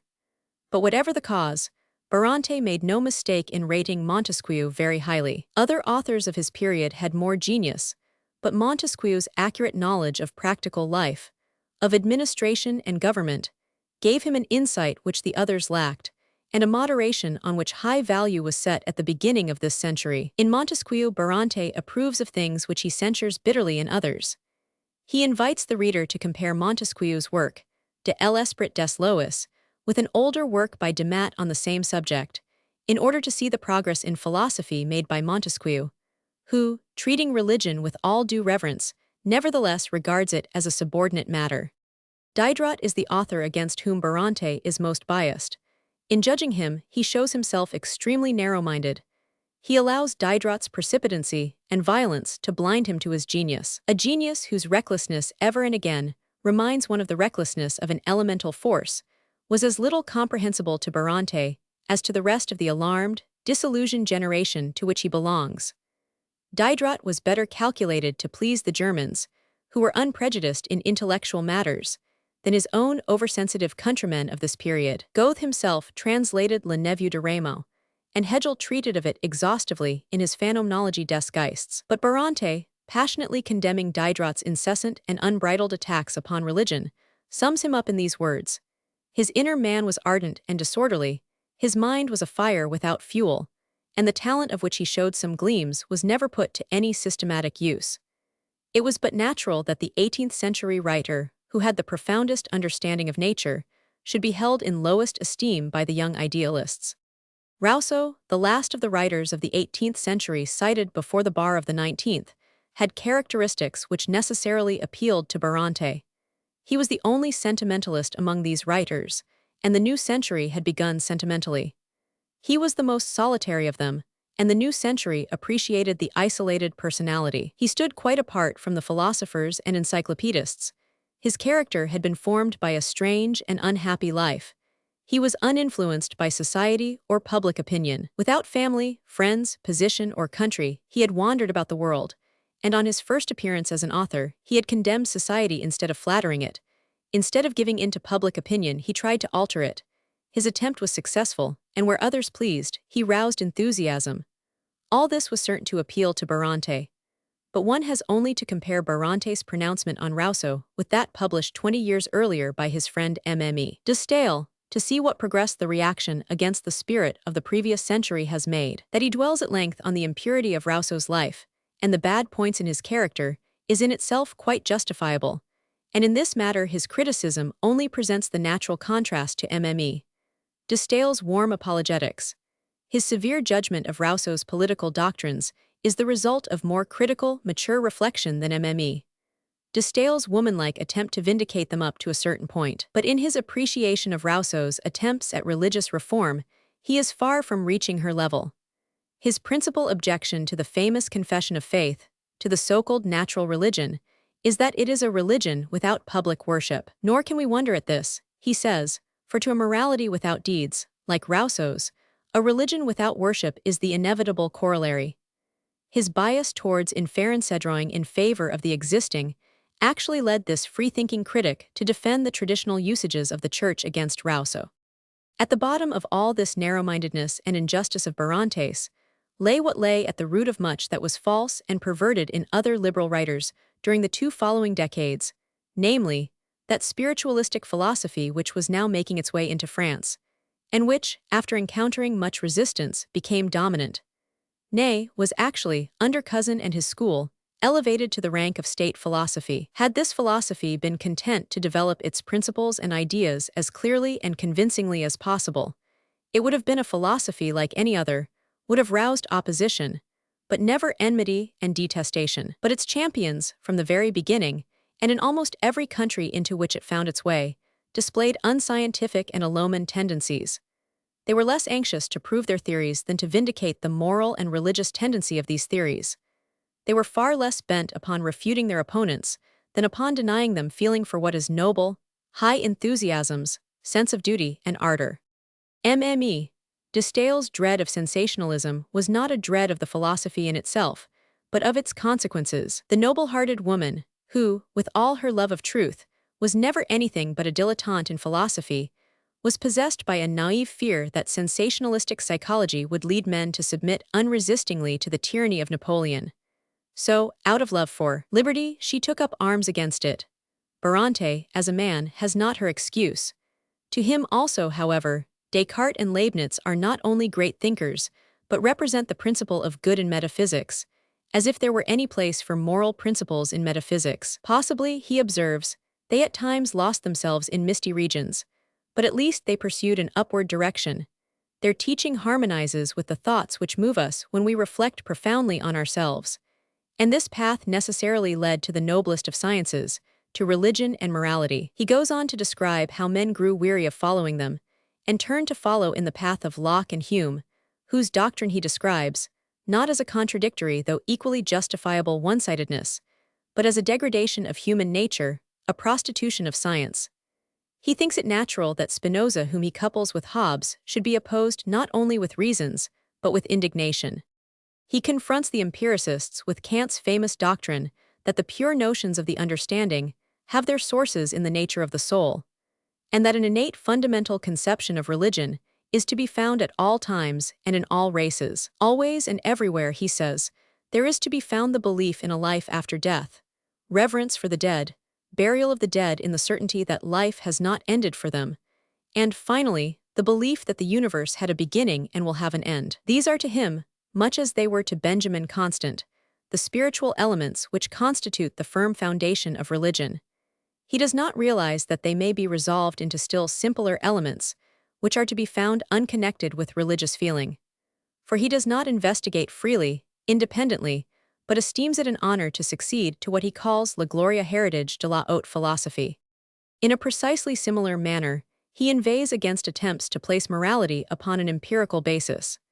Instead, he says, of starting from the feeling of justice and sympathy which dwells in the hearts of all men, people have tried to base morality upon the instinct of self-preservation and utility. He clearly has no comprehension whatever of the profound philosophically instinct which has led the thinkers of the opposite school to resolve the idea of justice into its first elements, and show how it originates and takes shape.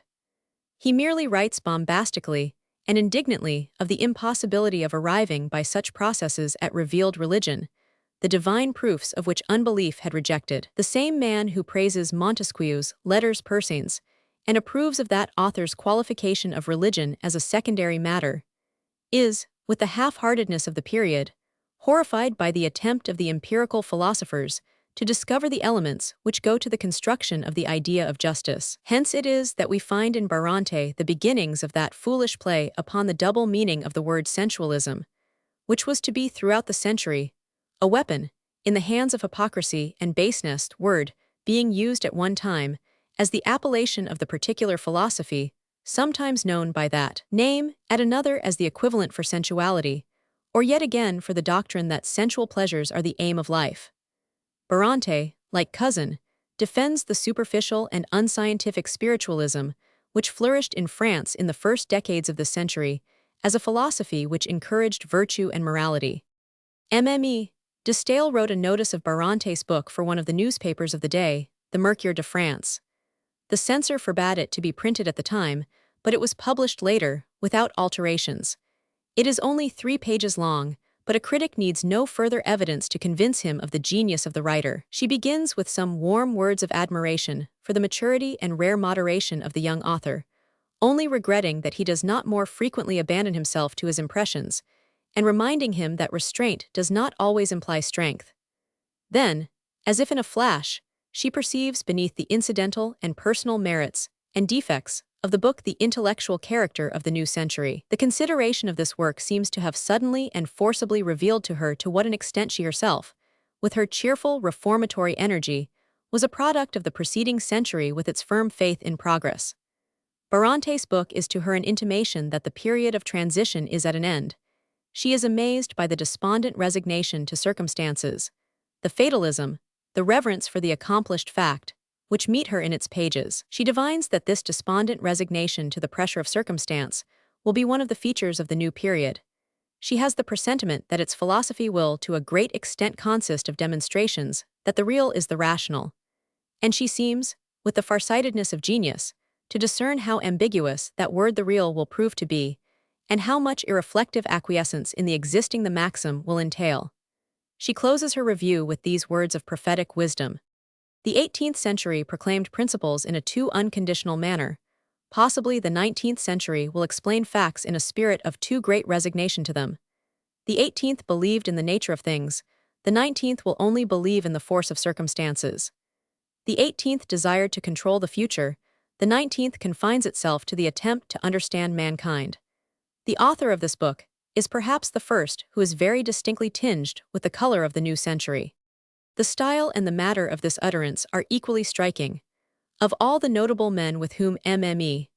De Staël was acquainted, not one had so distinctly separated himself from the preceding century as this youngest among them, Barante. The others, one after the other, had left the sinking ship of the 18th century and gone on board the ship of the 19th, loading it by degrees with all the goods and seed corn that it was to carry, but it still lay side by side with the wreck, made fast to it. It was Barante who cut the cables and sent the vessel out into the wide ocean. Roman 15. Conclusion. The literary group, the formation and development of which we have been following, produces the impression of an interwoven whole. Multitudes of threads that cross and recross each other stretch from the one work to the other. This exposition has only made the connection clear, It has not taken separate entities and arbitrarily woven them together. It is to be noted that this collection of writings, this set of writers, form a group, not a school.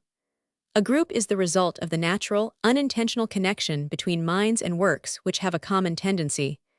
A school is the result of the conscious fellowship of authors who have submitted themselves to the guidance of some more or less distinctly formulated conviction. The emigrant literature, although French, develops beyond the frontiers of France. In order to understand it, we must keep before our minds that short and violently agitated period in which the old order was abolished. The principle of legitimacy was discarded. The ruling classes were humiliated and ruined, and positive religion was set aside by men who had freed themselves from its yoke, rather by the help of a pugnacious philosophy than by scientific culturemen, whose ruthless and not always honorable mode of warfare had irritated all those who were more or less dimly sensible of injustice in the charges directed against the old order of things, and whose intellectual, moral, and emotional cravings found no satisfaction in the new. The more unreal and impracticable the ideas of the rights and the progress of humanity proved themselves to be, the more certain did it become that an intellectual rebound must be at hand. It came. The reaction began. I have shown how at first it was only a partial reaction, how the ideas of the revolution were invariably blended with the ideas which inspire the revulsion against Voltaire. We have seen that the intellectual point of departure of all its leaders lay in the 18th century, and that they were all liable to be affected by reminiscences and subject to relapse. They all proceed, so to speak, from Rousseau. Their first step is simply to take his weapons and direct them against his antagonist Voltaire. Only the youngest of them, Barante, can with truth deny kinship with Rousseau. These men are followed by a second set of authors, whose aim is the preservation of society.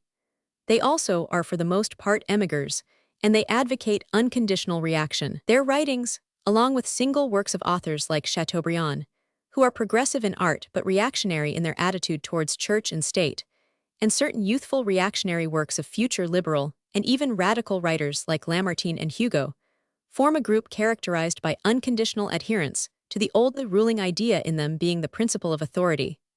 Amongst the leading men of this set are Joseph de Maistre, Bonald, and Lamennais.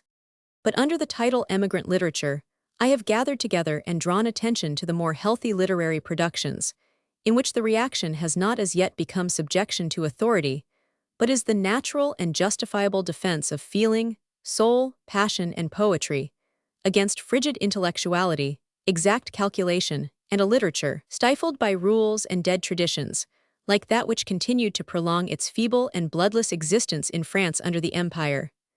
The following group, more closely united in its submission to one dominant principle, has necessarily a clearer, sharper outline, but the one at present in question has more life, more feeling, more restless power. We see the writers and writings of the emigrant literature as it were in a tremulous light. It is in the dawn of the new century that they stand, these men.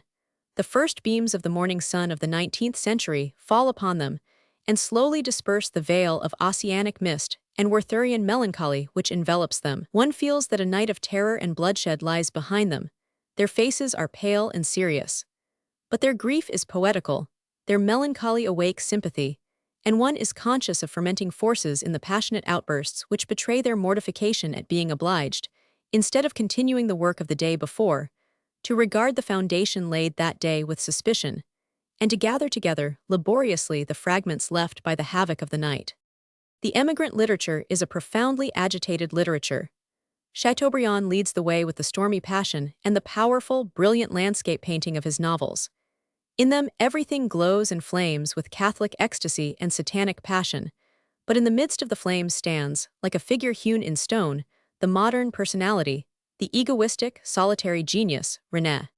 Senancour produces a work in which, in a peculiarly soulful manner, modern liberal thought is fused with romantic yearnings, Teutonic sentimentality and idealism with Latin refined sensuousness, the rebellious inclination to sift every question to the bottom with the despondency that dreams of suicide. Nautier mingles his voice in the chorus. Subtle, versatile, fantastic, possessed by the spirit of opposition, he attacks Napoleon and the existing state of society, and panegyirizes Klopstock and conventual life. Naive as a child and learned as an old man, he seeks martyrdom for the pleasure of being persecuted, and for the sake of being able to pursue his studies in solitude. Constantly progressing, he makes belief in progress the subject of incessant satire. Constant makes his appearance as a politician, and also as a dilettante in fiction who puts masters to shame. His mind sways like a pendulum between the ideas of two periods. By nature, he is the child of the 18th century, but his culture and his aims are those of the period of the syntheses and the constitutions. In his one imaginative work, he presents his contemporaries with a model of psychological character drawing and directs their attention to all the good feelings and energies that are sacrificed to the laws of modern society. But it is in MME. De Staël that the emigrant literature first becomes conscious of its aims and its best tendencies. It is this woman whose figure dominates the group. In her writings, there is collected the best of that which is valid in the productions of the exiles, the tendency to return to the past, and the tendency to press onwards to the future, which produce discordancy in the actions and writings of the other members of the group. In her case combined to produce an endeavor which is neither reactionary nor revolutionary, but reformatory. Like the others, she draws her first inspiration from Rousseau. Like the others, she deplores the excesses of the revolution, but better than any of the others, she loves personal and political freedom. She wages war with absolutism in the state and hypocrisy in society, with national arrogance and religious prejudice. She teaches her countrymen to appreciate the characteristics and literature of the neighboring nations. She breaks down with her own hand the wall of self-sufficiency with which victorious France had surrounded itself. Barante, with his perspective view of 18th century France, only continues and completes her work. Naturally connected with the emigrant literature is that German Romanticism by which MME. De Staël was influenced in the last period of her activity, and the influence of which is also to be traced in Barante. The whole group of books to which I have given the common name emigrant literature may be described as a species of Romanticism, anticipating more especially the great Romantic school of France. But it is also in touch with the German spirit and its Romanticism, often from unconscious sympathy, at times directly influenced by it. Hence it is that in her book on Germany MME, De Staël calls Rousseau, Bernardin de Saint-Pierre, and Chateaubriand unconscious Germans, and hence it is that we find the men and women of the emigrant literature every now and again showing a tendency to Romanticism, or interesting themselves in the word and the idea.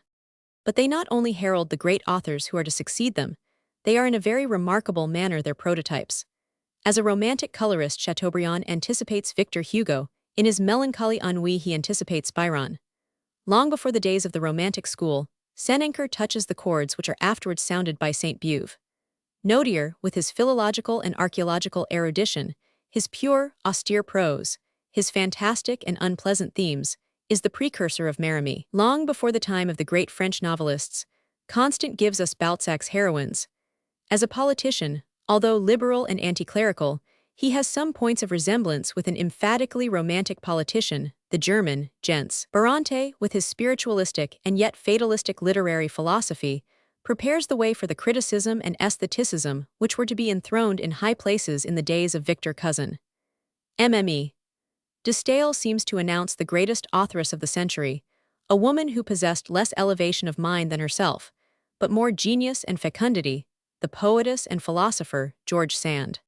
The literary history of a whole continent during half a century, obviously, does not begin at any one single point. The point of departure chosen by the historian may always be described as arbitrary and fortuitous. He must trust to his instinct and critical faculty, or he will never make a beginning at all. To me, the emigrant literature seemed the natural starting point indicated by history itself. Looked at from one point of view, this group prepares the way for the later religious and political reaction in French literature. Looked at from another, it prepares the way for the Romantic school in France. It is the best of introductions to the study and understanding of the Romantic school in Germany. It has even points of contact with such remote phenomena as Byron and Balzac. In a word, the emigrant literature constitutes the prologue to the great literary drama of the century.